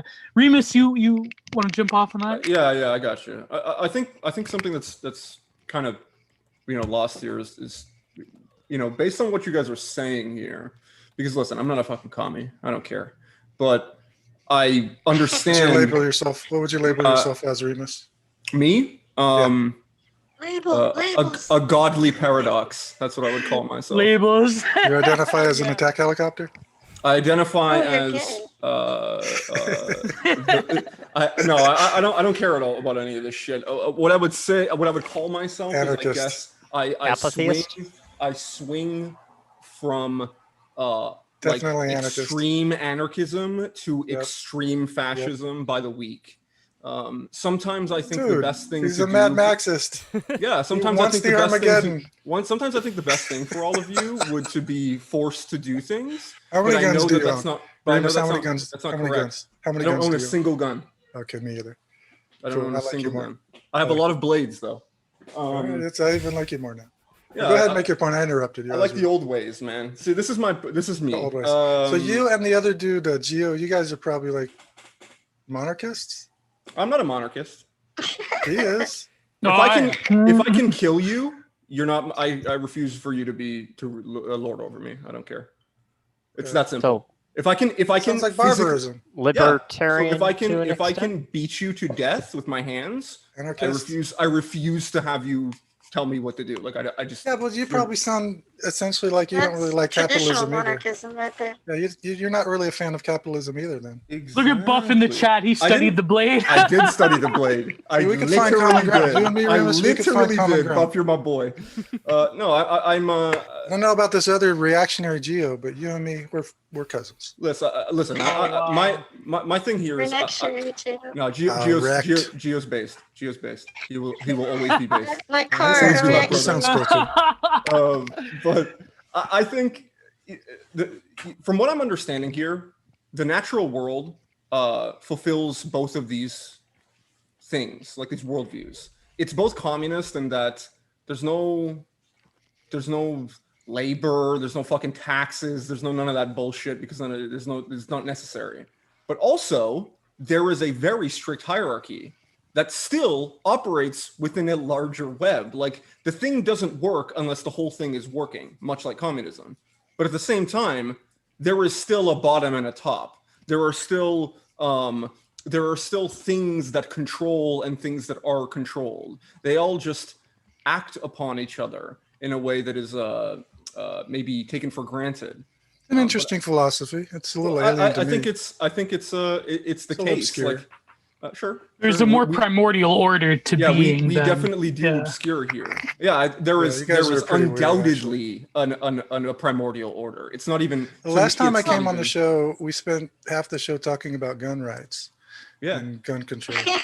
That's a pretty interesting discussion. Sometimes it'll be 2.5 hours on reverse Kundalini and why you shouldn't get. We still didn't get to the Coyotes, by the way. We got to get to the Coyotes because this is Coyotes. We do have to get to the Coyotes. What Coyotes? We'll get there. But my final point here is I think these worlds already exist. I think the problem is that human beings have a great capacity to fuck themselves. They get in their own way. They cause their own problems. Often by... Oh, man, we're smart. No, we're fucking stupid as shit 99% of the time. Isn't that, by the way, isn't that the scariest thing, by the way, to say? Like, look, I respect you, but you are. No, I really want to play devil's advocate. You are a Californian intellectual. That's kind of a dangerous thing to be because all these intellectuals. Don't you know I'm superior? They were funded. Can't you see my nose in the air? They were funded by the USSR. See, I mean, you see it yourself, man. It's a dangerous thing. How confident I am that I'm right. It's a do you have any idea how confident I am that I'm right? If you can look at McDonald's and say people are stupid, then I don't know what to tell you. There's a lot of stupid people out there. What was Remus's point? There's a lot of stupid people. Well, I think that's the peak of human civilization. They're literally golden arches. I mean, the Greeks didn't even get that. I think there's there might be something to that. Holy shit! No, it's a sigil, right? But there's something. Who doesn't like the Mickey golden arch D's? is dominating the world. Yeah, there's something. Wait, what about In-N-Out? Do you like In-N-Out? You've got In-N-Out, and we don't. I'm a vegetarian, but I eat the fillet of fish. We don't have an In-N-Out in my town. There's no In-N-Out in Santa Cruz. I see. In Canada, we have only the biggest. I'm a pescatarian. I eat fish. Oh, and by the way, just to give props to the intellectuals out there, Christo, back in like the 1940s, if you were among the intellectual elite, you had to be a Stalinist. That was considered cool. Like if I was living in the Soviet Union. No. In America, that's my whole point. In America, a lot in of order them were to be Stalinists. yes. Yeah. Oh man, I would have gotten McCarthy'd. Would have gotten McCarthyismed. No, forget McCarthyism. This was even before McCarthyism. We're talking about like the 30s and the 40s. I would have voted for Eugene Debs. When did he run for president? Here's the thing. If you were in here, I have a book recommendation. Christo, I think you'll really enjoy this book. Please. It's called... Please, I want your book recommendation. Yes. And I also want to say, even before you give me the recommendation, I really appreciate what you do. I think it's pretty vital for people of different political leanings and perspectives to come together and have these discussions. Yeah, and I appreciate that you're willing to listen to other perspectives. Yeah. Not everybody is. And, I really think it's a good thing. Well, thank you so much, man. It's a very good thing. I am so grateful for everybody being here and listening. The last thing that I feel want, the love. The last thing that I want to do is create any kind of echo chamber. 100% agree. Like I want this to be a being, living, organic thing that's happening. I definitely know that I'm right, but I also, I'm a liberal. Being a liberal means I have to doubt everything too. I know I'm right, but I have to doubt everything too. Here's the book I recommend you take a look at: The Red Decade: The Stalinist Penetration of America. So in this book, not only he said penetration. Not only does it talk about how Stalinist agents came into the United States and took over most of the labor unions eventually. Can I see it? Well, I sent the cover for the book. Yeah, the cover is in the chat over I see the cover. Here we go. It's called The Red Decade? Yeah, The Red Decade. Yeah, I'll go get it. Excellent. It's a great book, and it talks about... I like to read. I'm kind of weird. It talks about how a lot of the Stalinist agents, they penetrated America, back in the 30s and 40s. And like they back took in the over 30s, like all these cool guys. It's like if you were cool, sorry, I'm doing them all. No, he's absolutely right. He's absolutely right when he's talking about that because they went into the high society of New York, of all of these highfalutin people. So if you were in a salon with all the intellectuals back in the 30s and 40s, it would be embarrassing for you not to say that you are a Stalinist. And in fact, there was a really sad episode where this one woman who went and saw the horrible conditions that the Russians were living in under Stalinism, when she came back and tried to talk about it to the other people in her club, they just rejected her. because they didn't want to hear it. They were stuck in their own echo chamber, and it was an echo chamber that was reinforced by Stalinist NKVD Yeah, these echo agents. chambers are dangerous. We have a problem in America too with the silos. Oh yeah. Absolutely. That was You part were of my just point bragging earlier. about We need to Twitter. talk more like this and hash things out. Yes. Yeah, it gets a People aren't little talking to ridiculous, each other. especially. People don't even care to bother to listen. And No, when I they, don't. For example, I have 10,000 people blocked on Twitter, and they're all maggots. Yeah, And I don't. I call them I think maggots. I have the only people I have Pulse blocked. of the maggots. Yeah, pulse of the maggots, right? The only people I have blocked are blue checks and like shit like TMZ. Just things that like, why am I seeing this? That's the only shit I have blocked. Everybody else, you can come get it. I just block known doxers. I can't accept that. That's the only Oh, thing that's I a do. good one. That's a good By the one way, too. before we get to the Coyotes, Haka says, do you have anything you want to add about communism or anything I of the guess sort? the question that I would have is, in an ideal communist or socialist system, how would you manage scarcity and how would you manage I think that's the greed? point. For me, that was really the point of having a communist or socialist system, is that you would manage the scarcity. But I'm not I exactly guess sure what how do you it's done. use to I don't manage know the the scarcity? mechanism, It's like Aka. you need a structure, some kind of structure, and then I Yeah, guess you the need a point, structure. the I counterpoint of don't that to that is greed, because it's the classic Halloween candy problem, where if you leave a whole bunch of Halloween candy out, eventually some greedy person's going to take it all, and nobody's going to be left with anything. So if it's sort of like communism Corruption's going to be requires a a problem. very That sounds like corruption, and it usually is a problem. But I But- want to believe it's workable somehow. the more people you Well, have in a I mean- system, the more likely you are to get that type of behavior, I think. So on a large enough scale, it seems like communism has some inherent problems that I've never really heard any good explanations other than, the simplistic, well, we just get rid of scarcity or something to that Well, effect. I mean, every economic system is a solution to scarcity. That's the point of an economic system.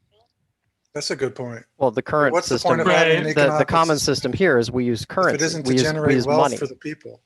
We use money as as a measure of both scarcity and a measure of greed. The point of because- an economic system shouldn't be to funnel wealth to the wealthy. Oh, I agree. But I guess the problem is, how do you... the alternatives don't seem to address the problem of at least greed, as far as I can see. Well, I don't Well, greed believe... is when you Go ahead. Go ahead, Nico, please. greed. Well, greed is accumulating wealth, right? Oh, taking more than you need, right? And if there's nothing, Well, if there's taking no more- structure... Well, the way that we have right now is the way we manage greed is that you have a limited amount of money. And because you have a limited amount of money, you can't take more than you have wealth. Of course, that sort of falls apart for the elites. Some people can. but All the for most of billionaires us- basically, any billionaire basically can, and every billionaire is a policy failure because they can. Oh yeah. All that wealth should be distributed. I think we have a very different definition of value and wealth. I think because the point in capitalism is that wealth is generated. It's not limited. I'm only talking about, I guess, the economic side. I think Because the way that it works. The way it works in capitalism is that you produce a commodity, and the commodity has value, but the person who sells it, the capitalist, the bourgeois, whatever you want to call them, they inflate the price, and they take the profit. They take the majority of the profit that is produced by producing it. So when you talk about wealth, that's where wealth comes from. Wealth comes from the disparity between the value of the commodity and what it's sold as. So it's one solution to the scarcity problem. Sort of a side effect I of don't the think system. communism. Right. But then when you have an Marx inter-party... would say it's the main goal of the system. But then when you have an inter-party of people who are going to hoard and take most of the wealth, like the Russians did with the caviar and all this expensive stuff that only they and their friends had access to, that doesn't solve the problem either. You're always then... No, but I think this is the problem in general, is that, like, from my perspective, whatever you want to call me, based, trad, reactionary, whatever.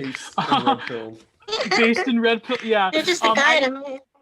No, like, again, I agree with Neko. I don't agree with like labels or anything. I guess like, well, anyways, my point being is that capitalism and communism, the problem I think is that they both from my perspective is that they both are inherently materialist systems of economic exchange and homo economicus.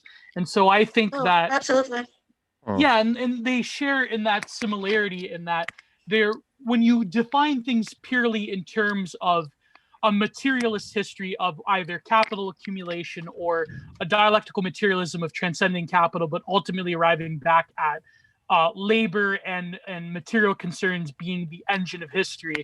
I feel that a lot of the intangible wealth of humanity and the spirit is ultimately going to be sacrificed into a totalizing economic system. And I do agree that capitalism is just as much of a totalizing economic system as... What were you going to say, Neko? I'm sorry, but that's just... Yeah, my two. Yeah, I gotta pull the Zizek on you. I gotta say, you gotta read your Marx. You gotta read the theses on Feuerbach. You gotta read the German ideology.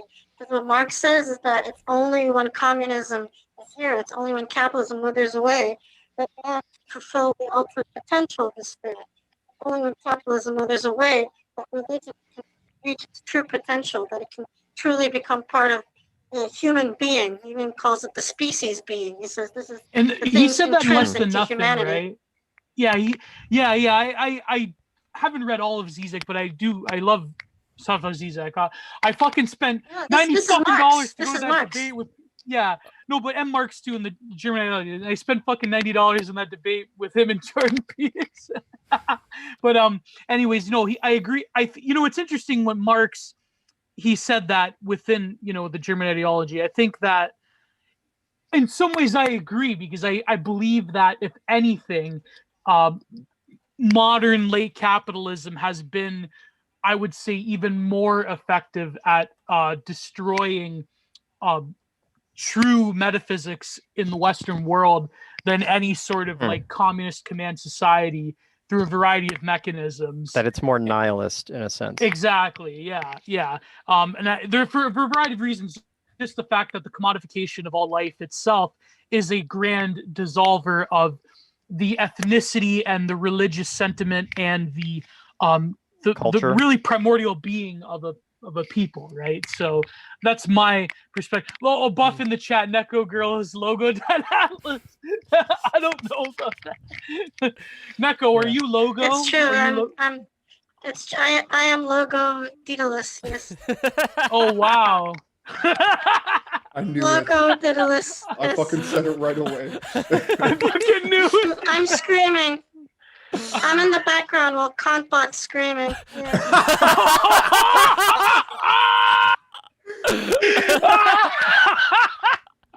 Got him. No, seriously, mad respect to Logo Dad. I do love. I fucking love Logo. I fucking love Logo. We had Logo on for the End of History stream, and I look forward to having him on many streams. Many to come times in the more in the future. Yes, absolutely. So I want to start getting to the Coyotes because we're about to run out of time. What Coyotes? Yeah. Oh God! Now we're gonna talk about Coyote immigration. action. Okay. We went from communism and capitalism to immigration. Now, wow.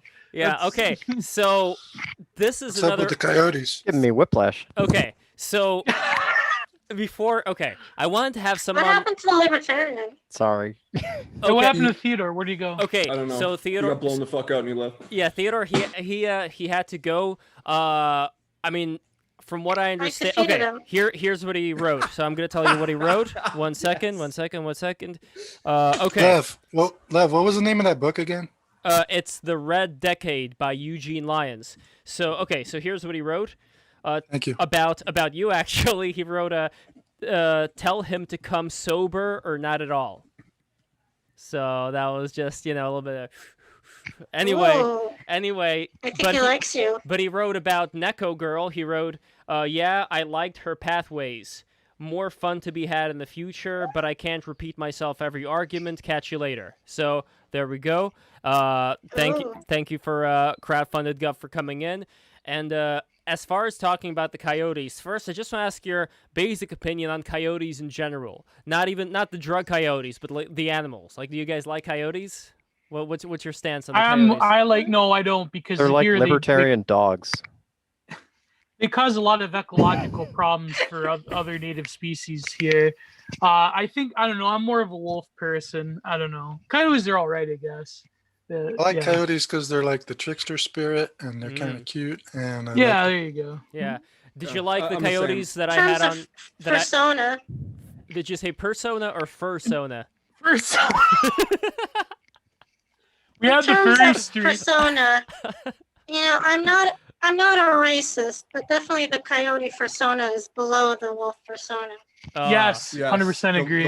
The wolf is clearly the superior. He is the king of the two.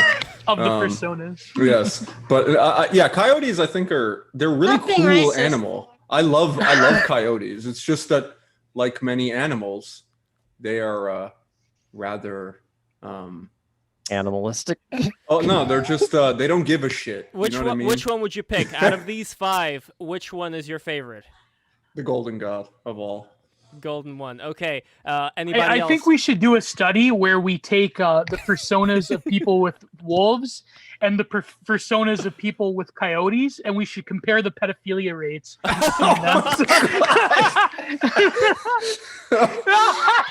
Oh, that was beautiful. Well, I'm glad I'm a raccoon. This is the science they want to hide from you.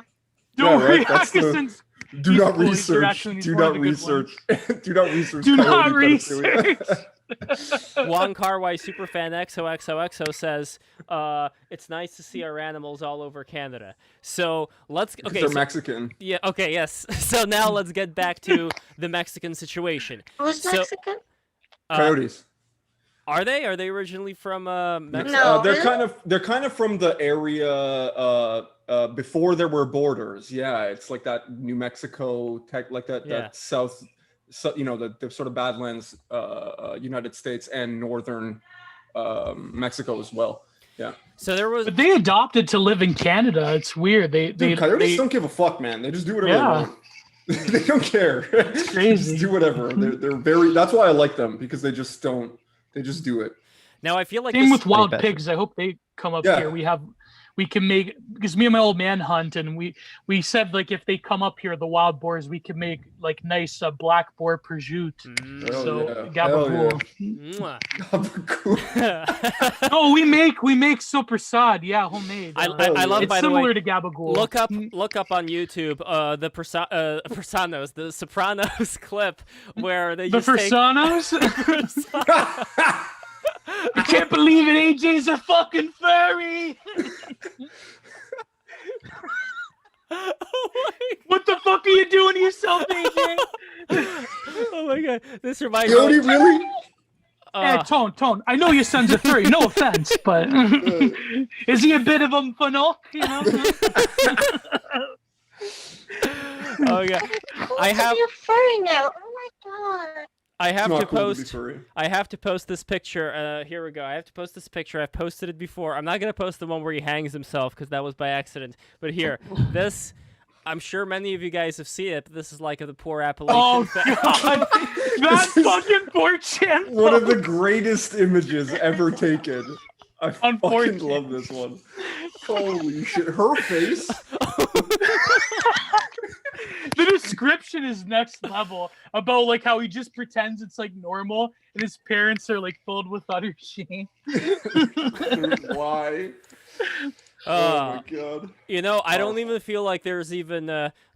I'm having so much fun right now. I don't even want to spoil it by talking about like immigration, politics, and shit. Like, Yeah, I we should maybe end the show. I don't know. Yeah, let's end the show. In We fact, should save it. We're gonna have another stream. Christo, I would love for you to come back. Will you come back? Christo. The communists got him, man. He's just got black bags. The KJB, KGB got him. Super. Yeah, Christo. Oh yeah, sorry, I was muted there. Yeah, I very much appreciated Lev and Nico, Remus, Gio. I enjoyed speaking with you guys. Yeah, having lively great. discussions back and forth. I think we could have some good discussions, and really enjoyed my time. Thank you for having me on. I appreciate it. Christo, would you vote for Trump if he came out as a communist? Like if he came up there, and said, No, it's not like yes, that. we It's not need- about personality or Trump. You know, it's any guy that has the right policies. Trump doesn't have the right policies. Well, He's not the guy. Right. Bernie had the right policies. We need a It's not about dictatorship Bernie. of the proletariat. No, We need to revolutionize. We need to it's about balkanize the policy. proletariat. I don't give a fuck who has them. It's whoever has the policies that deliver. The answer is yes. Workers. If he had the right platform, Yeah, you would. Yeah, I don't give a fuck. If We're going to institute. I respect that. He's an asshole. It's consistent. Yeah, I respect that. So if he wasn't a Yeah, racist I asshole and he was a completely different guy and had a personality transplant. Well, he was a and Bernie's Democrat for policies- most of his career. Yeah, but he was a New York Democrat. There, yeah. He's also extremely wealthy, and basically all I'm of not that marrying shit is this just... guy. I'm just hiring him to be my bus driver to get me from one location to the other.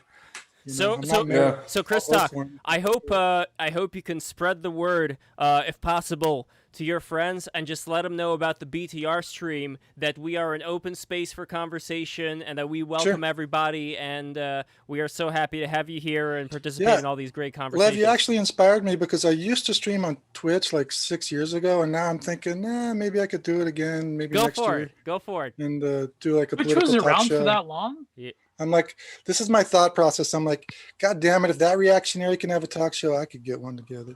Wait, who's the reactionary here? I'm not a You are, Lev, you goddamn reactionary. I'm just kidding. But I didn't know Twitch was I still consider myself as how do we say classic liberal, yes, a classic liberal. Yes, exactly. Oh God, Lev. Make me laugh, Lev. I love you, I man. love how Lev's getting hammered by both sides over here, being a Dave classic Rubin liberal. in the Get a house. talk from the left and the You're right Dave Rubin. on your own show. No, I think He's been Rubin. I think I have a okay. So my take is basically like I am for an open door for whoever can, let's say, conform to whatever culture they're going to go into and be a part of it that way. So I don't discriminate as far as whatever origin a person is, but I still believe that there are certain cultures are better than others, and those are the cultures that should not let the cultures that are not as good change them. They should hold steady and encourage everybody else to.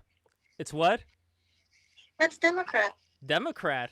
I don't know sound about that bad. I don't know about that because I don't agree with certain policies that the Democrats have as well. So I know it's like I take from all of these different I take from all these different sides and try to formulate what seems to make the best sense, and I'm just trying to choose the best out of the worst here because the only thing that we have right now is the worst, and we don't live in a perfect society. So American capitalism it seems to be it's wobbly, it seems to have problems.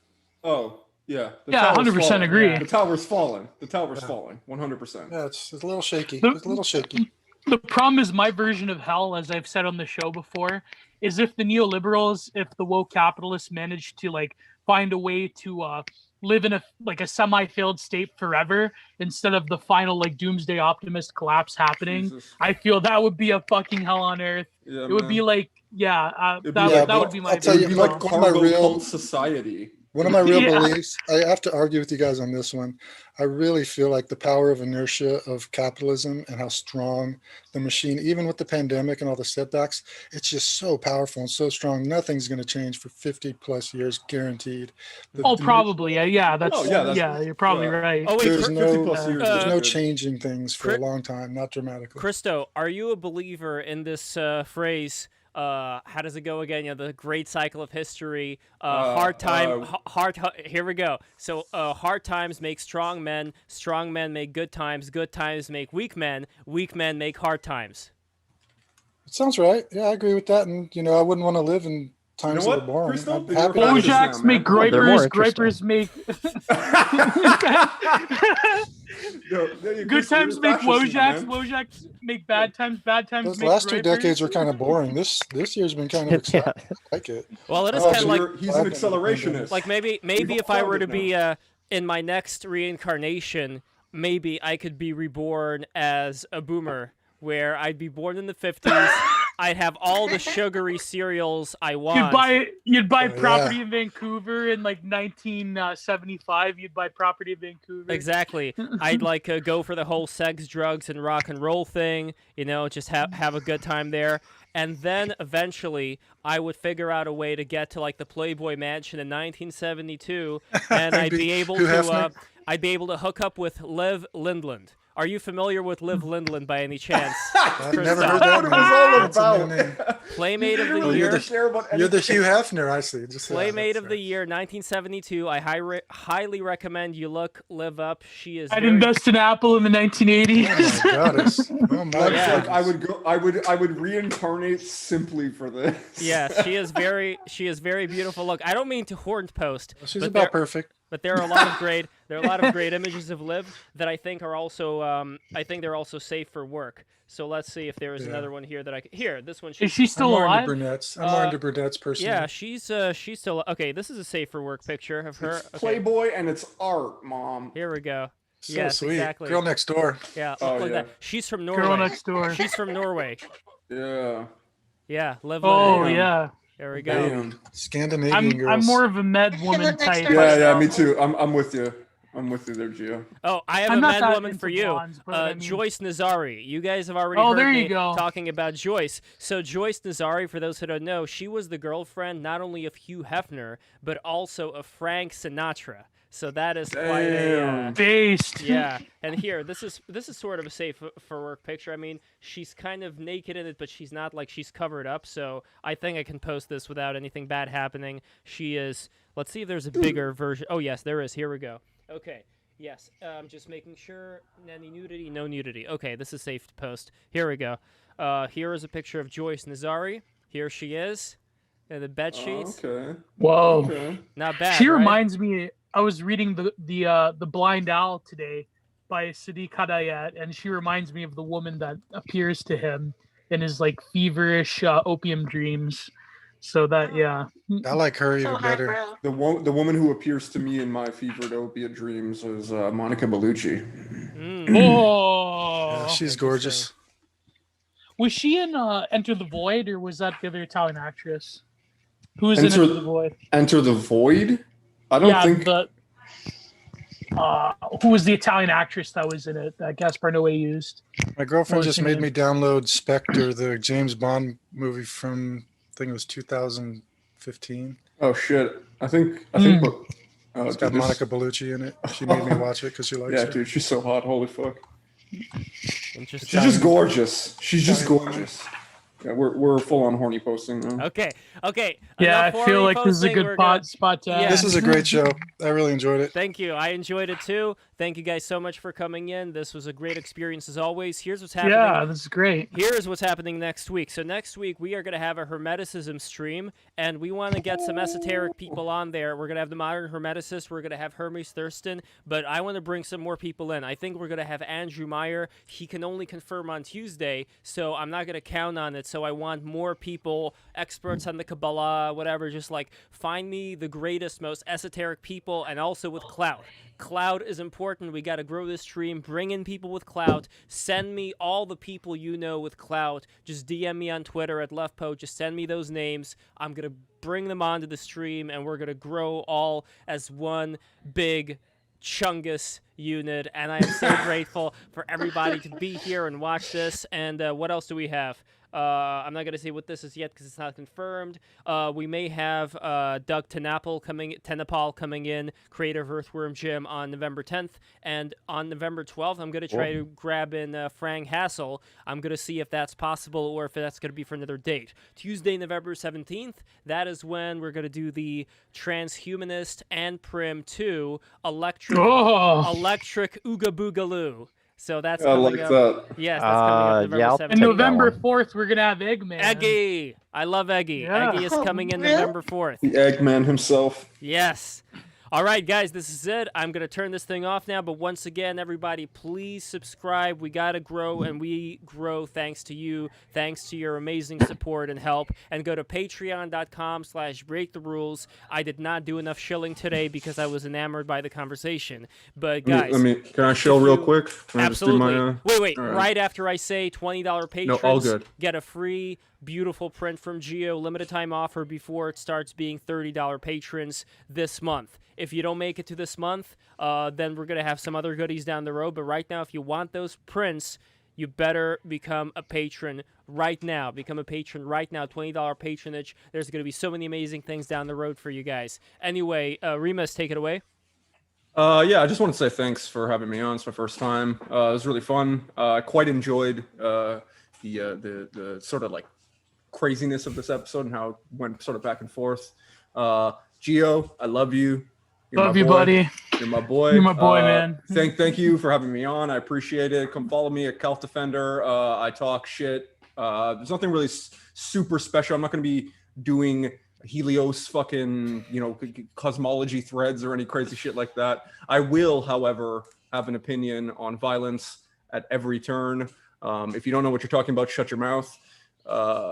It's that simple. Thank you very much, everybody. I love you all. Lev, you're the man. Thank you so much for coming in. Come again, man. And Neko Girl, thank you so much for coming in. I would love to have you back as well. Do you have any final thoughts? Sure. Yeah, check out Neko Girl magazine. Neko Is Girl that a real magazine? That's why I'm here, to plug Neko Girl magazine. Okay. Excellent. Neko Girl magazine. I'm down with it. And Haka says... I have a website. Let me actually put... Okay, Neko Girl magazine. Let me see if I could find that. Neko Girl magazine. Here we go. I am going to put that into the Discord right now. So, guys, go to Neko Girl magazine. This is it, right? NekoGirlMagazine.com. That's it. That's it. Guys, go into Neko Girl magazine. Support Neko Girl. I'm so grateful for you coming on today. And Haka says, take it away. What is your last statement? I just say if you want to go to @HakaSays on Twitter, I do a lot of engineering, electrical, weird, random stuff. And reason I'm here is to teach people how some of the stuff works and hopefully encourage people to actually build some cool shit themselves in the garage and whatever. Because a lot of high-level science you can do without a whole lot of skills or effort. It's surprising. Are you going to build a nuclear thanks for having reactor me. in there, by the way? Any plans to do that? Yeah. How to build your own personal nuclear reactor. What kind of? Yeah, we could go with the inertial electrostatic confinement fusion from Philo Farnsworth's era. I went through a lot of the old notes and research papers and patents, and then Eric Dallard has some replication of that. So yeah, man. you joke, but no, this shit's in real. Okay, cool. We're gonna get 0-point energy. Technically, energy synthesis by parametric variation of impedance in a magnetic amplifier. But yeah, we can call it 0 point. Wow. Just do what the grifters do and say it's Tesla tech. It's Tesla tech, man. Yeah, it's super high-speed transformers with resonance and electric fields. Yeah. Wait, speaking of Tesla tech, later. Okay, we're not going to talk about crystals. We're not going to talk about. Oh, speaking of crystals, they also gave me some. More tangents. Crystal. Okay. Anyway, we're going to talk about the Warden Cliff Tower later on. I would love to have you, Haka says, back for that. And I don't know when we're going to do definitely. that. That's going to be a lot of fun. Oh, I love you stuck your tongue out for the first time. I've never seen that before. The raccoon doing that. Look at that. I'm just going to make Excuse me. Yeah. Can we just... He's a red panda. For Christ's sake. I thought he was a raccoon this whole time. He's Holy a fucking shit. red panda. He's a red panda. God. Oh my God. They're the same. It kind of looks like a raccoon, but that's a red panda. Yeah, that's a red Can panda. you wait? All this time I've been calling him a raccoon. Not a Incorrectly. Yeah, man. Whoa. Oh, it's a raccoon. Get your nomenclature correct. Wait, it is a raccoon? Wait, is it a It raccoon? is for me. God damn it. Did you think it was a raccoon? Sure, why not? You're like, perfect. A raccoon. It's a painted raccoon. Don't you get it? It's just a bit little sun bleach. It's a painted raccoon. Yeah. It's like that lion, that dog lion in China. Yeah. Oh God. Yeah. All right, guys, this is it. I'm going to shut this thing off. Take care, everybody. I love you. Bye-bye. Thanks for having me on. Thank you for coming in. Goodbye. Subscribe. See ya. All right, I ended this I will stream. follow you guys on Twitter. Excellent. Thank you so much. Oh, amazing.